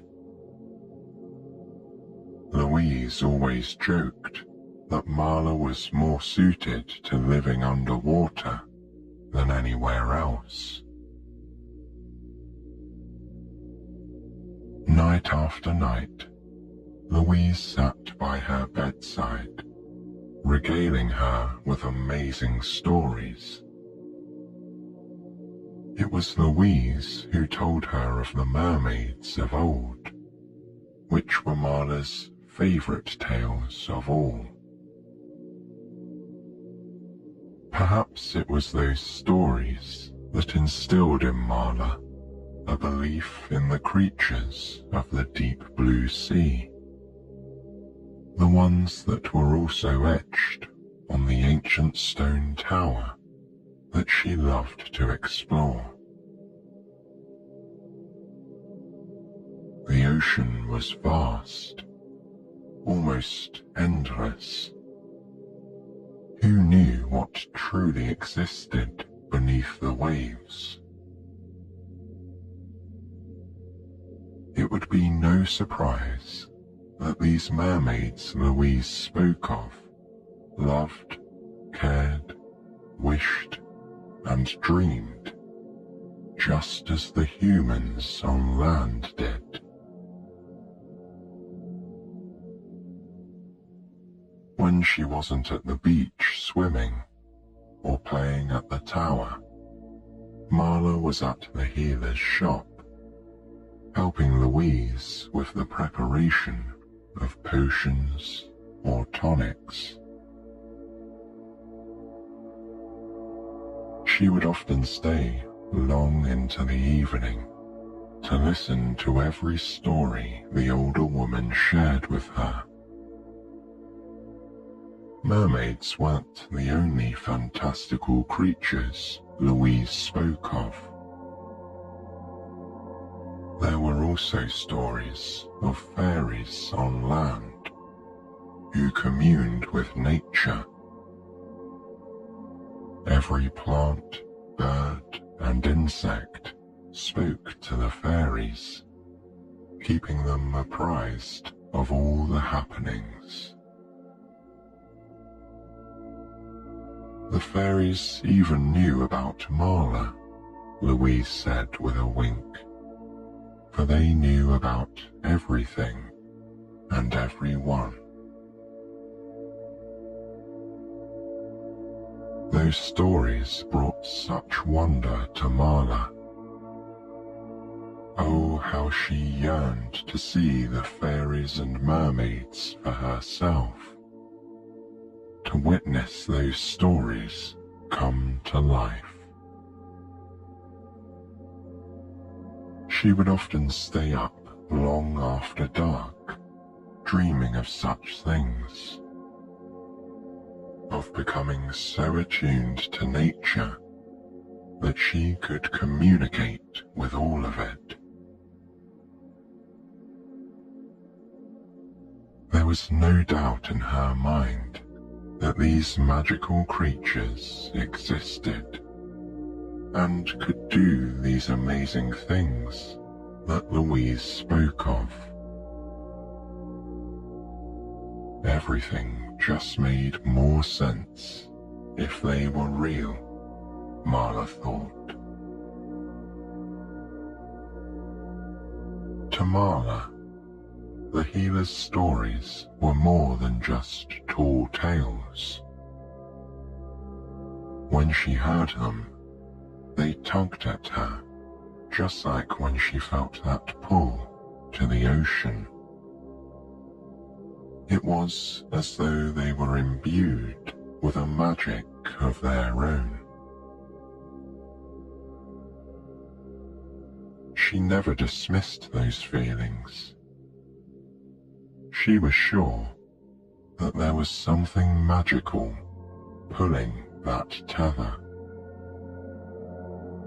And sometimes she even thought that she could hear whispers spoken to her whenever she was outside, especially near the beach.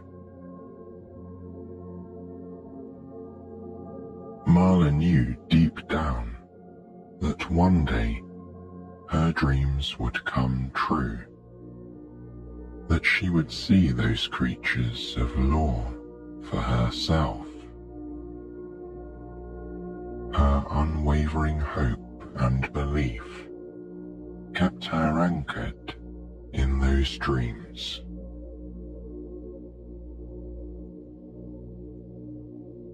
According to the legend, those dreams came true the day Marla felt the most earnest tug she'd ever felt. As usual, it brought her to the water's edge by the tower. Marla had been helping Louise plant flowers in her garden when it happened.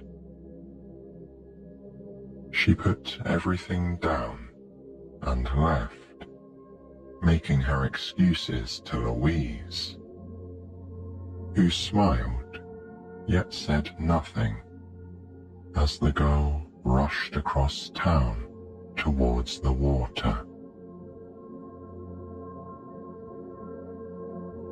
Marla was standing on the rocky shore right by the tower when the moment she'd been waiting for finally arrived. She saw a girl's head slowly rise above the water's surface. But this was no ordinary girl. A swirl of purple, blue, and green hair pooled around her, and a set of bright emerald green eyes stared into her own. Without even having to see the similarly coloured tail beneath the surface, Marla knew right then and there that this girl was a mermaid. Transfixed, Marla stared back until the mermaid waved her webbed hand, motioning for Marla to come towards her. Not wasting another moment, Marla splashed into the water and swam right for the creature, her excitement a tangible thing. Upon reaching the mermaid, it was all Marla could do not to stare at her beauty. She was so stunning. The mermaid opened her mouth to speak to Marla, only for a stream of garbled sounds to pour out. As Marla raised an eyebrow, clearly not understanding, the mermaid sighed, and then signaled for her to duck underwater, It was one thing to meet a real mermaid, but what happened next was even more extraordinary. The beautiful, ethereal mermaid brushed Marla's forehead with her fingertip. The second her smooth hand touched the girl's skin, there was a flash of green that pierced through the darkness of the water. And then, all of a sudden, Marla could see and hear everything, and she could breathe underwater. Her surprise and joy must have been evident. The mermaid grinned as she introduced herself as Vera. Marla could only glance around in awe at her surroundings, at the now crystal clear water. She could see far into the distance, and far below her. Each and every detail was rendered infinitely clearer and more nuanced. She could see every sliver of sunlight dancing through the water, each individual scale of every fish in sight, and the myriad glittering blue-green scales of Vera's tail. She was mesmerized by the way every flicker of movement sent shafts of iridescence into the water. And Vera's voice was a symphony of sound, traveling effortlessly through the water. It was simply astounding, more magical than anything Marla had imagined, even in her wildest dreams. Vera waited for a moment, giving Marla time to take in her heightened senses and adjust to the changes. Then she took the girl's hand in her own and asked her for help. She explained that Marla had been summoned here to the underwater kingdom, the world of the mermaids, for a reason. Vera told Marla that she was special. She could hear the call of the deep. That was why she had been chosen for this quest. And that also explained why Marla had always felt that inexplicable pull to the water. Marla listened, wide-eyed, as Vera began to recount the story of the Mermaid Queen. The Queen had lost a sacred heirloom. It was a string of blue pearls, the same pearls that Marla had heard about in stories. The Queen treasured this magical necklace, having worn it her whole life. It was priceless, and it had been missing for a while now. At last, the Queen had asked for help. she asked Vera to send out a call through the water and over the land. The mermaids knew that only those who loved the ocean and believed in the existence of their species could succeed in getting the necklace back. The call for help had gone out, said Vera, and now here they were. Marla was the only one who had shown up, without a trace of fear or trepidation, and with only wonder and bravery in her heart. Should the girl complete the task and help the Mermaid Queen, a generous reward would await her. Marla was amazed at this turn of events.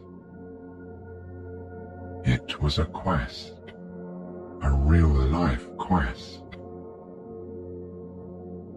She could hardly believe that she had been chosen for such an honor. She squeezed Vera's hand and beamed at her, telling her that, of course, she would help the mermaids. Besides, she knew the island like the back of her hand. Vera hugged Marla's neck, her tail swishing through the water as she wrapped around the girl in an embrace.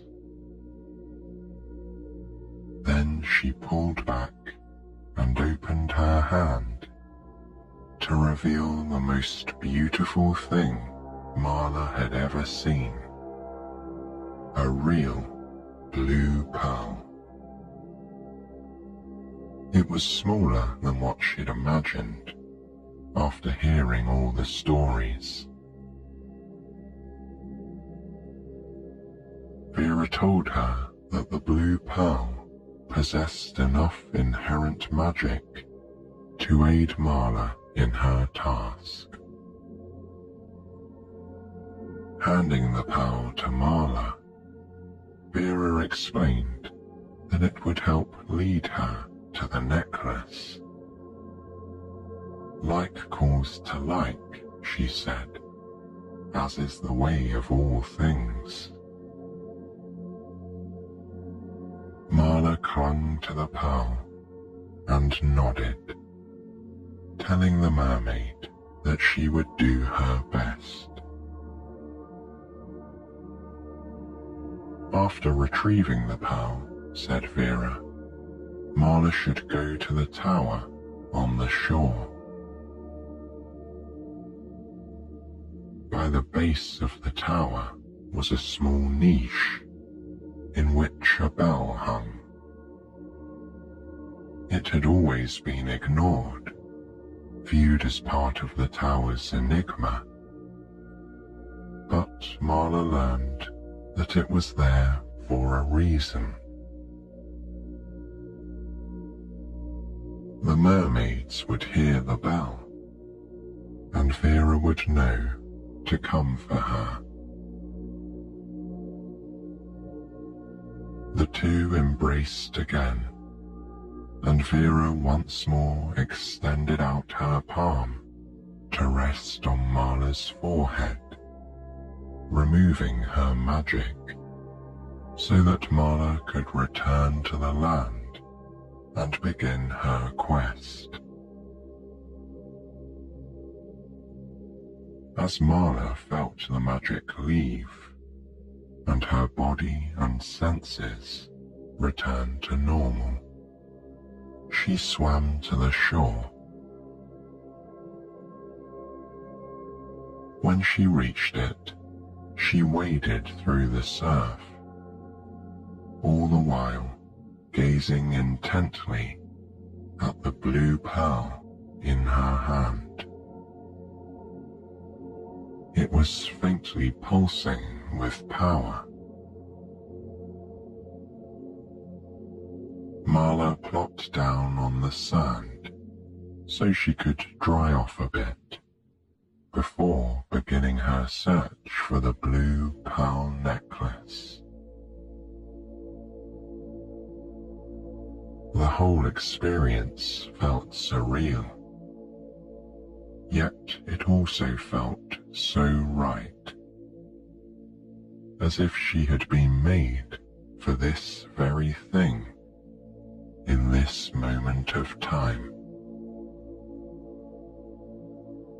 She couldn't think of a greater honor than to help the mermaids. And so, with the rest of the day ahead of her, she got to her feet. Clutching the pearl tightly in her hand, she began her search. She wasn't quite sure how the magic in the pearls worked, but she could feel the power of the one in her hand, and she assumed that it would increase the closer she got to the necklace. Marla decided that the best course of action would be to try different directions and see which produced the most intense reaction from the pearl. Choosing to go north first, she started to walk towards the center of town. The longer she walked, the less the pearl seemed to throb. Taking that as an answer, Marla then retraced her steps, and this time chose to go east. East took her along the rocky shore of the beach, and it didn't take much time at all for her to feel the decrease in the power of the pearl. Retracing her steps once again, and considering that south would lead her right back into the water, she then went west, past the tower by the cliffs. And sure enough, the pearl began to throb and hum in her hand, its intensity growing by the second. Delighted to be heading in the right direction, Marla sang a jaunty tune while she walked. By now, the sun was hanging high in the bright blue sky. She passed by beachside cottages and brilliant green clusters of palm trees, stopping to eat some of the delicate fruit. It tasted so sweet and juicy. Resuming her walk, it wasn't long before the pearl grew so hot and hummed so loud in her hand that she knew she had arrived at the place where the necklace must be. The area was a small grove of trees a little way inland, with ample shade. Marla began to comb the area, keeping her eyes peeled for that telltale glimmer of iridescent aquamarine, which would match the color of the pearl she carried with her.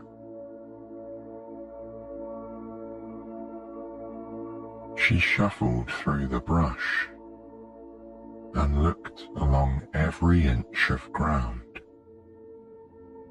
She circled every tree and searched every nook and cranny.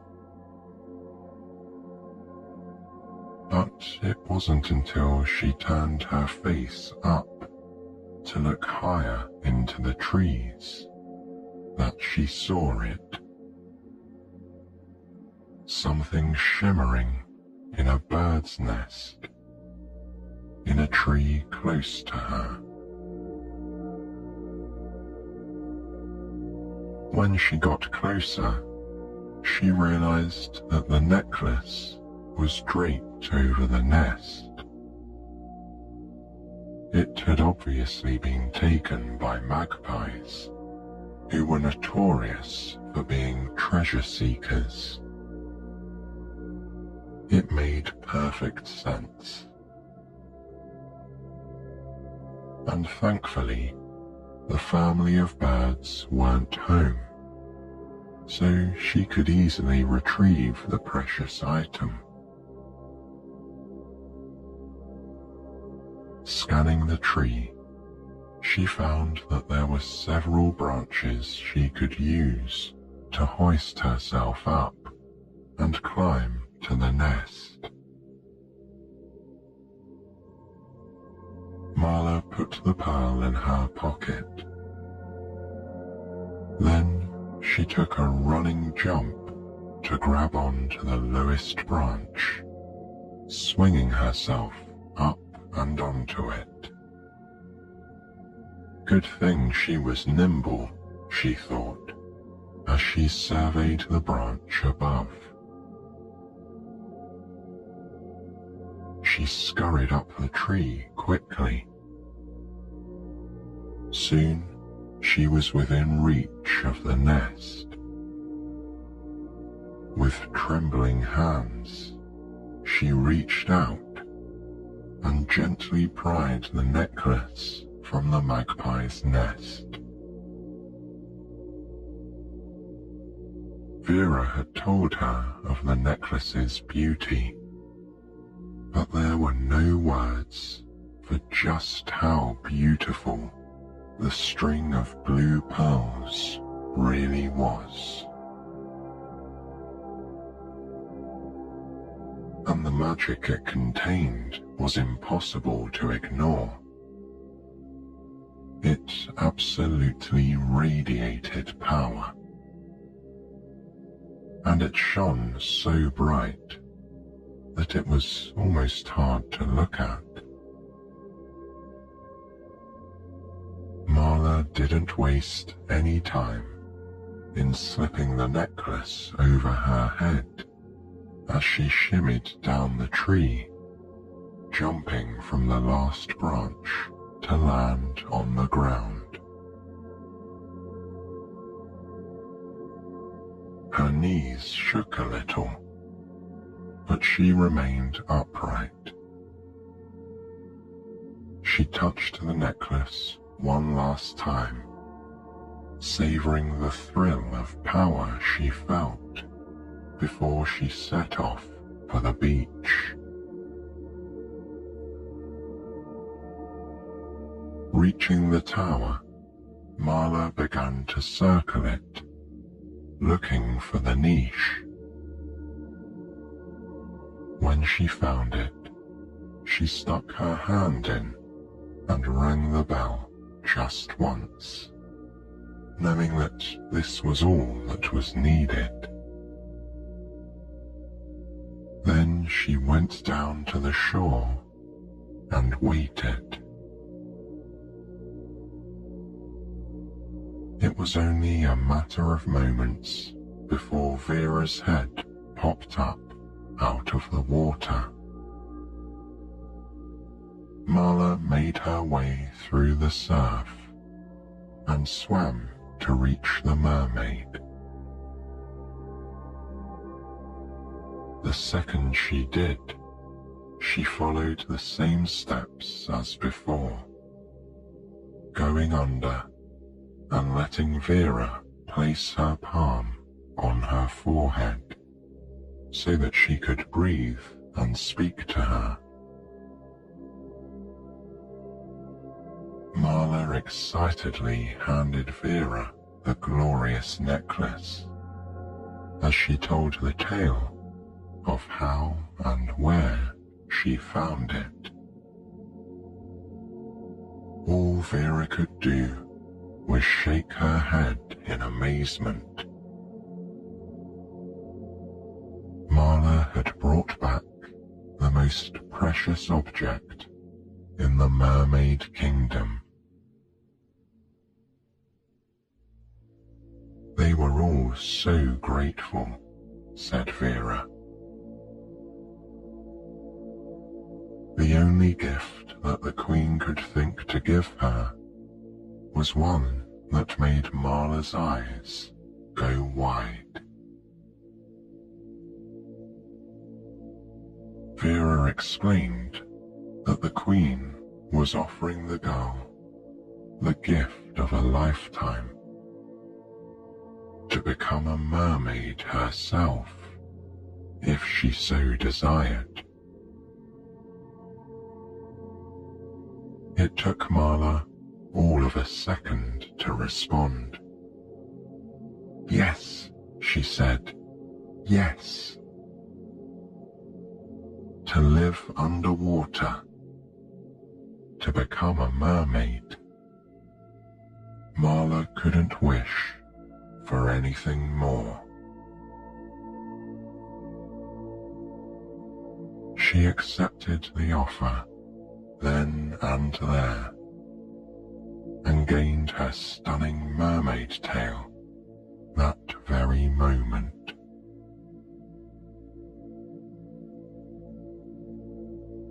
It is said that Marla found her people, the mer people that is, underwater.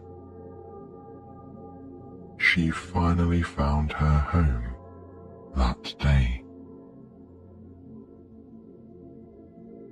That is the legend of Marla, the legend of a mere mortal, a human being, helping a kingdom and becoming a mermaid herself. It is a story of finding one's place in the world through the power of belief in magic and things unseen.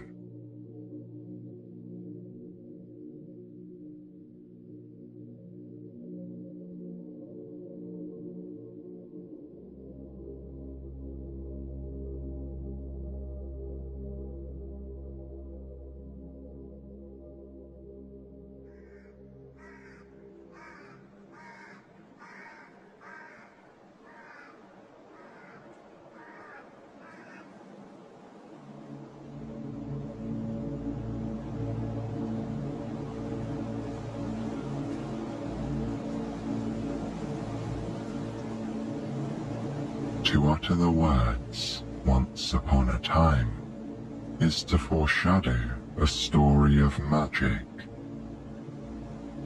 When we hear that familiar phrase, we know there will be heroic and brave characters, or that we're about to discover an enchanted castle, resting under a spell. But beyond the royal matches and courageous quests of those well-known tales, once upon a time, there was an even deeper magic. It thrived quietly, unobserved, in the wild places beyond the castle walls. There, it was free to do its work, out of the sight of normal people. Some of the unsung heroes in the world of Once Upon a Time were familiarly known as witches, and it's no secret they didn't have a very good reputation. Cast as the villain in more than one story of princes and princesses, these wise women of magic were often regarded with suspicion and mistrust. However, anyone who truly learned the secrets of their arts also knew that witches did a lot of good, even if they rarely received any credit. While they were solitary figures by nature, these dames of the enchanted world did not do their work without companionship. Although human visitors were scarce, almost every witch eventually adopted some type of animal familiar. Now, we tend to think of witches and cats as being linked, but the truth is that cats are creatures of civilization. They live and thrive near people. In keeping with their taste for privacy, witches prefer animals who crave the secrecy of the hidden places where a wise woman can best do her work. This brings us to our story.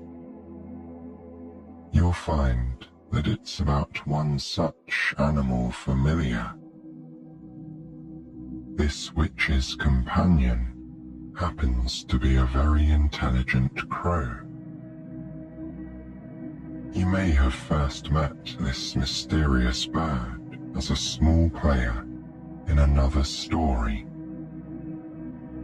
But now you will hear the bird's own beautiful, dark tale. Let's go back to a new kind of beginning. It starts with the practitioner of good magic, who claimed the crow as her friend.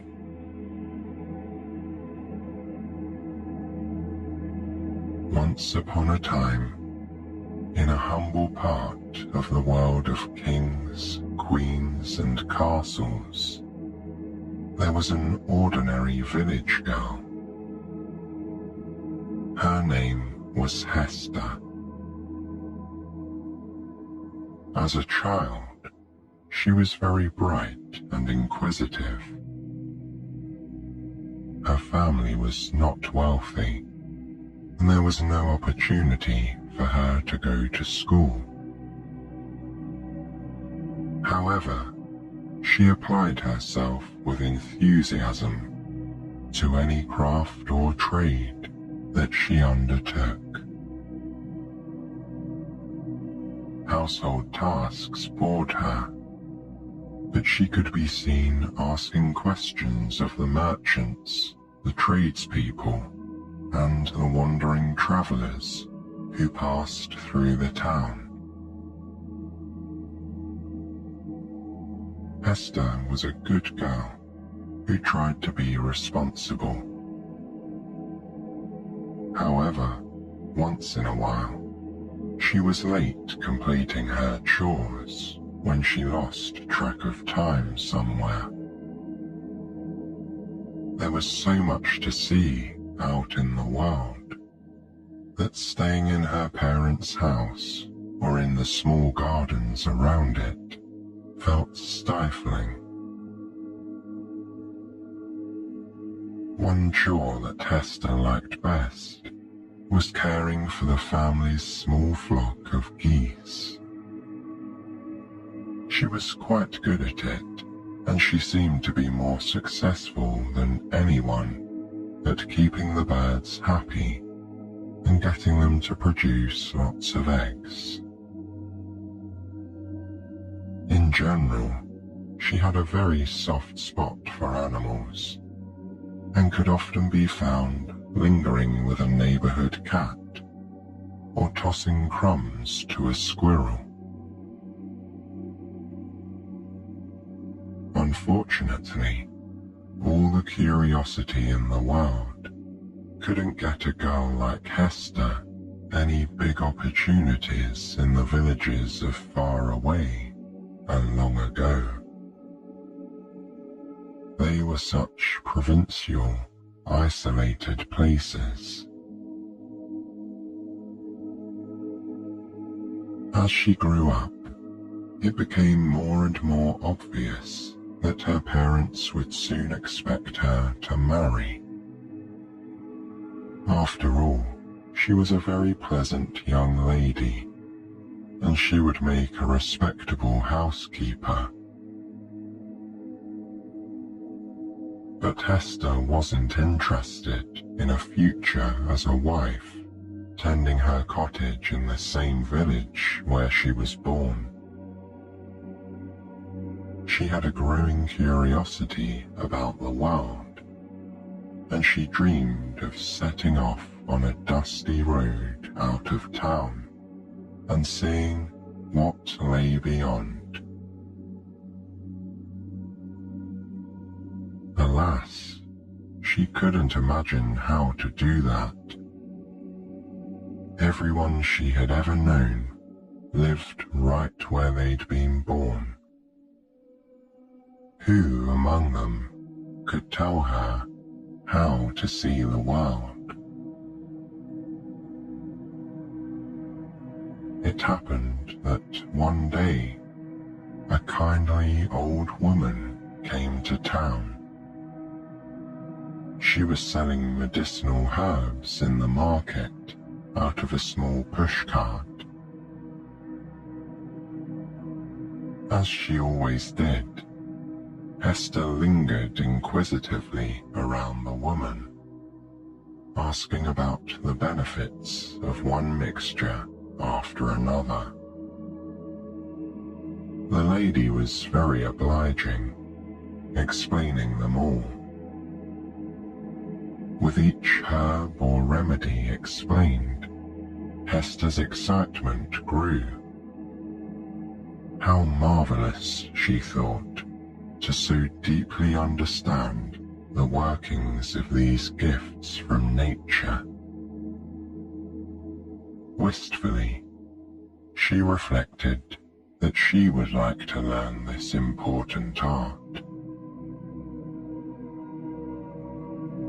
Later, as she was tending to her geese, Hester saw the same old woman walking away from town and taking the small path into the forest. All at once, she was seized with the desire to follow her, and perhaps beg the lady to teach her. Hester knew that her parents would be fine without her help around the house. She would have been getting married and leaving soon anyway. Why settle for a future as a wife when she could be a botanist and a healer? With the impulsiveness of youth, she decided to follow on the heels of the mysterious old woman. As night fell and her parents went early to bed, Hester quickly packed a little bit of food and a change of clothing in a cloth bag and slipped out the door. Taking a lantern from the front step, she hurried off in the direction of the forest path. She felt sure that with her youthful speed, she could catch up with the woman on the trail through the woods. Hester walked boldly into the embrace of the forest. The lantern casting a glow to light her way. She'd been down this path many times before, and had played in the woods as a child. But it was not very long before she'd travelled further than she had ever done before. With the leaves rustling in the darkness, and the moon casting an eerie light through the gnarled tree branches, she began to doubt herself a little bit. She pushed down her worries. At this point, she told herself, she must surely be catching up. Such an elderly woman could not go very fast, she reasoned. She was sure that if she kept up her pace, she would come upon the stranger fairly soon. Hester imagined stumbling upon the lady any minute, perhaps curled up by the smouldering ashes of a cosy campfire. The path became faint, and eventually Hester's lantern burned out. Having come too far to turn back, the girl bravely put one foot in front of the other, using the silvery moonlight and her sense of touch to guess where the cleared path continued. She was now deep in the forest. As the shadows danced around her, playing tricks on her mind, she began to truly regret this adventure. But there was no good place to stop now.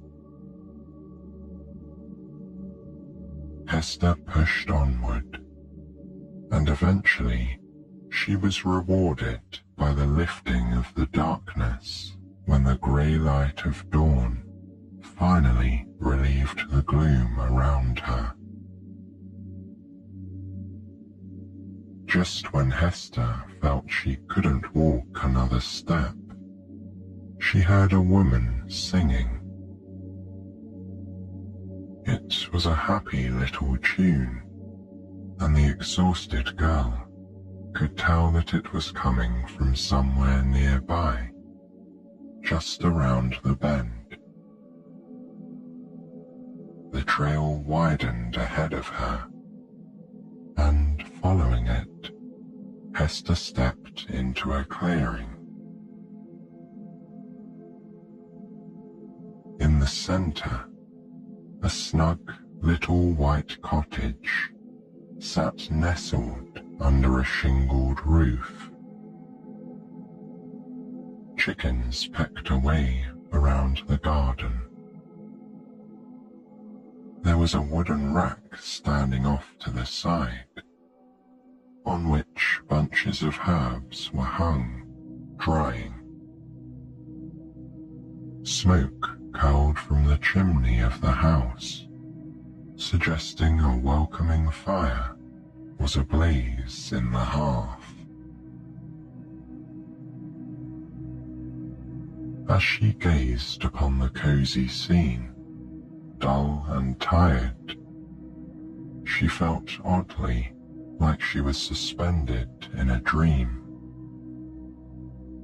Blossoms drifted lightly through the air, borne upon sweet breezes.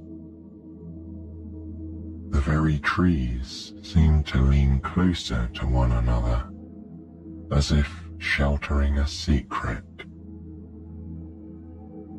From somewhere in the yard, the delicate sound of wind chimes floated towards her. Hester didn't know how long she stood there, but she was pulled from her reverie by the sight of the old woman she'd been following, who emerged from the cottage. The lady saw her and appeared oddly unsurprised to find Hester in her garden. Gazing thoughtfully, the kindly-looking lady stood drying her hands on an apron that was tied around her waist. She seemed to be considering the girl carefully. Hester didn't say a word, examining her as well. She took in the woman's long grey hair, tied back loosely, and her well-worn shoes and simple clothing. More than anything, she felt her intelligent gaze appraising her from head to toe. Before Hester could formulate an explanation for her uninvited visit, the woman nodded as if satisfied. Then, behaving like it was the obvious course of action, she told Hester to come along inside and have some breakfast. This was the beginning of Hester's new life, for even she hadn't really thought deep down that she was merely following the old woman to make a short visit. A bed was made up for the new arrival, and the girl settled right into life at the cottage.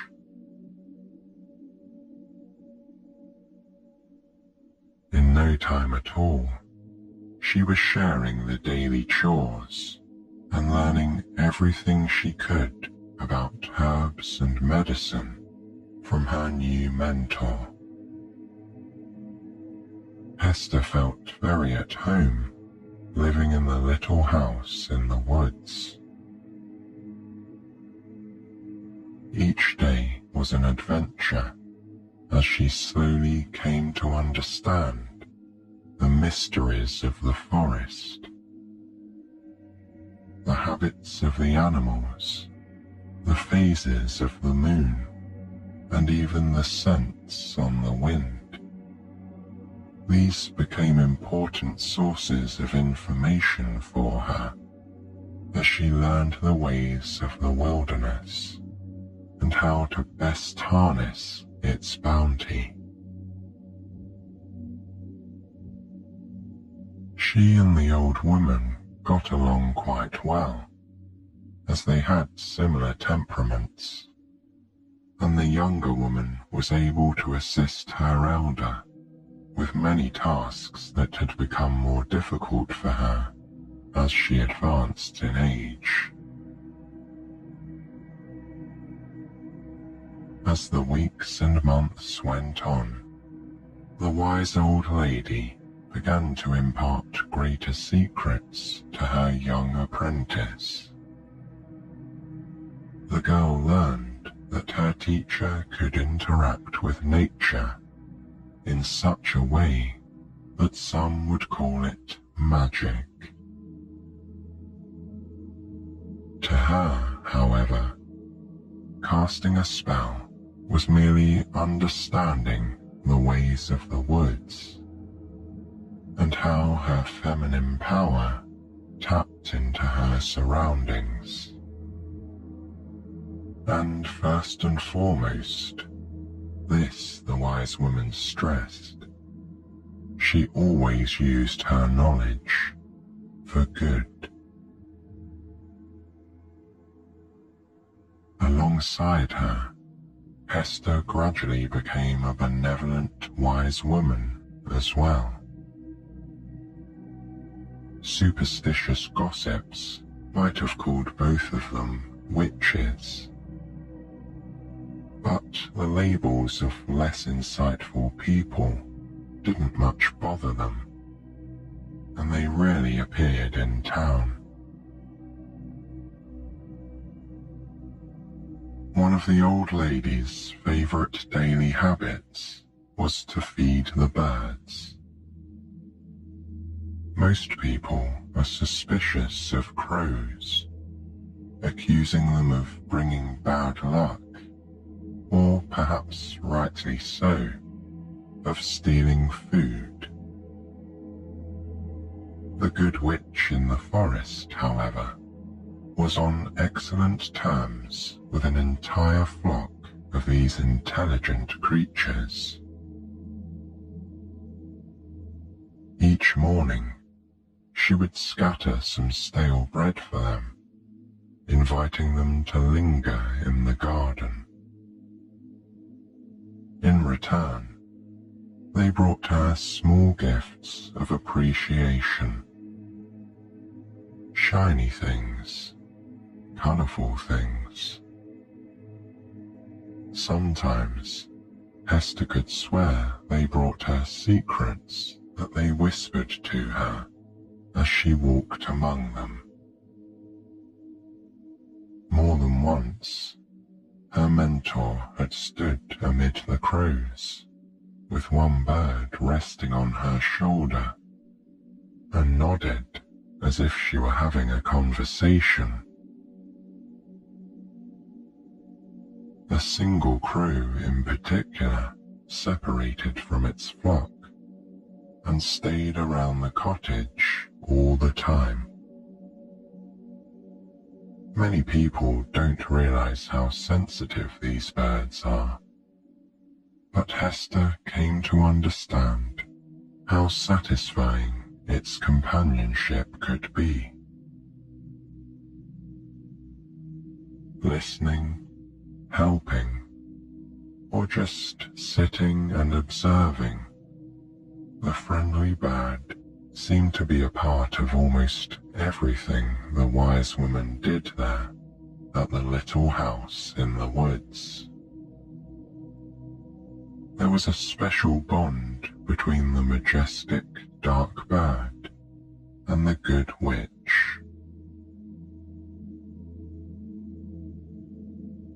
The seasons continued in their unending cycle, and one year blended into another. Then, one day, the witch told Hester that the time had come when she would leave the cottage in the woods and journey to live with her sisters. She was leaving the cottage to Hester to carry on her work. The younger woman was nervous about the idea of losing her mentor. After all, she protested, she had so much to learn. At this, the grey-haired old lady shook her head kindly. She told Hester that she underestimated herself, and that she had learned everything she needed to know in order to take her place as the wise woman of the forest. She urged her student to trust herself and what she had become, because she was worthy of this place and its precious magic.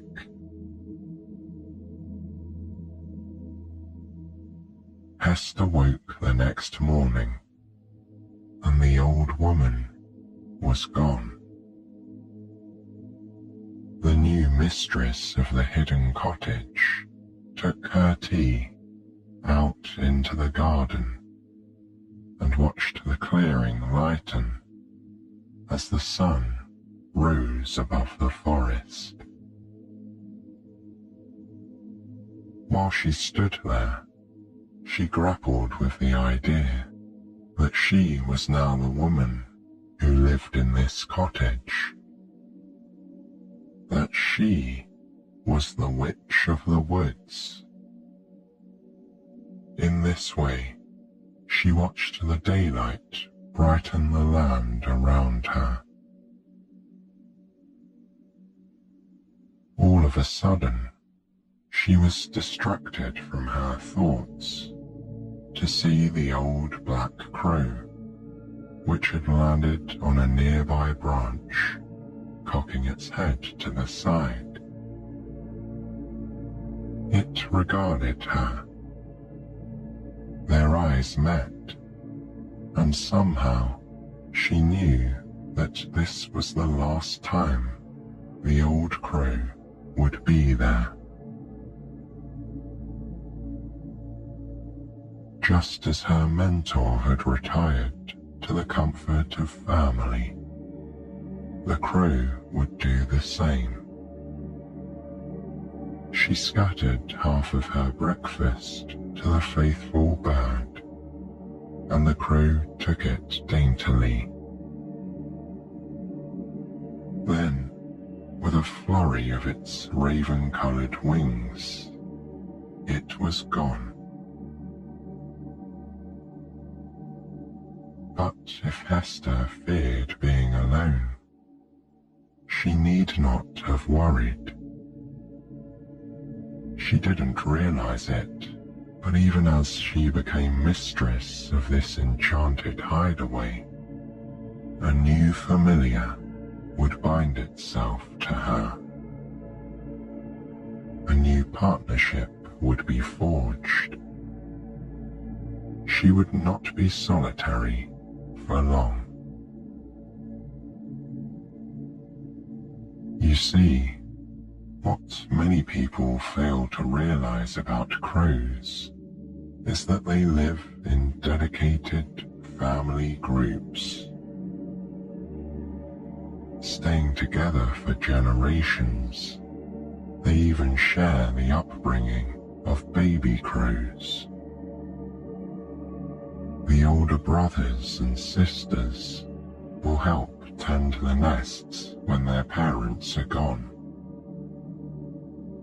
Crows will flock together, sometimes in the thousands, to sleep at night. These groups of birds are unique to all lovers, having their own dialect. What might sound like a plain call, or a click, or a rattle to a human ear, is nonetheless a language of love. On the occasions when crows must join new flocks, they also have to learn a new dialect in order to fit in. As intelligent as they are, and as much as they are bound to one another, crows also pass down knowledge from one generation to the next. The lessons of life and the warnings of the elders benefit their children and their children's children. And that is how Hester came to have a trusty new friend. When her mentor bequeathed Hester the cottage, the elder crow returned to its flock for good. However, the retiring crow passed the witching legacy onto one of its children. One of the most intelligent, the most sensitive, and the most curious of the old crow's offspring was dispatched with the sacred duty of assisting Hester in her work.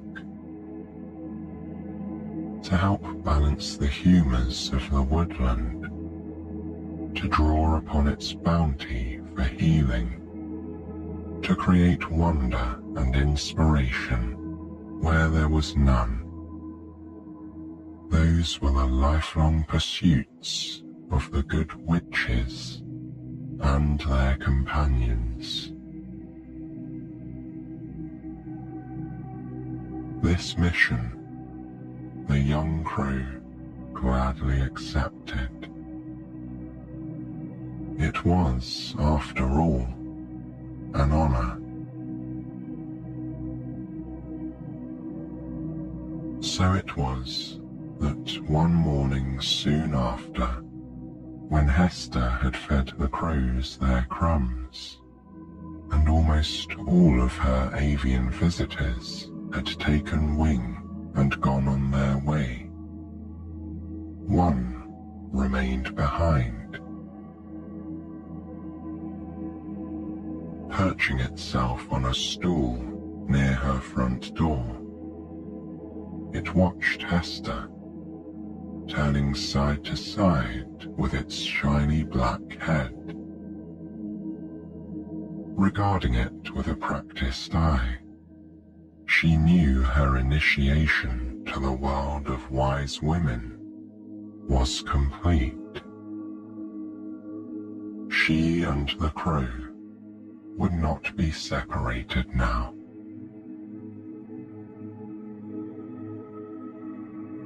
Hester and the crow grew in their wisdom and their friendship as the years went on.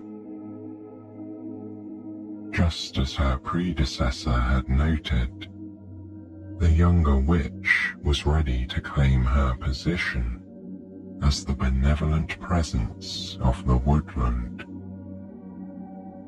She had learned so many important lessons from the older woman, and the most important one of all was that the forest was her best teacher. Even as Hester continued the traditions of her mentor, she made her own discoveries, using secrets that she had learned from the whispering voice of nature. Here, far from the interference of humans, the ways of the old forest were at their most powerful. Hester occasionally took her remedies to town, offering relief to more than one ailing grandfather or feverish child. When people lost their direction in the forest, she found ways to silently help them find their footing again. When grieving hearts crossed her path, she tried her hardest to heal them. Through it all, she did everything in her power to protect her secret world and the animals who made it their home. In all of this, the crow was her main helpmate. It delivered messages, surveyed the land from the sky, and kept her apprised of goings-on in the forest. In this way, the seasons waxed and waned, and she and the crow grew older together.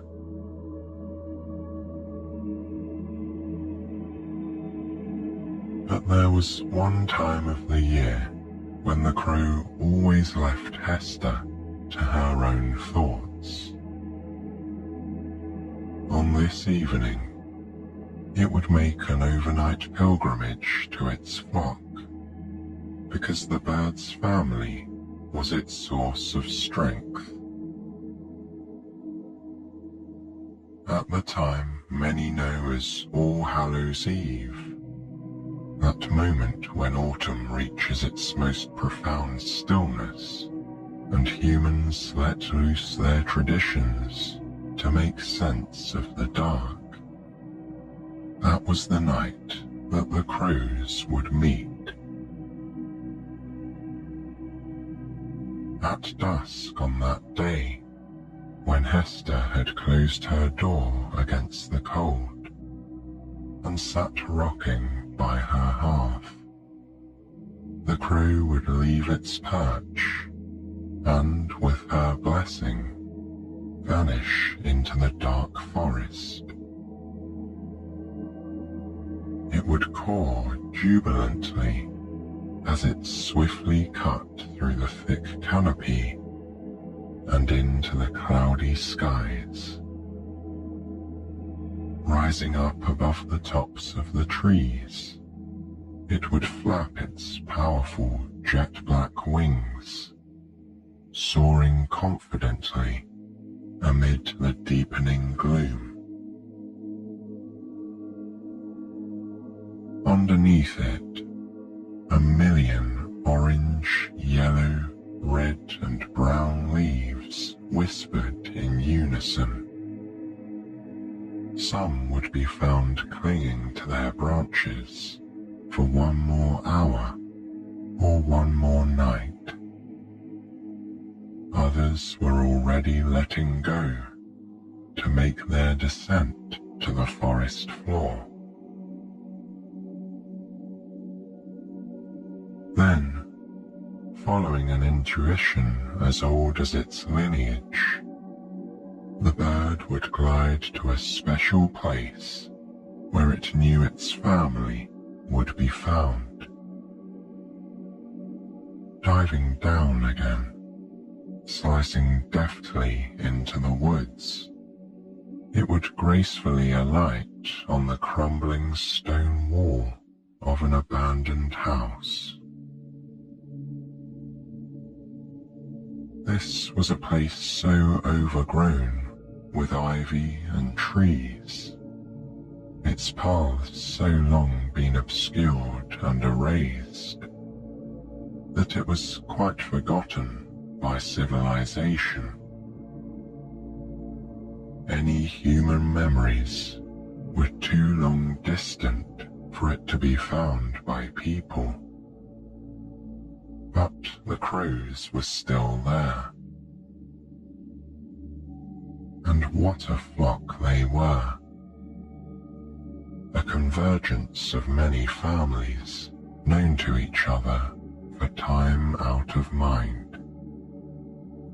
A group cemented by the great-great-great-grandparents of the birds who now gathered in this spot. Like a living manifestation of midnight, they gently descended upon the old stone ruin in an ebony blanket. Then, turning to greet each other, these crows of long acquaintance would begin exchanging their latest news. One elder of the flock might relate how she had soared high above the treetops for many miles, observing the little villages, each separated from the other, like an island in a sea of trees. She would marvel at the knowledge that these people could live their entire lives within their little towns in just this manner. Humans were so limited in their scope, she might say, woefully. A younger, more daring crow would tell its brothers and sisters about the summer journey it had made to reach the edge of the forest and see the ocean. When the land-dwelling bird got there, he would have seen a vast stretch of glittering blue water and encountered many large white gulls. The gathered flock would chatter and exclaim at this wondrous story of faraway places. One very humorous member of the flock would probably tell a story of how he and some friends had alarmed people upon the road by throwing down nuts to crack upon the path at their feet. Then, while the people were gathering their wits, the crows might have banded together to snatch bread from their wagons. This story of foolish behavior would, of course, elicit mild disapproval from the older generation of birds who were listening in. One memorable year, Hester's crow shared the most amazing story of all. In service to its mistress, the faithful bird had tried to help a group of royal princes who had accidentally become enchanted and turned into swans. Unable to reverse the spell, Hester had asked her familiar to show their sister a method to break the enchantment. Alas, the crow related, the task she had taken on was to be a long one. The bird would have to keep watch over her for some time. In the years following, the crow would tell them how the story had ended, with triumph and love. At this type of story, there was much expression of admiration among the gathered families. The role of a witch's familiar was a sacred and important one. The valiant efforts of one member of the family brought status to all the rest. When all the year's stories had been told, and the greetings fully exchanged, the group always took flight together. Rising in a heavy mass of feathers, the crows dispersed into the air, once again levitating above the trees and reshaping themselves into a dark mantle. As the wispy clouds hid and then revealed the moon, the individuals in the sea of birds flapped their wild wings and headed across the thick carpet of trees, watching All Hallows' Eve unfold beneath them. Within the forest, the animals were alive to the oncoming chill of winter. They scurried and climbed. They burrowed and buried. They took in the peculiar mixture of dead leaves from the ground and wood smoke from the towns. They made haste to get ready for the oncoming lean season because they sensed it in the air. Soaring over the towns, the crows could observe the strange customs of the people below. There were bright, crackling bonfires to be seen lighting up the farms and the villages. Cakes and other harvest-time delights were being shared and celebrated. costumes were being paraded about, partly to hide their wearers from evil spirits, and partly to entertain their neighbours. Jack-o'-lanterns grinned their unapologetic and lopsided smiles, illuminating the darkness with their foolishness. All this the crows quietly observed from up high. Under the cover of darkness, and in the midst of these revelries, they were invisible, masters of stealth, creatures of the deepest night, but also brothers and sisters, parents and children, and keepers of a tradition older than those that these villagers knew. Just as the humans sensed the turning point in the year, so did the animals. It's just that the birds truly understood that the season's most profound purpose was to reconnect with those who came before and bring them full circle to those who were present.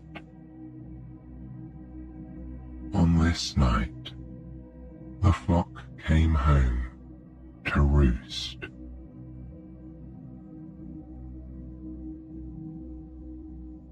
When they had surveyed their forest territory, and the night of All Hallows' Eve was waning, the crows always turned and moved homeward. The night would be quiet now, as the human revelers disappeared behind their front doors. The towns extinguished their flames, and the villagers returned to their warm beds, dreaming of tricks and treats. In the forest, the nocturnal animals went about their usual tasks, hooting and scurrying, hunting and gathering. Then, some years, the clouds pulled away, and with dawn imminent, the moon appeared briefly at her finest. The luminous glow from the sky might reflect on the waterways below, creating silvery veins that twisted through the sparser areas of the landscape. Looking down upon it, the crows would have a feeling of peace. All was as it should be in the world below.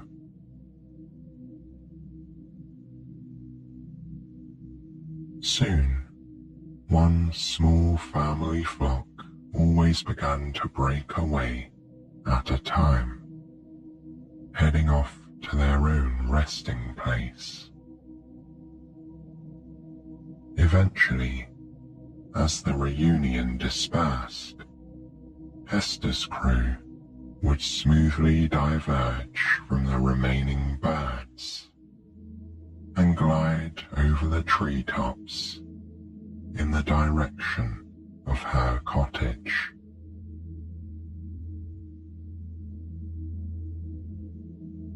When the journey ended, the bird would find the garden was still quiet.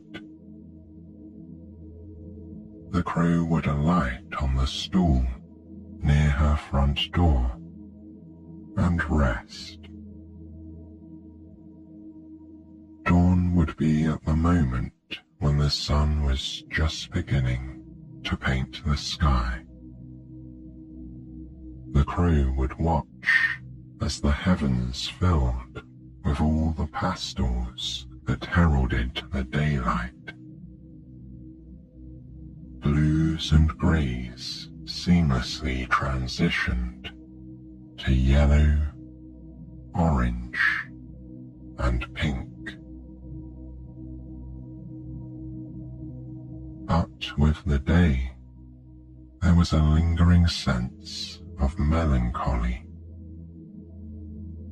The crow always felt that with the departure of night, the most secret places of the wilderness were temporarily lost. The cover of darkness was such a good friend to magic. But Hester did her best work in the sunlight. The crow's most earnest wish was to continue to help her in manifesting the good magic that followed her wherever she went. Until this time next year, the crow would dedicate itself to that task. And now, because these wild places must remain hidden, we will leave Hester and her crow at this point in the story to live their lives in peace. You must realize, of course, that it's never really at an end. For every enchanted prince or princess, for every distant kingdom, and for every quest, there is another, deeper fairy tale underneath. The true current of magic doesn't end with a palace wedding or a broken spell. It is a river that never runs dry. And that tale will go on forever.